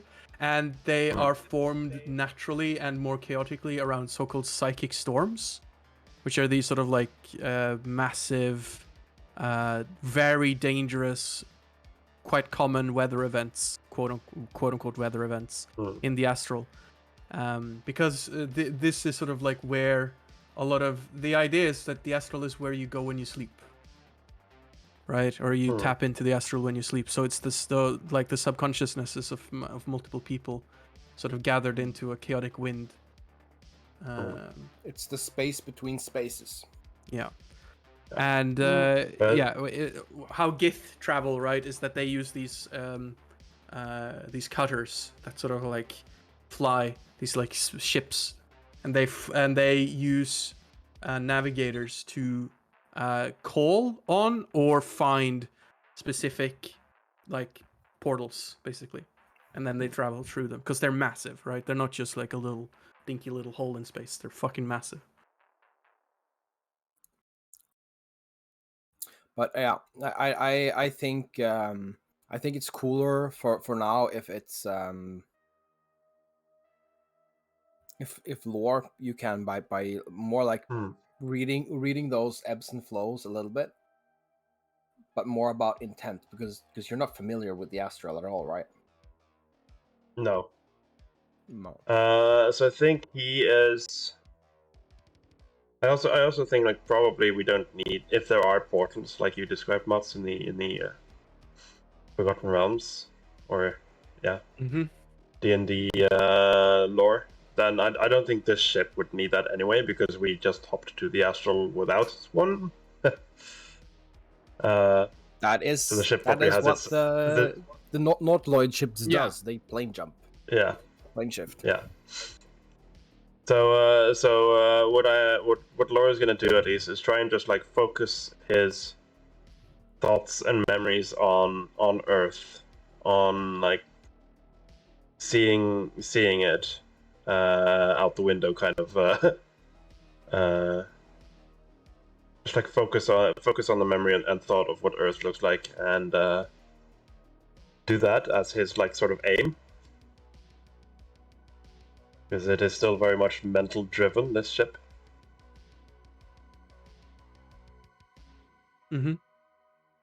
And then once he feels confident with his mental projection, he's going to try and jump. That is going to be another roll from you, please. And this one is not going to be pure intelligence, I think. This one is going to... Oh, what happened now? What did I do? Get another guidance at least. Yeah, I was going to say, guidance you can just continuously spam. Mm-hmm. Yeah, because Lore can communicate with you. He's not locked in a status. He's standing there and he's like, kind of like tapping into something. Mm-hmm. I'm probably like doing this, like asking for feedback of certain things so I can adjust correctly and stuff like that as well. I'm just gonna ask that you don't jump us too close to Earth. That is going to depend on this roll and the next. So let's see, how are you able to aim? The solar system is good enough. Let's see, what kind of juicy stuff do we have here? That would be... You just don't want to go back to your Patreon, do you?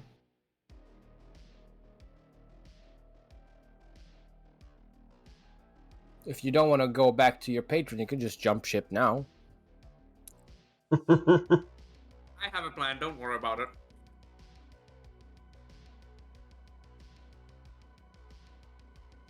Calligrapher's tool. That is actually for navigating. I am trained in that. No, that's not cartographer. That's sorry, my bad. Yeah, no, it's calligraphy I have, yeah. I think aiming might be a wisdom roll. That's like navigating. Survival sort of roll.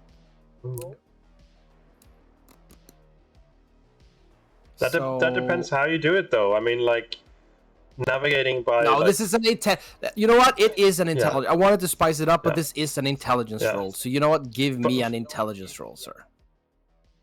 Pure intelligence? It's pure intelligence again, because you're not proficient in doing this. This is the first time you've ever done this, and you're not drawing on any 21. previous. You didn't roll a d6. You just did a +6. Oh, sorry. That's because I have +6 intelligence. But remember your d3 as well. That just lasts for 10 D3? minutes. Oh, okay. Spring magic. Yeah, I thought that was one time. Nope. Yeah, me too. Every time. So 23 then. Jesus Christ. Consistent with the 23s. Mm-hmm.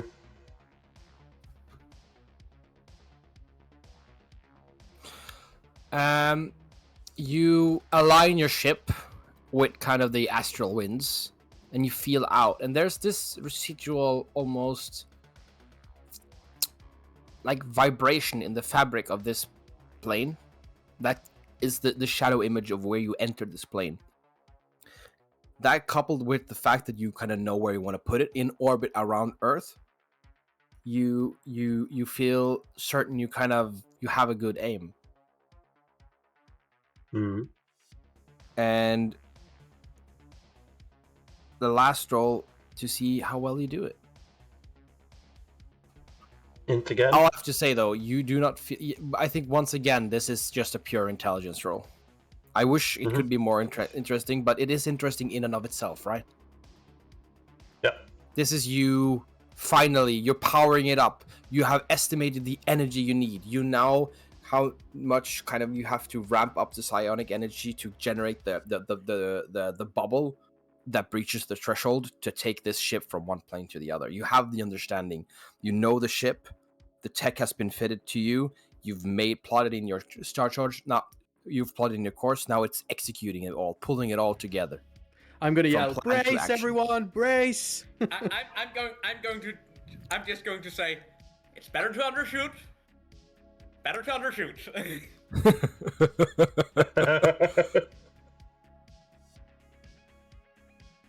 I would like a last intelligence. Mask on. Yeah.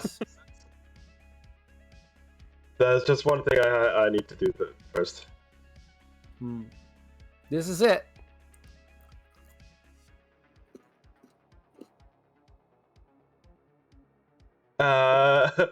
Lore is just gonna say the odds of this succeeding are 3,720 to 1. Oh! You have got to be fucking with me. Holy shit. Perfect landing. Do you land us in the parking lot, parallel parked on the, like, on the NASA space launch, like, open? Where do you intend to place this ship? Anything goes, as intentions go. Anything goes. I'll help you navigate through what is feasible, but just what is your dream situation? Assume anything my dream goes. situation, I'm thinking, would be, because I was imagining Earth from like the orbit that I assume Laura is used to. So ideally, we would now be landed outside his library on the moon. Yeah. There is a hum, crack, a sensation of wrongness and vertigo for a moment. Then you all gently drop to the ground if you were hovering. You feel the weight of your own body. But those of you who are used to 1G, this is 1/8 G. For you, Lore, this is a sensation of home. Immediately, you feel a huge draft as air is vacating the entire ship. Intro to close the door. Yes. The wind stops. Yeah. No, you feel like you're back on the moon again. Perfect. Lore. You also feel like the ship is dead now. It seems like that was our last jump. However, I'm fairly confident we are back on the lunar surface. Perfect. Now, I would like to know, Lore, what is your intention from here on? As I stated when we first met, my intention is to try and communicate with my own people again. On the moon? Wonderful. On the home planet of my regime. I have an idea. I send these two, pointing at Alex and Iris, home, and then we go exploring. Because I don't really want to go back there. And pointing in, a random direction, intending for it to be Earth. But we Is need this to. because of that incident you had, so that you were no longer in control and giving us orders? Are you trying to leave me in Somi? None of you heard that. Only on Somi. Yeah. Oh, I know only in Somi heard that. Oh, okay. This is answering the entity in my head. Oh, I fully intend to not leave you. I fully intend to keep our bargain going. You might just not have the entirety of me, but I will leave something in my place that can function. Words, and Somi. And then I'm going to take a knife up and cut my own hand off. What the fuck?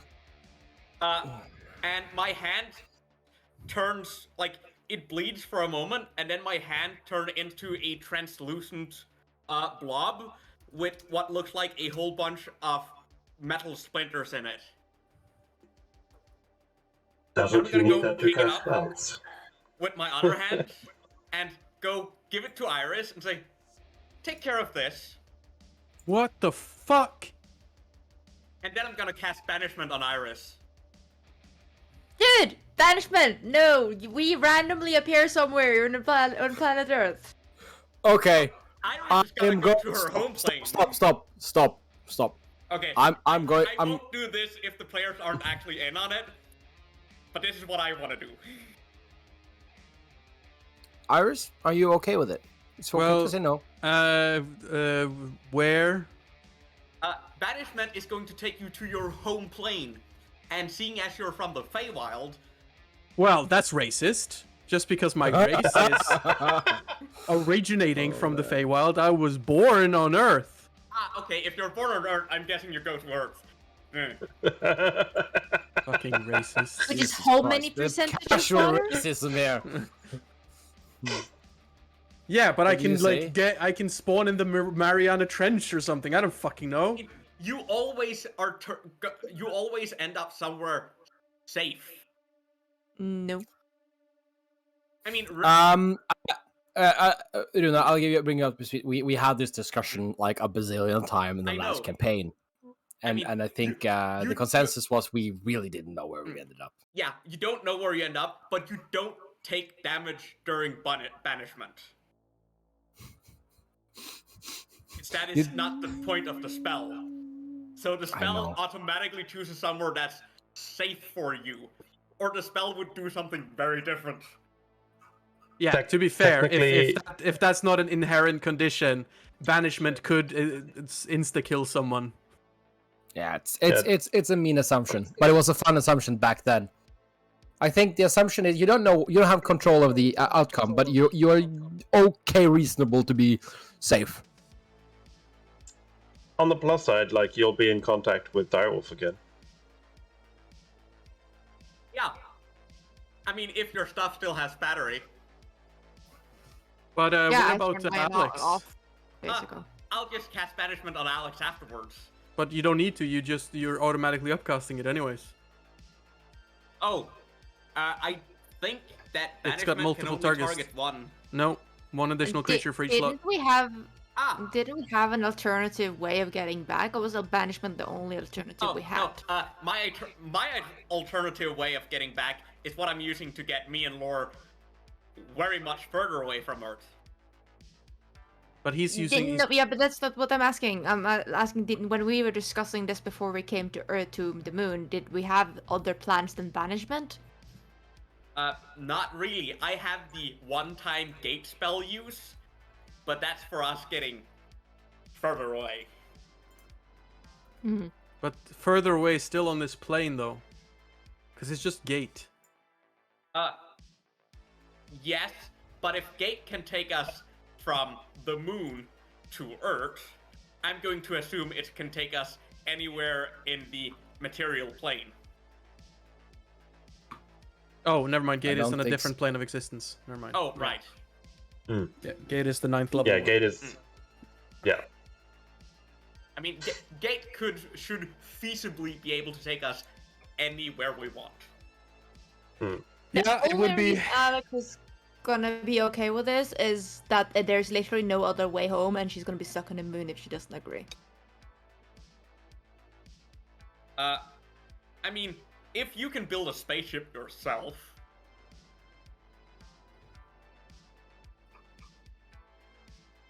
then there is another way.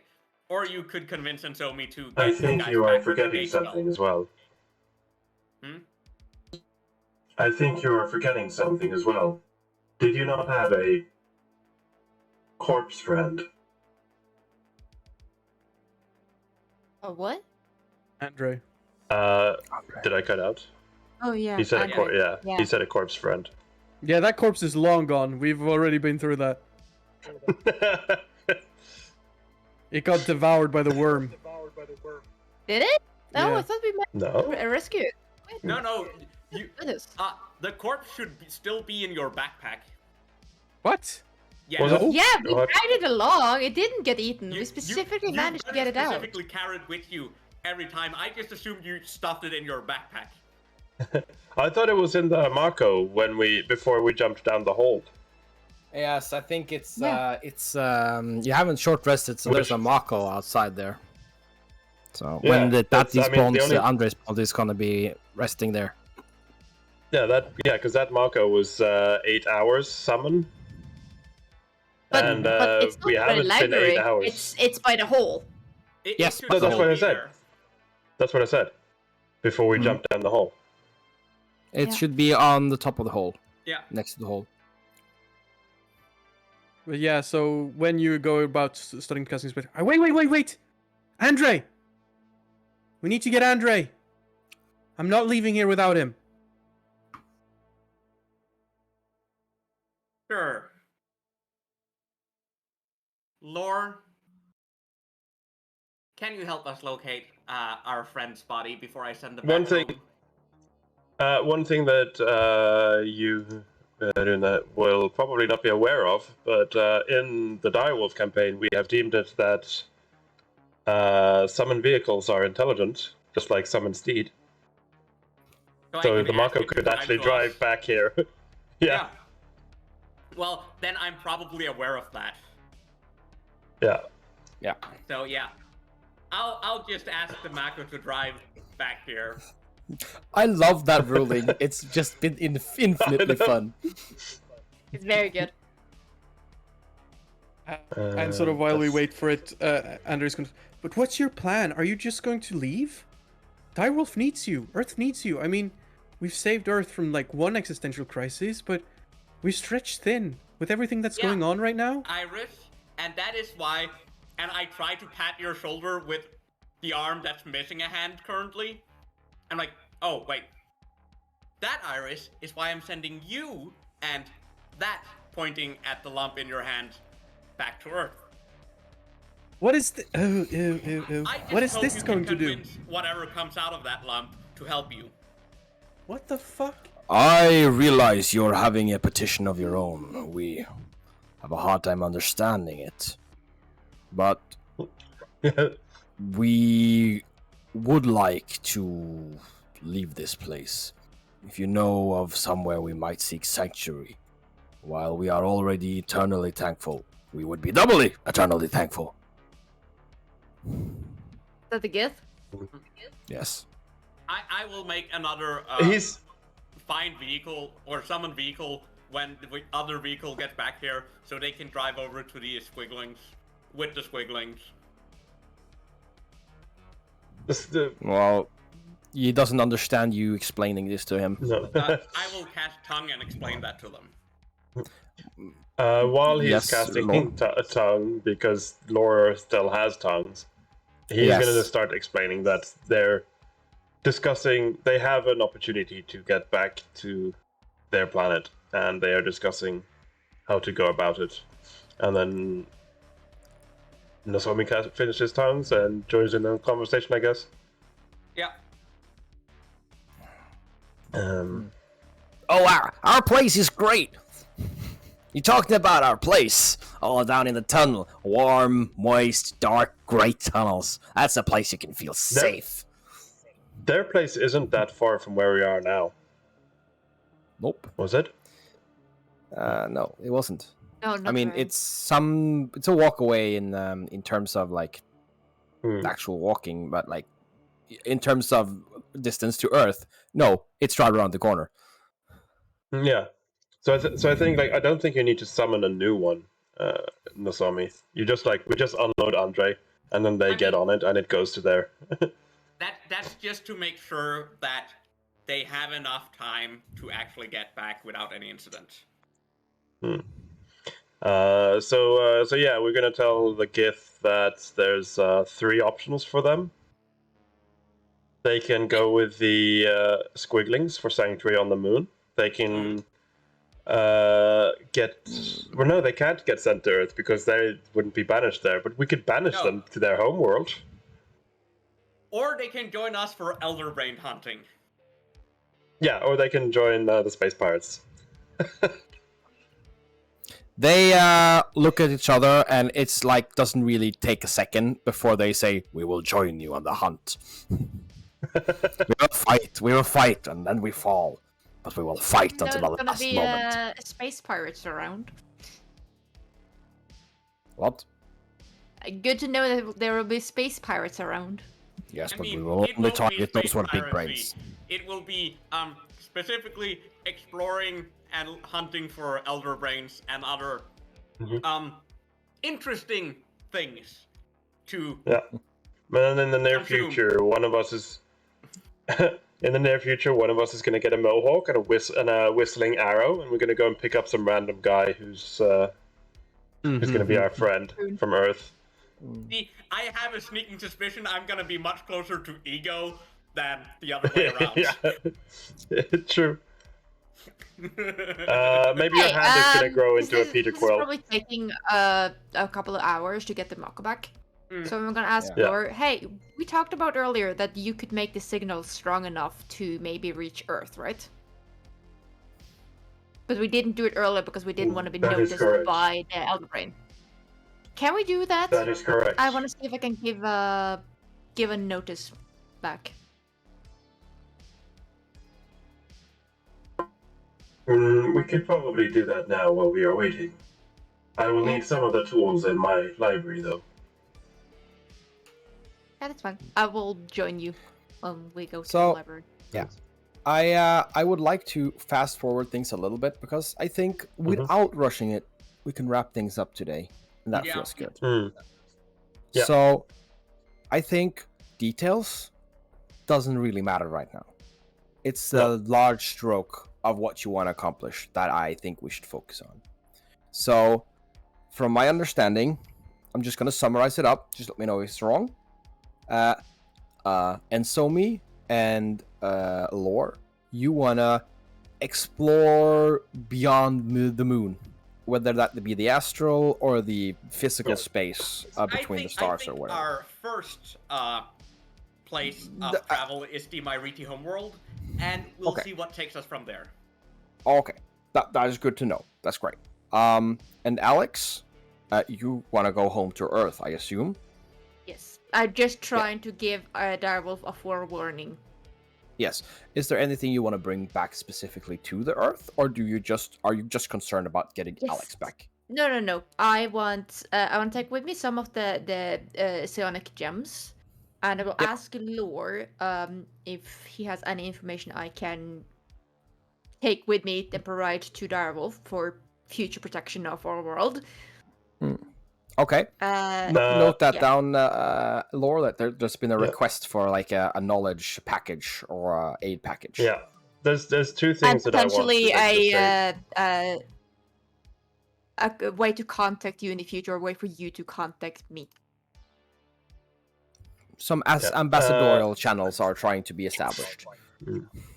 So what I can say straight away. Iris, wait, I'm trying to sum up for all of them. So, and Iris, your character wants to do what? I think that's the most uncertain one. Yeah, I mean, go get home to Earth, take Andre back, and find out what the fuck happened to Andre and try and save him. So, step A, get Andre and you get Andre's body and you back to Earth. Yeah. Okay. I think that sums it up. You want to say something, add something to that, Thomas? I just want to cover everyone else in the broad strokes first. Yes, I was trying to answer Zillia. So the 2 things that I would give you straight away is He would try and we found one of those gravitational pillars which was not destroyed because it was just turned off. He's gonna try and see if he can figure out which, like, the core or whatever, the part that you destroyed. Usually something like that, and like give it to you because his memories are starting to come back, and like he thinks like gravitational tech could be useful for you, for like the Direwolf faction / Earth, for their future, since you don't have that. That could be something fun to research. He's also gonna like take out one of his memory banks, which he has copied over some important stuff, and give it to you. Now, you have no way of interfacing with this, but your scientist will probably figure it out eventually. As for the ambassadorial thing, he still has the connection to your watch. Now, obviously, it's not within range of Mairiti, but like he has like the IP, right? So he says that he's gonna try and figure out how to make intergalactic communications. Yep. A couple of hours go by then. With all this, there's some waiting around, some work getting done, some contemplating. Any spell preparation takes part in this during this time, and eventually the Mako appears with Andre's body. I'm hand waving a bit because I don't think it actually should be able to appear, but there it is nonetheless. And you, yeah, I think my question is, when you leave, do you plan on just opening a gate somewhere and walking through it? After I have banished Alex and Iris. Okay, that's true. That's on that timeline. Then let's do that first. It is time to say goodbye, people. I don't know where you are, if you're in the library or in the ship, or where you are. I think we put the aliens who want to go on the Mako and live with the Squigglings on the Mako and set that away. Yes. There is literally nobody but Squigglings on there. Yeah. The Flump left when you were in the Astral, because they're astral beings. Yeah, I mean, of course. Yeah, there's also Durga whole life floating around in the Astral, like, I should have stayed on the ship. That's his problem. We can't do shit about that. He's No. a soul knife, he's a psionic being, he can figure it out. He can figure it out. And then I'm double checking that Iris still has the blob. The blob is slowly getting vaguely humanoid shaped. It's still the same size. Did you just reproduce in front of them? That's fucking gross. Yeah, that's just mega gross. You lost some levels from that. No, I'm just kidding. Yeah, you can now divide your levels by 2, because you are now 2 creatures. I'm gonna put that if I need to divide levels, I'm gonna put 1 level in the hand. Sure, it's 1 level. You 1 level less. You also leveled up from killing the Elder Brains. I think it's all gonna work out fine. So yeah, I cast banishment targeting both we say goodbye to Iris and Alex. But I don't want to hand wave that. You are now saying goodbye. You are in the room together saying goodbye. So, I think this is a moment, and it's worth exploring a little bit. I guess this is it. You're going to do a spell, and we're going to be back on Earth. We don't know where. Holding up Andre. No, Andre's on like a little like Death Stranding type sort of like transporter thing on the back. And folded over in the middle and gaffer taped together. It's been nice meeting you, Lore. I'd have hoped we could have, stayed together longer. I feel like there's a lot to learn from you. I mean, I do believe a too large technological jump will be bad for humanity. I kind of look down at the core of the freaking gravity machine. It's like, though, Nasoma, you have. I'll give you this. You're not the worst partner I've had. Definitely the I'll take that as a creepiest. compliment. I will also take that as a compliment. And for what it's worth, I won't tell Direwolf about what I've seen here with you. I'll keep quiet about as much as possible. Iris, you tell Direwolf exactly what you feel like you need to tell. Okay, good, because I was really gonna be stressed out about having to keep secrets. That was going to kill me, so thank you so much. That's a weight off my shoulders, and I really need it, because my boy back here is really heavy. There's at least 3 people in Direwolf that should know combined pretty much all of what you've seen. Okay. But whatever you are, and whatever it is that you get your power from, thank you for saving the Earth with me. It was my pleasure working with you, Iris. I promised myself I was not gonna cry, but As Iris starts to cry, I'll walk over to Alex, and likewise, Alex. It was wonderful working with you. I enjoyed your company a lot. I hope it wasn't too newbie for all the magical stuff. Oh no, it's always fun to see people's reaction to weird shit they haven't seen before. Part of what makes being, oh, I can't remember how old I am right now. But parts of what makes being that old funny still. Yeah, no, by this point, I don't know which part of the magic stuff is still weird to people who's used to magic stuff, so... I mean, I'm Trying to find pretty a baseline well here. versed in magic stuff, and that stuff is just weird. I mean, it eats souls, and chops off its hand, and reproduces that way! What does that? I'm sorry. I'm emotional. Actually, there are numerous species which reproduce in such a manner. Well, I haven't known anybody else like me.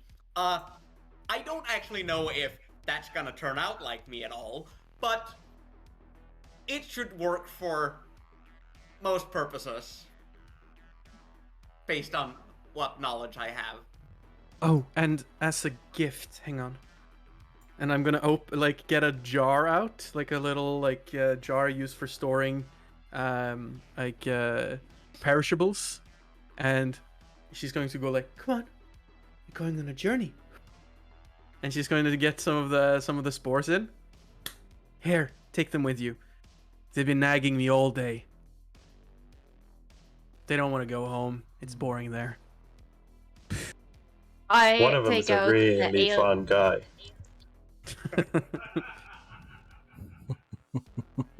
I'm taking out the alien compass I got. So I just still don't know what this is.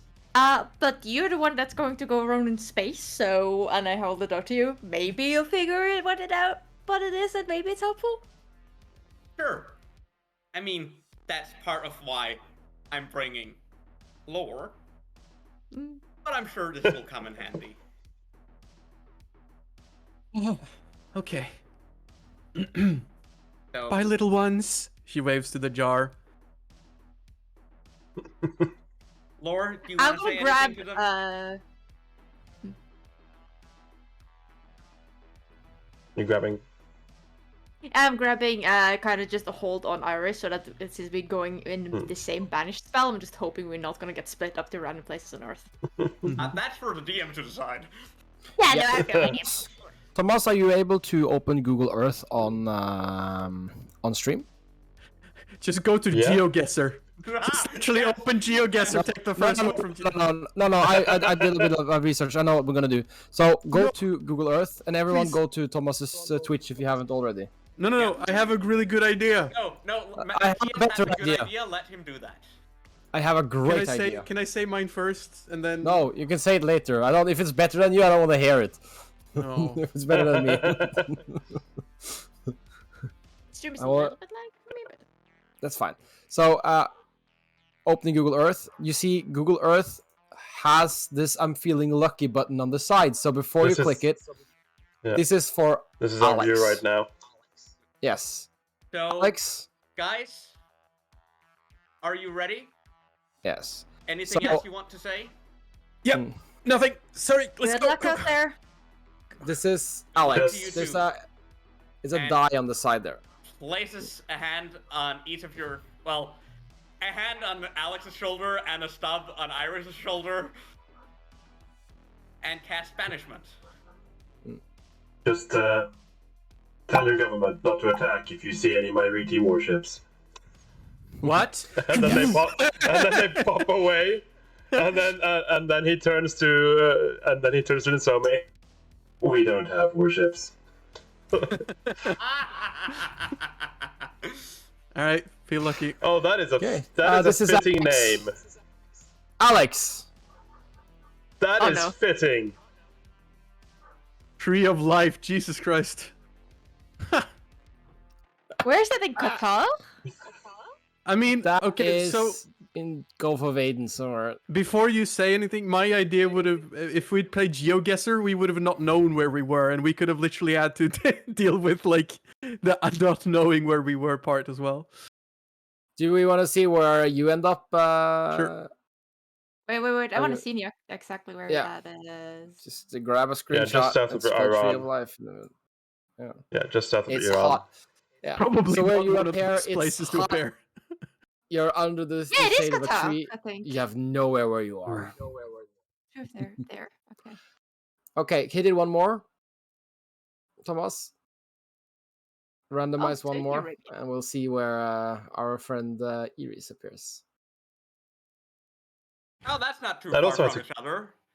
That's Yeah, popular. that also has a green it's- spot. It has a yeah. football field. It's like on a fucking mountain. It's a football field on the top of a fucking mountain. What the? Oh my What? fucking god. It's a Oh, lake. no, it's a lake. What is this place? Some kind of temple or something. Rocky Peak Military. No, I don't know. It's in India. It's a cool place. Very cool So, place. the Tree of Life Maybe, and Falir. Yeah. Maybe you can call Cogner. He might be in India. Oh, we're not actually that far from each other. Huh. Mm. No, we actually aren't. Yeah. So I was just. That was fun. And you can close that one now, and we can go back to the actual stream. So maybe actually now game, I my really good survival skills will pay good dividends. So, Tree of Life is in Bahrain.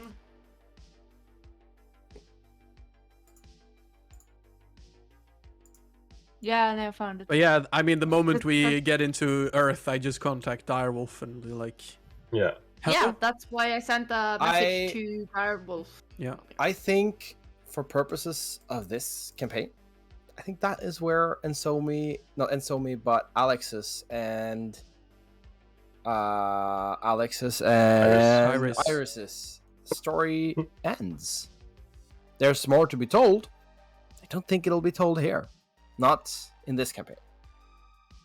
And back on the moon, we open our gate and step through. Yeah. Do you have any idea where you want to go? Like, do you just say the Mariti homeworld?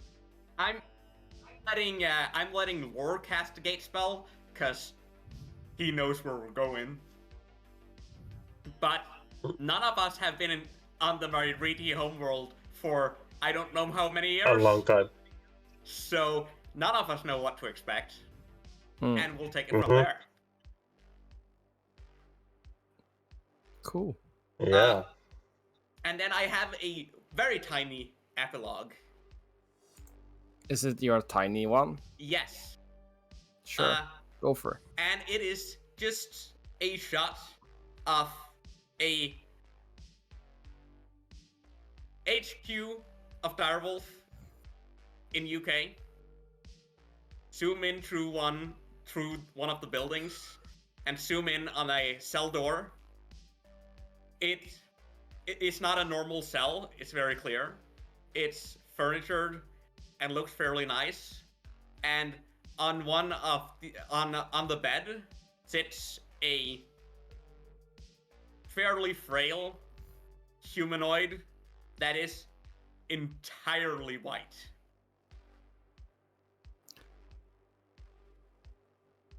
Is it Pia we're looking at? This is what used to be my hand. I understand. It's a good finish. I think we'll end it there. And as your DM, I'm going. Yeah. Just one quick modification to that. It's probably not DIREWOLF.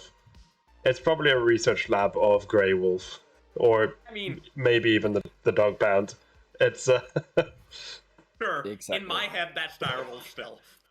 Yes, one of those dark op organizations. Well, I think we as players probably gonna chat a little bit, but as for anyone watching the stream, as the DM of this campaign, I'm gonna say thank you to my players for playing. It's been great fun. It's been a great pleasure. It's the longest campaign I've ever run, and it wasn't meant to be a campaign. It was meant to be a bit of a longer adventure, but like 3 adventures in a row with the same characters, it's a campaign. It isn't a particularly long one, but it's still been a while. So thank you for playing, and thank you. Yeah, it's been great. Thanks you, Thomas, for hosting on the channel. Thank you for DMing, and thank you all for playing as well, and thank you everyone for watching online. It has been wonderful being with you all. I'm just gonna add one thing. I have a special ending this time. For any of you watching the stream. So yeah, thank you for watching, and see you next time.